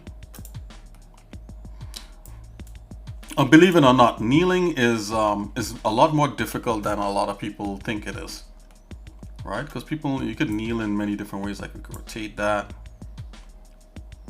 like so, and then if you go to the side view, this is where side views come into play, right? Wherever his toe is here, you have to bring his leg up a little higher, right? Gotta tuck this back a bit, right? And then you got to watch how his body is. So normally when people like rotate their legs and feet and all that sort of stuff, you kind of want like a little bit of angle like this to there. You know, the thigh wouldn't be completely straight; it might be rolled, and then you know you kind of roll like that. You can kind of cheat there a little bit. You're not really supposed your arms, your legs don't really roll like that. Also you'll be breaking your leg. But in this case, we could get away with a little bit. You know, it's just animation. All right, so let's rotate his chest, his body. See, you got some chest and body. All right, he's kneeling before his master or something. Let's go to the side view. You see, like right now, the knee is not completely on the ground. That's why I say kneeling is a little more difficult than what a lot of people think. All right, so we want to bring this leg up so that it fits on this line. If you pull this down here, see, that's where the knee is. His foot has got to be up that high too. Let's just rotate that. Let's keep that like that. And then maybe his thing wants to rotate in a bit. And then his toe definitely wants to be like that. If you look at what I'm doing right here. The other guy is blocking our view, so I'm just going to hide him for a minute. Okay, so you can see clearly what I'm doing. All right, so I'm lining everything up to this line right here. And I'm going to rotate his foot until we get it so that it's on the same line as his knee. So wherever his knee is, that's where his thing has got to be. So I'm going to go back and select the root bone, and let's bring him down a little bit. So go to the side view. I'm going to press G, Z to bring it down.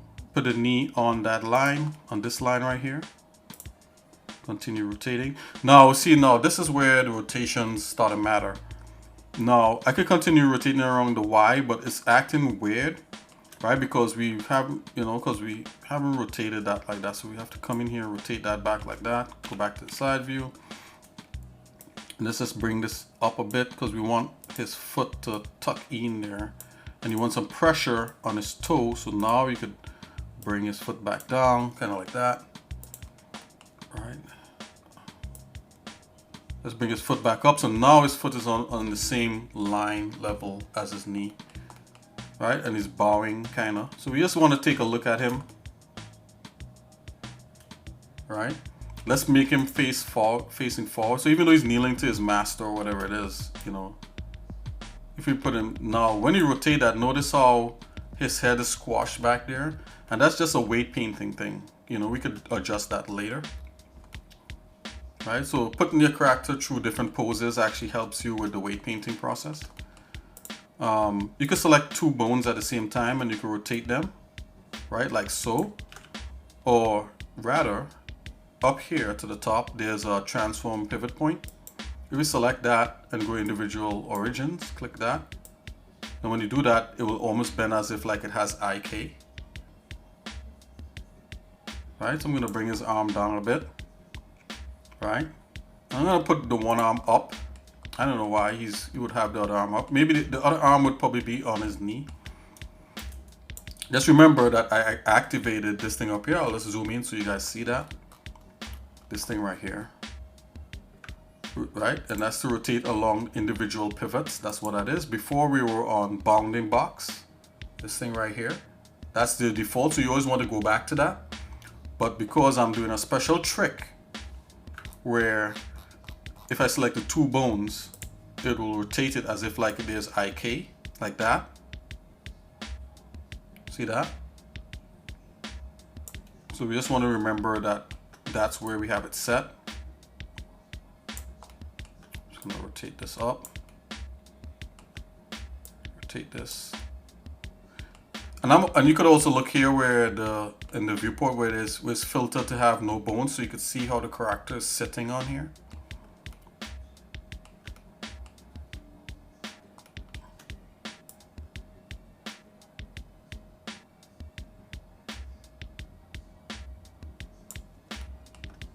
Okay, let's rotate his arm. So I've seen some character bones where there's a center bone where they split this bone here in half, so you could rotate, so there's a natural rotation. But for what we're doing, we don't need to do that. Like Merlor said, if it's just for games, it's good to go, right? And we're learning together. So I'm gonna place his hand there on his knee, right? And maybe his hand, we could relax his hand. So you select the hand bone. And let's rotate it. Let's rotate it down, right? So long as you get accustomed to like starting to pose your character, right, then things are gonna kind of work out eventually. I'm gonna raise his neck up just slightly, something like that. His back is really hunched over, which is good. All right, so this is just straight posing without adding keyframes. Now the bad thing about this is that if we want to go into our next pose, there's no way we could like really reset. There's no way we could reset the pose. I mean, like that kind of is a way. Let's see. There's a reset position thing right here. But I think once you turn it off or whatever, it acts wacky. I'm not sure. I have to dive more into this. So if anybody knows more about this, just let me know. So yeah, so this is the first pose. Look at that, guys. We did it. You did it. Got this guy posed up. So let's go ahead and select everything. And let's hit reset position. He's back. Go back to pose. You see, like he goes back into the pose like, no. You know, kind of thing. Oh man. I have no idea how to like how to keep this in here. I think there might be a way. I can't think of it right now. If you hit reset position, how can you get it back to be this pose? I'm not sure. Let's see, select that. Pose position. Let's see. Apply pose as reset pose. Right? Apply selected as apply visual transform to pose. I wonder if that's the pose position right there. They just didn't put position in front of it. Let's see that. Okay, let's go back to pose. Oh yeah, boy, we just learned something new. There you go, we're learning together. Look at that. Wow. Okay, well, there you go. You guys just saw it. That's how you reset it. That's how you reset it back. You click reset position, select everything, right, to get it back into this neutral position. Yup. Exactly. I agree. Yeah, discovering stuff together. Oh my. Yeah, that's below you hit the nail on the head. So, matter of fact, that should be like an emote I should get for here, like a nail being hit in the head. Cause you guys are spot on, man. So I click reset position, and then I went in here and go pose, apply, and it's like apply visual transform to pose. That's what you want. So when you hit that, then it goes back into the pose. Yeah, so there you go, guys. Look, we just learned something new. I know I learned how to pose stuff and get it back to the proper thing without adding keyframes. Okay, so that's without adding keyframes. And that, you know what that's good for, guys? I'll tell you what that's good for. Let's see, Control Z back. See if we can get back the pose that we had. Yeah, there we go. You know what this is good for? Say if like you want to do sculpting, and you have a base character, like this base model could be the starting of a sculpt, right? So you could pose it, you could have this base model, you could pose in all different ways. And then you could collapse, let's go here. You could go into object mode, select it, and make a duplicate, like that. Grab X. Oh. Anyways, the duplicate is made, and then you could just apply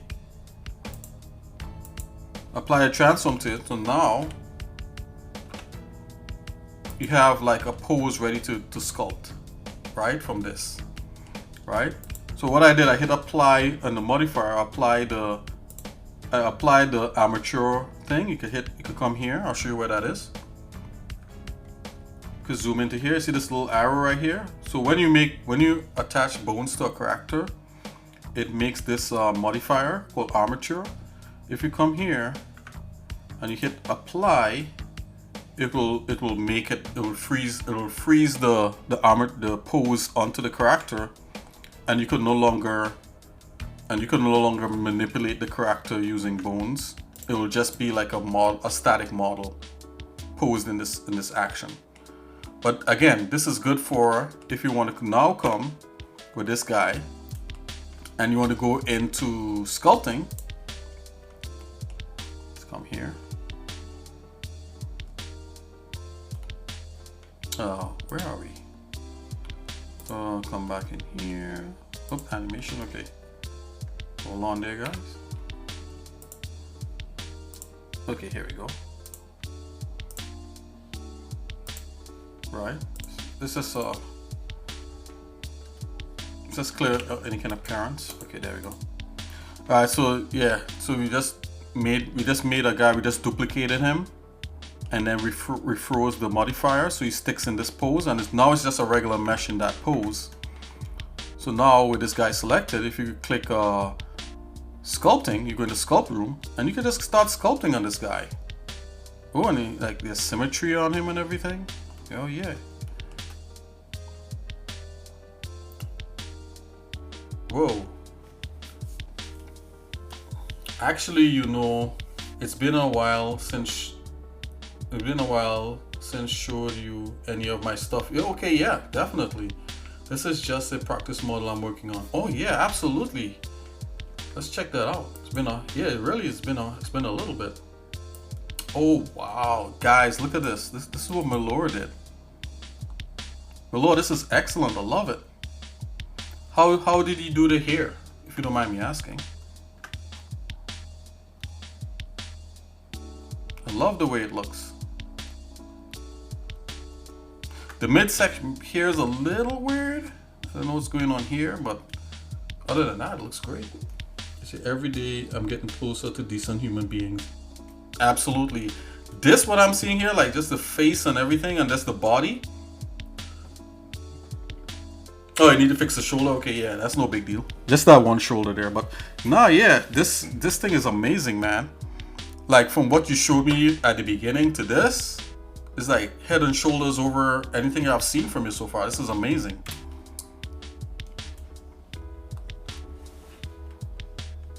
Hey guys, feel free to share with me so I could see, you know, what you're doing or what you're interested in, just like what Malor did here.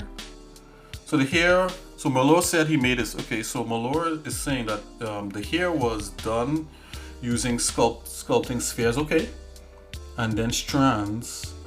Okay, we're done. Okay, we're done using curves and control curve. Okay, all right, that makes sense. Yeah, okay, I like that. I like the, oh, you're starting to like kind of do the clothes and everything like that. Starting to work that in. Yeah, I love it. The face looks great. I can't wait to see, you know, what else you do. Do you think you have more to do on this, or you think this is about it?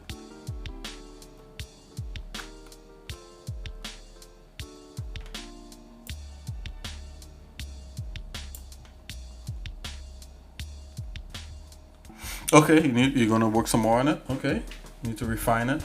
Okay, a few more bits here and there. Now, Malor, if I can remember, do you still stream? Do you stream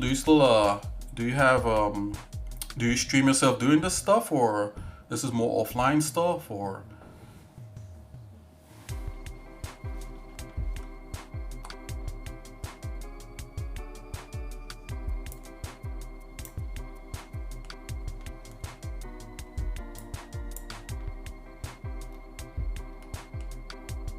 Yeah, this is great.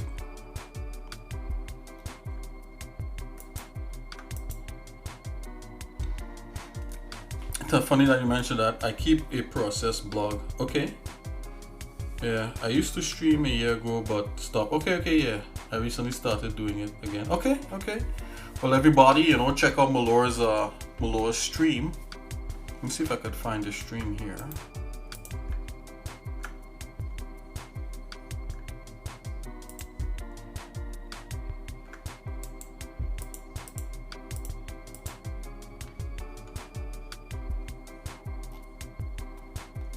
And Malor says it's been a little while since he streamed, but you know, still look out for what it is he has when he does start back streaming there. Okay, yeah, this is good stuff, man. You should post this in the Discord. You know, on the channel here, I don't know if you knew, I used to have a little window where I show all the art that people who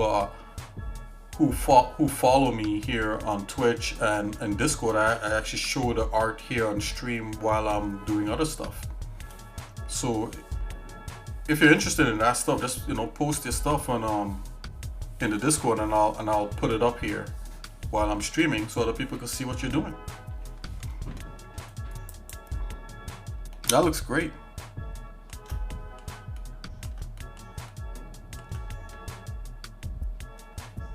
Okay guys, so we're gonna move on to the last part of this.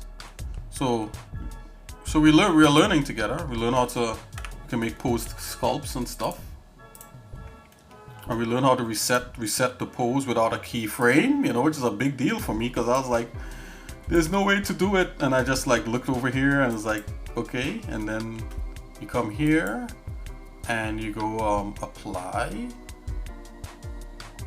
Oh, sorry, wait a minute. Oh, you have to be in pose mode.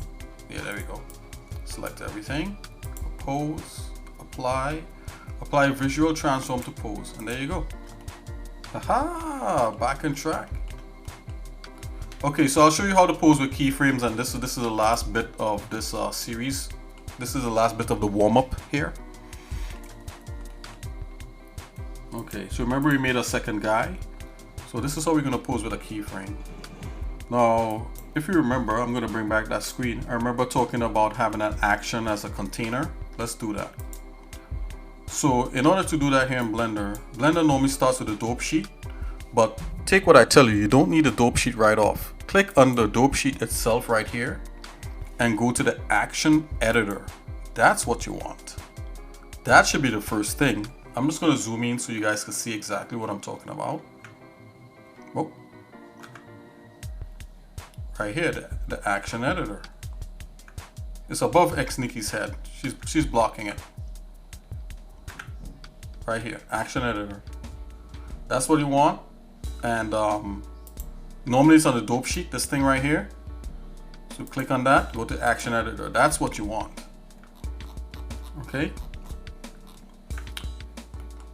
So once you have that selected, now you come here and you make your first action, your first container. But before we even click on that, I want to show you guys another setup that I like to do. I normally move my interface like this, right? Just watch carefully. And I make another window. The other window I'm making is another outliner window. So I'm going to put my cursor over here and just split the window like that, right? And then once I make another outliner, I like to come here where it says, I like to come in here in this button right here, and I like to choose Blender file. Now that's a big deal right there. I'm going to do it again. Right, so it's normally in this mode. Let's zoom in here. Let's see what it is. Right, so it says display mode right next to the outliner. So this is the second outliner I made, right? And right here where it has display mode or whatever it is, you click this and you're going to look for a Blender file. This is mega important to keep your stuff nice and clean. I had to learn the hard way. If you just start to lay keyframes down and making actions blindly, you're going to run into a lot of like little all kinds of chaos, and this is going to keep your head clean. This right here is important. I'm going to sit here for a minute so you can see it.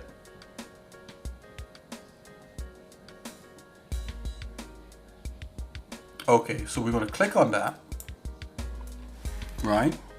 I'm going to zoom out. Right, so right here. So now we're in the Blender file.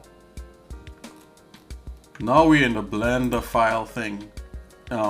So right here we have the outliner, right, with all the stuff that's in the scene, and now we have this view here shows you everything that's in your Blender file. This is mega important. Yet again, I'm seeing it again. So what we want to look at here? In here, we want to look at the actions that we make, right? So now we're going to come down here and we're going to make our first action. So you're going to select this guy, make sure he's selected, click new, right? And as soon as you click that, if you look up here by your Blender file outliner, you see actions is being created. And if you look here, it's going to say action. We're going to give it an action. Let's give it a first name. Let's call this pose. Or let's give it a proper name. Let's call it kneeling. Kneeling. Oh, come on, guys. Kneeling pose. I've been at this for a little bit, guys. Right? So see, I just put a name in there. So what it did, it renamed the action, right? So now on the actions, just click on this. Right? See in your Blender outliner, and you see it has the kneeling pose action, and it look like it has, the icon looks like keyframes. This is, now when we animate everything, all the keyframes are going to go into this, is going to go into this kneeling action pose container. Remember this thing right here, right? So now we got the guy, right? And in order to start laying keyframes down, right, the easiest way to do that, right, I'll show you two ways. The easiest way is to press, come down here on the bottom. Oh, it's being blocked by my logo. So let's hide my logo for a minute. You guys don't need to see that right off. Okay, there you go. Let's hide Xnikki. Can you take a break? Let's give Xnikki a break. Let's get a big yellow head out of here. There you go. Isn't that better? Just you and me, guys. Nobody else. No weird logos and no yellow bears. Better be quiet, or she'll get pissed off. All right. So So check this out. So we're in here, right? So now if you come down here to the bottom of Blender, that's where you can start recording keyframes. So there's two ways to do this. So that's called the auto keyframe. So we're gonna click that. Click auto keyframe, right? And then the other thing you want to do is to come over here where it says keying. Click on that. Oh, okay, this thing is too big. Let's zoom out here a bit. Keying. And then you come up with the active key sets. You want to come here and you want to choose location and rotation. You don't want scale. You just want location or unless you're going to scale a character growing big or something like that, like the Hulk. You just want location and rotation. All right, under keying. So we already had that selected, right? And once you start moving this character, it's going to start laying keyframes down where this green playhead is at. Wherever this green playhead is in this whole timeline, it's going to put a keyframe there.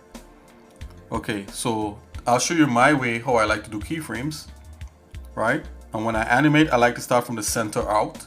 So you start with like how the character's position, like the root bone, right? And you could start moving it and you'll see keys start to like being made here.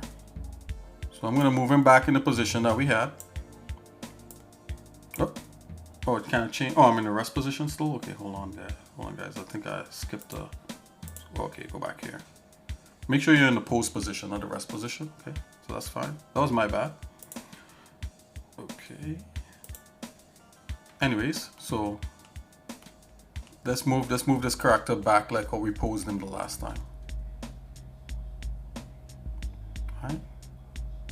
So as soon as I move him, you see how a keyframe just popped up right there. So now we can just focus on posing him, right? We're not focusing on animation. We're gonna do that in the next stream. We're gonna get into some animation, and the type of animation, we will call it pose to pose animation. We go from one pose to the next pose to the next pose.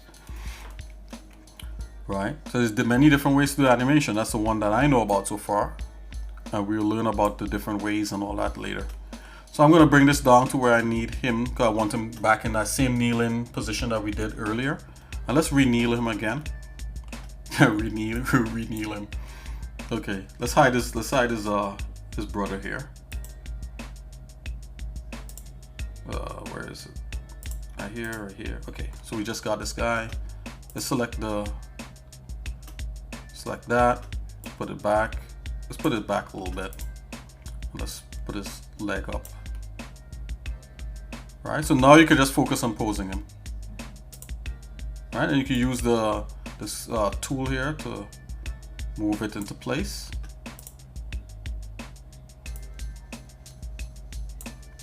Let's go ahead.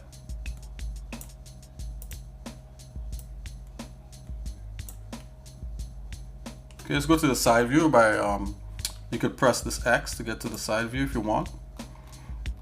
This X up here in the view navigation widget. All right.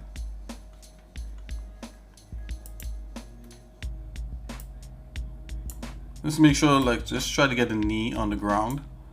I'm gonna try to rotate the leg so that the tip of the foot here is on the same plane. I'm gonna grab the root bone. I'm gonna move it down, right? So it's perfectly like that. Now let's grab the other thigh. Let's move that up. Let's rotate this bone, and we're just gonna go ahead and start rotating things somewhat in place. And then we go in 3D, and we could adjust and fix and that kind of thing. Let's rotate this up.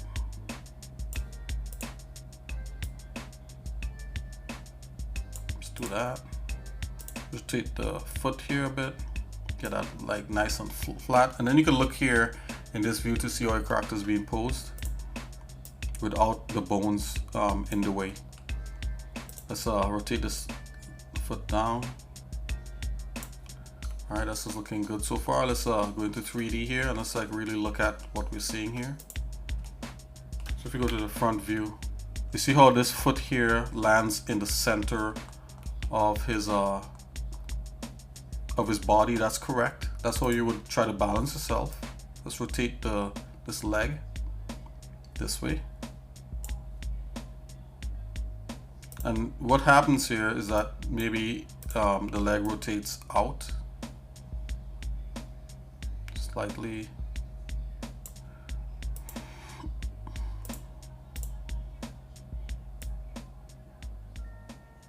Okay. Just doing little rotational adjustments and stuff like that.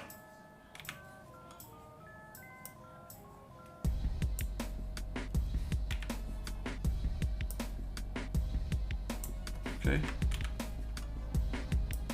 Let's rotate it back in play. So I'm looking at this view. This looks good to me. His legs is out there. His leg is out here. That's fine. Let's get it back in the same position.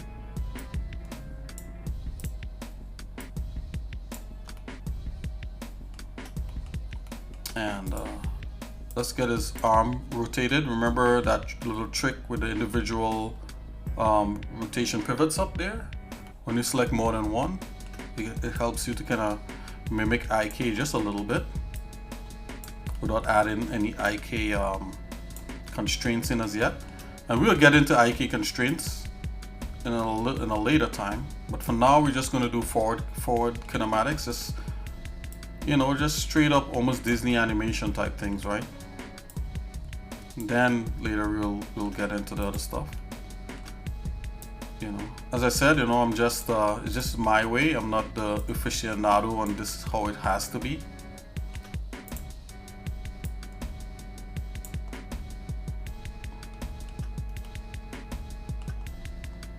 Let's relax his hand a bit. Right? The cool thing about having these individual things is if you select his fingers all together and you rotate, his fingers will curl as if like, you know, they're reacting. So let's try that. So I'm going to select his fingers from the knuckles down. We don't want to select any of the knuckles. Just want to select the fingers like so. Whoops. So, whoops, excuse me. So. You see that? I'm going to curl his fingers in by rotating. See, I select them and his fingers curling. And let's rotate his thumb a little bit, give it a little bit of difference. So his hand looks a little relaxed. Maybe this select these two fingers right there, and it's gonna point. This is kind of pointed out a bit, right? I'm gonna rotate his. You know, he's bowing before his you know, his king or something. Let's rotate this up.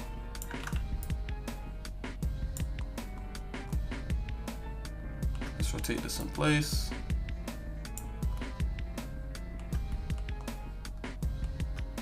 So he's like, yes, my liege, you called? He's presenting himself before his king like the angels do before the Lord. So like, see that? I just rotated that. I'm gonna stick his thumb out.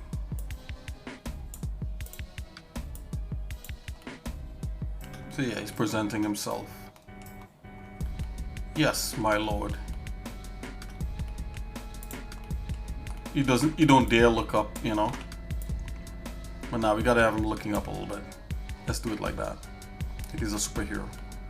Okay, so now that we have this all nice and posed up, now what I do, I select all the bones, like so, drag it, and I press, this is another important thing, I press the I key. So the I key helps you insert a keyframe. So press I, and it will actually make sure that all the bones get a keyframe.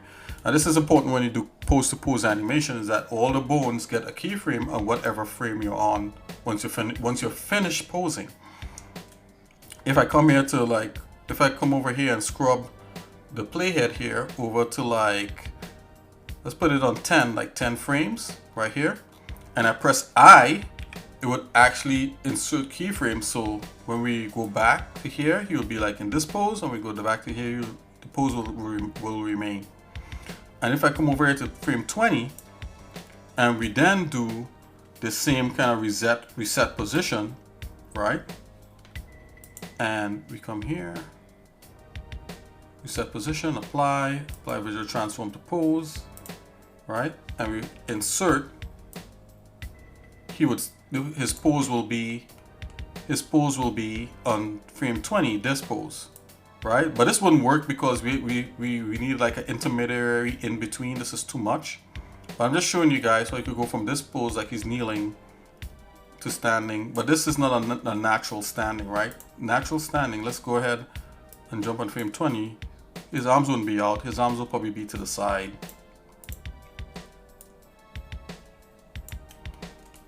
Let's rotate the arm a little bit. Make it a little more natural. Let's rotate that out a bit.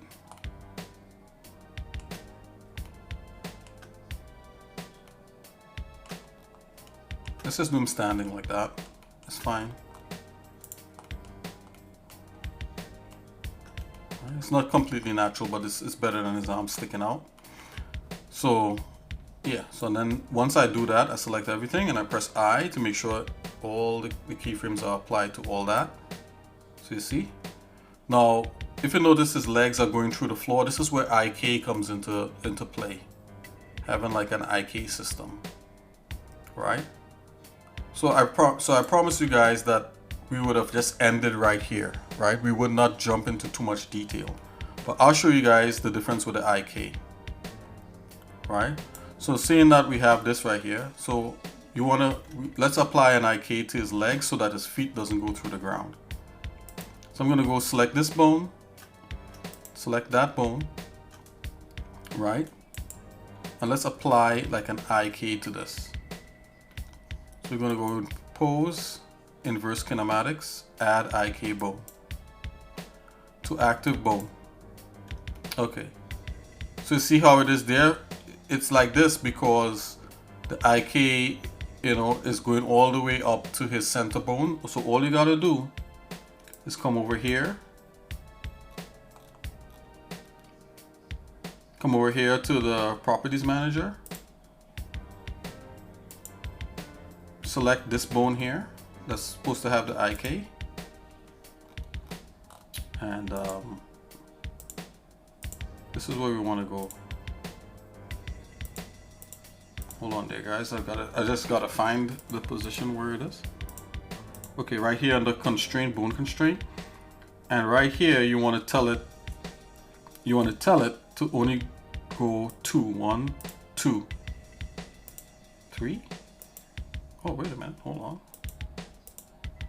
Oh, 1, 2. Okay. All right. So for some reason it's messing up there, but it's all good. Let's leave that alone. Let's undo the IK. Let's try that again. Hold on. Oh, so what do you actually want when you do the IK? My bad, I forgot. You want to actually apply. You want to actually add like a node that allows the IK to exist, right? So what I mean by that is this. Let's select this the end here. Let's watch what I do for a minute. I'm gonna come in here, go shift, gonna cursor to selected. I'm gonna add an empty. So this is what you need for IK. You need to add objects that the IK could live off of. Alright, let's go back. Let's go into to object mode here, and I'm going to apply an empty right there. So this is where the IK chain is going to end, right there. Let's go here. I'm going to make that half the size, or less than that probably. It's a little bit less than the size it should be. Let's select the thing here. I'm going to select this bone right here. I'm going to put the cursor over there, and let's add another thing there. Let's make this a fraction of the size. Okay, so now when we do it, it should be better. I'm going to go back here, go back into pose mode. Going to select that. Come here. We could add the IK constraint from right in here also. IK, I only want to go up to 2, right? You see it's doing even better right now. So, and then I'm going to select this as a target. Select this, joint as a target. There you go. So the IK is activated by selecting this empty as a target. You can give the empty a name if you like. Let's go back over here to this one. Let's add an IK constraint. I'm going to go up to 2 bones. We only want it to affect these 2 bones, 1 and 2. And then we're going to select, for the target, we're going to select this empty. Right. So now, when the guy bends down, his foot doesn't go through the floor, right?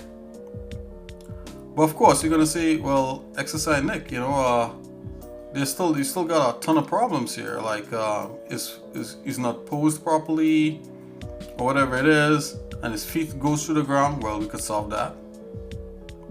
Let's go ahead and solve it.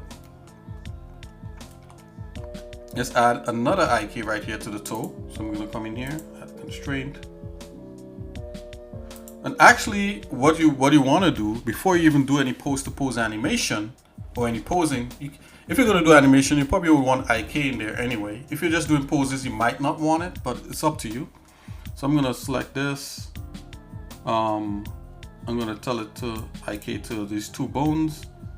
Oh yeah, we're supposed to add. Let's add a IK empty right there by the toe real quick. So let's go edit. Come right here, right there. Oops. Let's add to that. Let's go tab. Let's add an empty right by the toe. I'm gonna make the empty a little bit smaller, like so. Let's do that with the other side.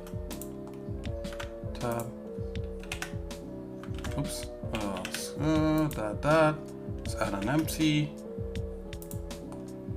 So one. I know I'm moving ahead here, guys. We kind of get into animation territories, but these are the things that I've learned, and we will learn things together. As you saw, I learned something a few minutes ago, how to reset the pose, which is amazing. Okay, so let's come in here. We're going back into pose mode. So now, with this thing selected here, under constraints, I'm going to select the target, which is this empty. Now, if at this point I've lost you, you know, feel free to ask again, and you can watch the video and slow it down after the fact. And I'll try to cover it slightly when we when we get into animation. So I'm going to select this other toe bone. I'm going to click inverse kinematics. I'm going to go up to 2 bones. And then for the target, I'm going to select the empty again. Okay, so now when we animate, you notice the foot stays anchored on the ground. That is what we want. The foot staying anchored. Look at that, guys. It's like magic. Right. So the other part of this is that I want to take this.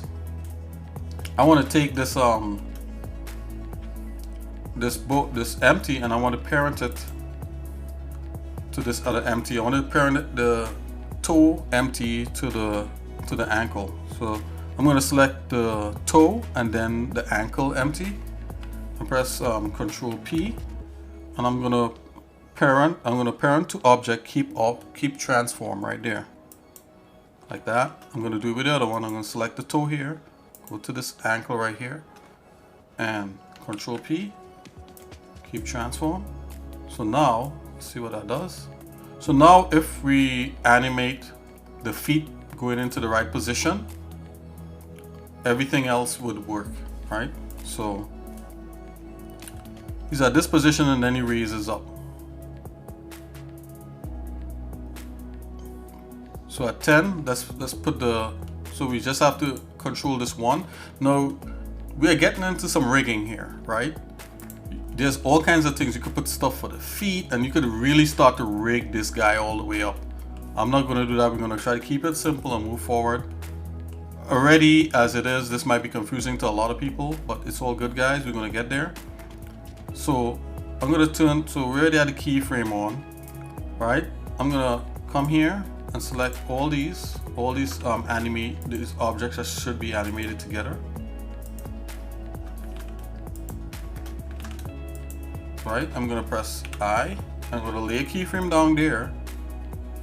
And then I'm going to come over here. And let's move this into place. Right, see if we can get back the kneeling.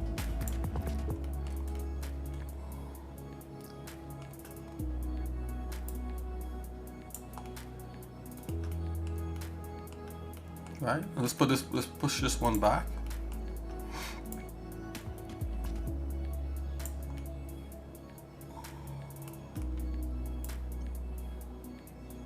You can raise this, you can raise it up and then bring this down.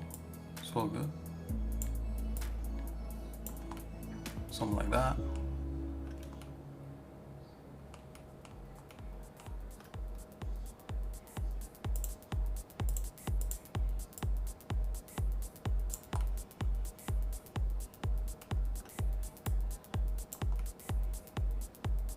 So to the side view, let's just see it.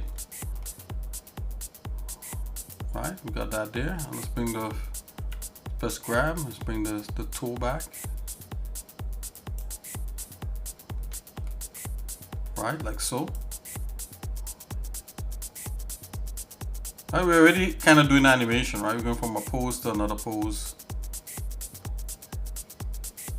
Right, but this, he's just sliding, right? You got to do like him stepping into place. So we got to think about which one we want to do first. So I'm going to come in the middle here. Right, I'm going to make this foot arrive first. I'm going to grab, I'm going to come back. Hold on here, I'll select these two. We'll come in here, let's apply. I think let's select these two here. These to a set. I'll select these two like so. I'm gonna make this arrive quicker. I'm gonna select this here, the last frame, and bring it like about here. Alright. Oh, does this still move? Why does this move? Oh, because this is animated.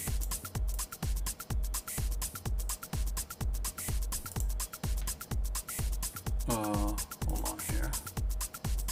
In the pose mode. Yep. Let's bring this right here.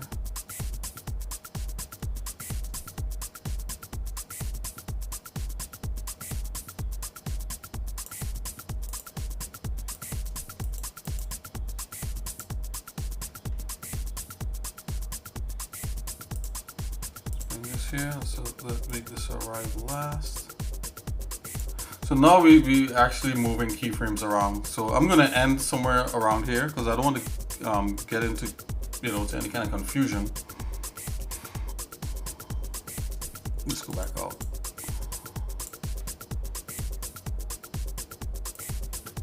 Let's bring this here. So we kind of want to bring these. There we go. Okay, I see what's going on. Let's bring these to a point here.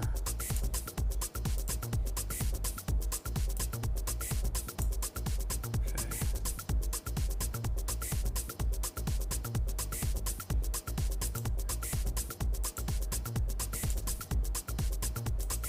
Okay, and these are going to be last.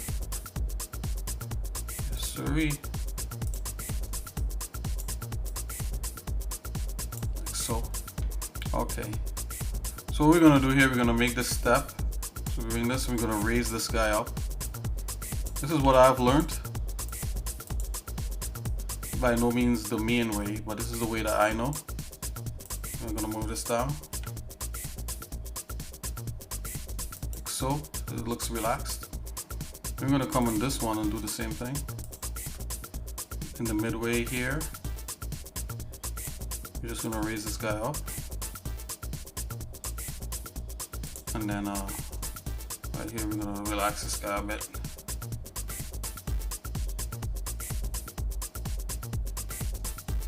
So now he looks like he's stepping down. And that's what I know, guys. Okay, so that's it. That's it. We got this guy. Let's play it. We end up animating it anyway. Let's go up to 20. You know, so we did some posing and we kind of got to animation, right? We're just warming up. We're just warming up here. I'm just gonna press play. Yeah, he gets up. Let's go to 30 just to give it some, you know, and then you could do stuff with the arms to make it make more sense.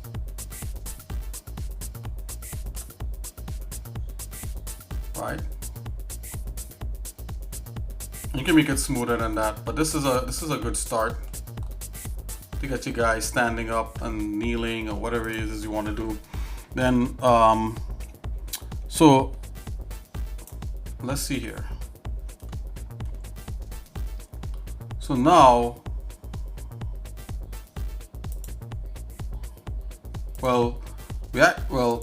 I technically messed things up because what's going on now is that all of a sudden you get all these other actions, right, being applied to this thing, right? And that's kind of not what you want, right? But we'll get into that later about actions and about how the actions are applied, that kind of thing. But the actions exist right here. See how much actions we did, because we have an action for the main bone, and we have the action for each of these control points, these empties that I made. But what you actually want to do is to go into where the kneeling is and apply to all these, so everything is being animated on one thing. So let's come in here. If I go here and I click kneeling, you know, it has nothing for this. Go here, go kneeling. Yeah, see, it has nothing for that because I didn't do my job. I didn't do my job, guys, which was to make sure that this was all on one container. You know, so these exist in different containers, and that causes confusion. But we'll get into that, guys. Let's put it back to where it belongs.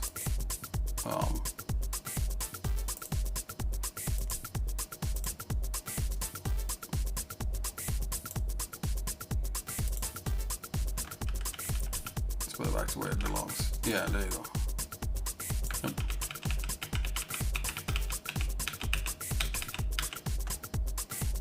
Okay, there we go. Anyways, guys, we were able to do this a little bit of something. This is a little bit of the warm-up. We get more into depth and that kind of thing. I just want to say thanks for all those who've been hanging out, you know, with me. You know, hey, you know, if we could hit, you know, some of these little milestones here, you know, have another thing once we finish with the series. Do another community challenge. That'd be great. So next, learning animation in Blender next, and this is what we got so far.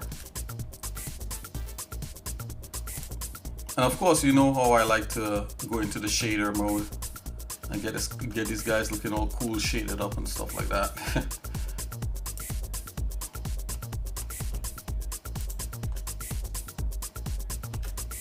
Animation.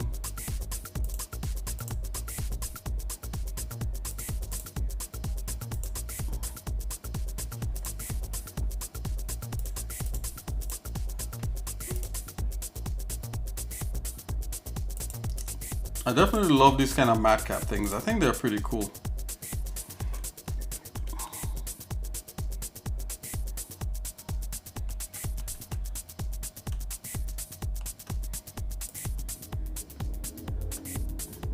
Let's get this guy shaded up. I can't resist, guys. I think it'll look pretty cool. Let's shade him. Gonna apply a sky. You apply the right one.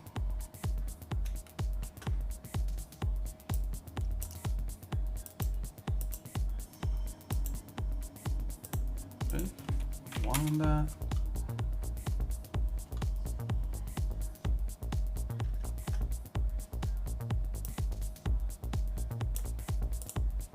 Let's get this guy material.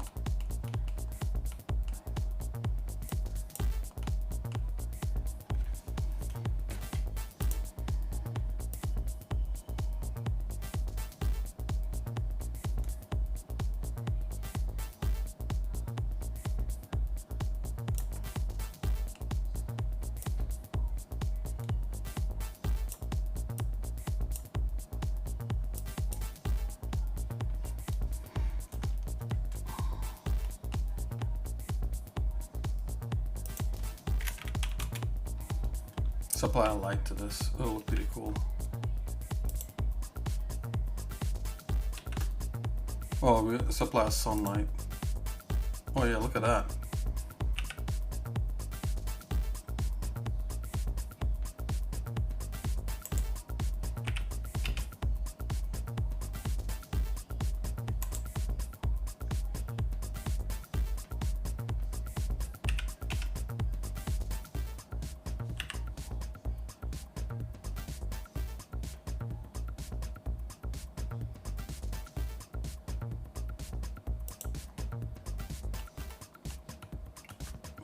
That's our mascot, guys.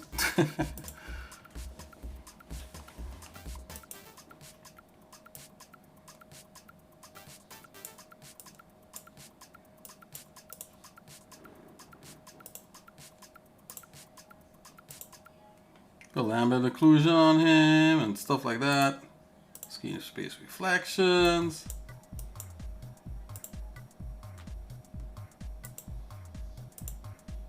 Got any bloom? Not really. Okay, guys. We got our guy animated. And of course, he could be, you know, he's animated, so.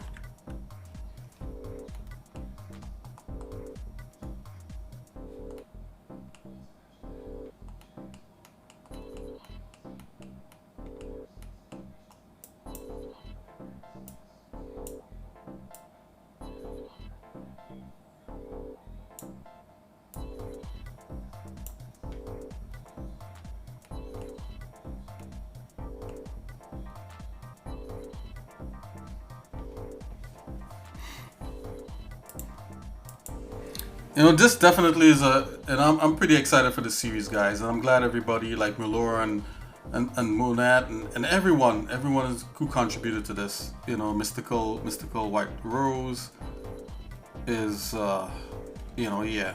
Thank you guys so much for contributing to this. We're gonna have a lot of fun getting this done.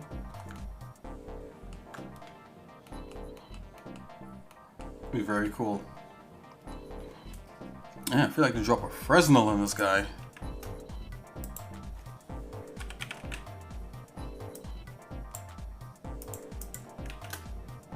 Ramp.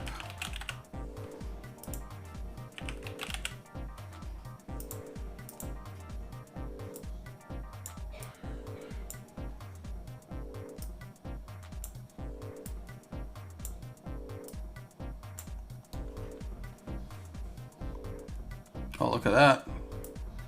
Looky here.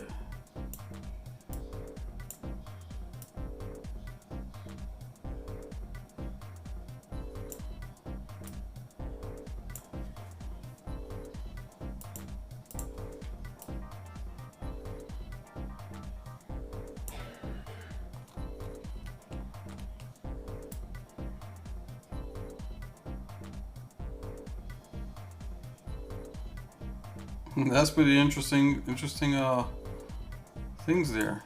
I know it's like the shading's let's go smooth shading. Like so.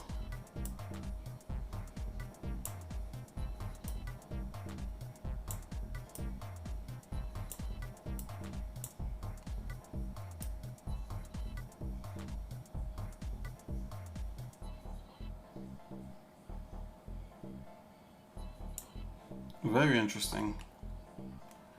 Anyways, guys, you know, I'll just stay here and play all day.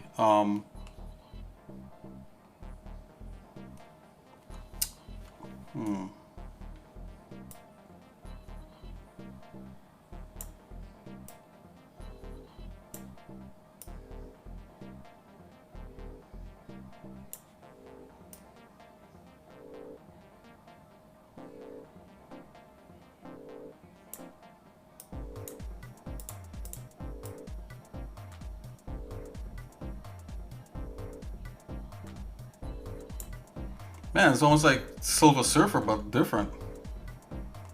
Human Torch, maybe.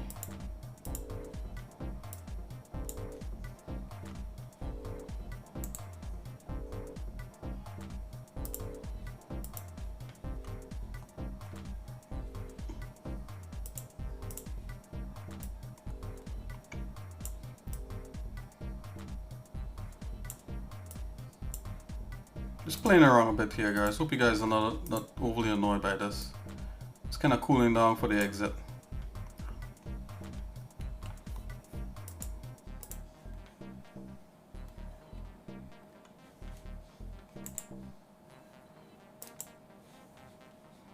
And of course, he kneels to no one but his lord.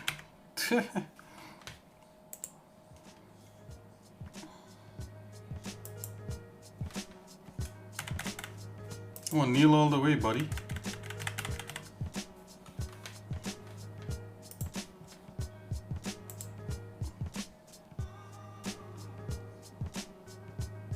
Alright guys, I'll see you guys in a little bit. God bless. Let's bring Ex-Nikki back. Where are you?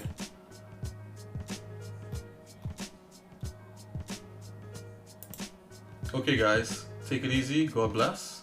Thanks for hanging out with me, and see you guys later. Have a good one. Now, of course, if you want to see some of the animations that inspire me, you understand, some of them, not all of them, you know, still have to change them, but nonetheless, if you want to stick around, take a little look-see to see what it looks like. It comes right up at the end of the stream here.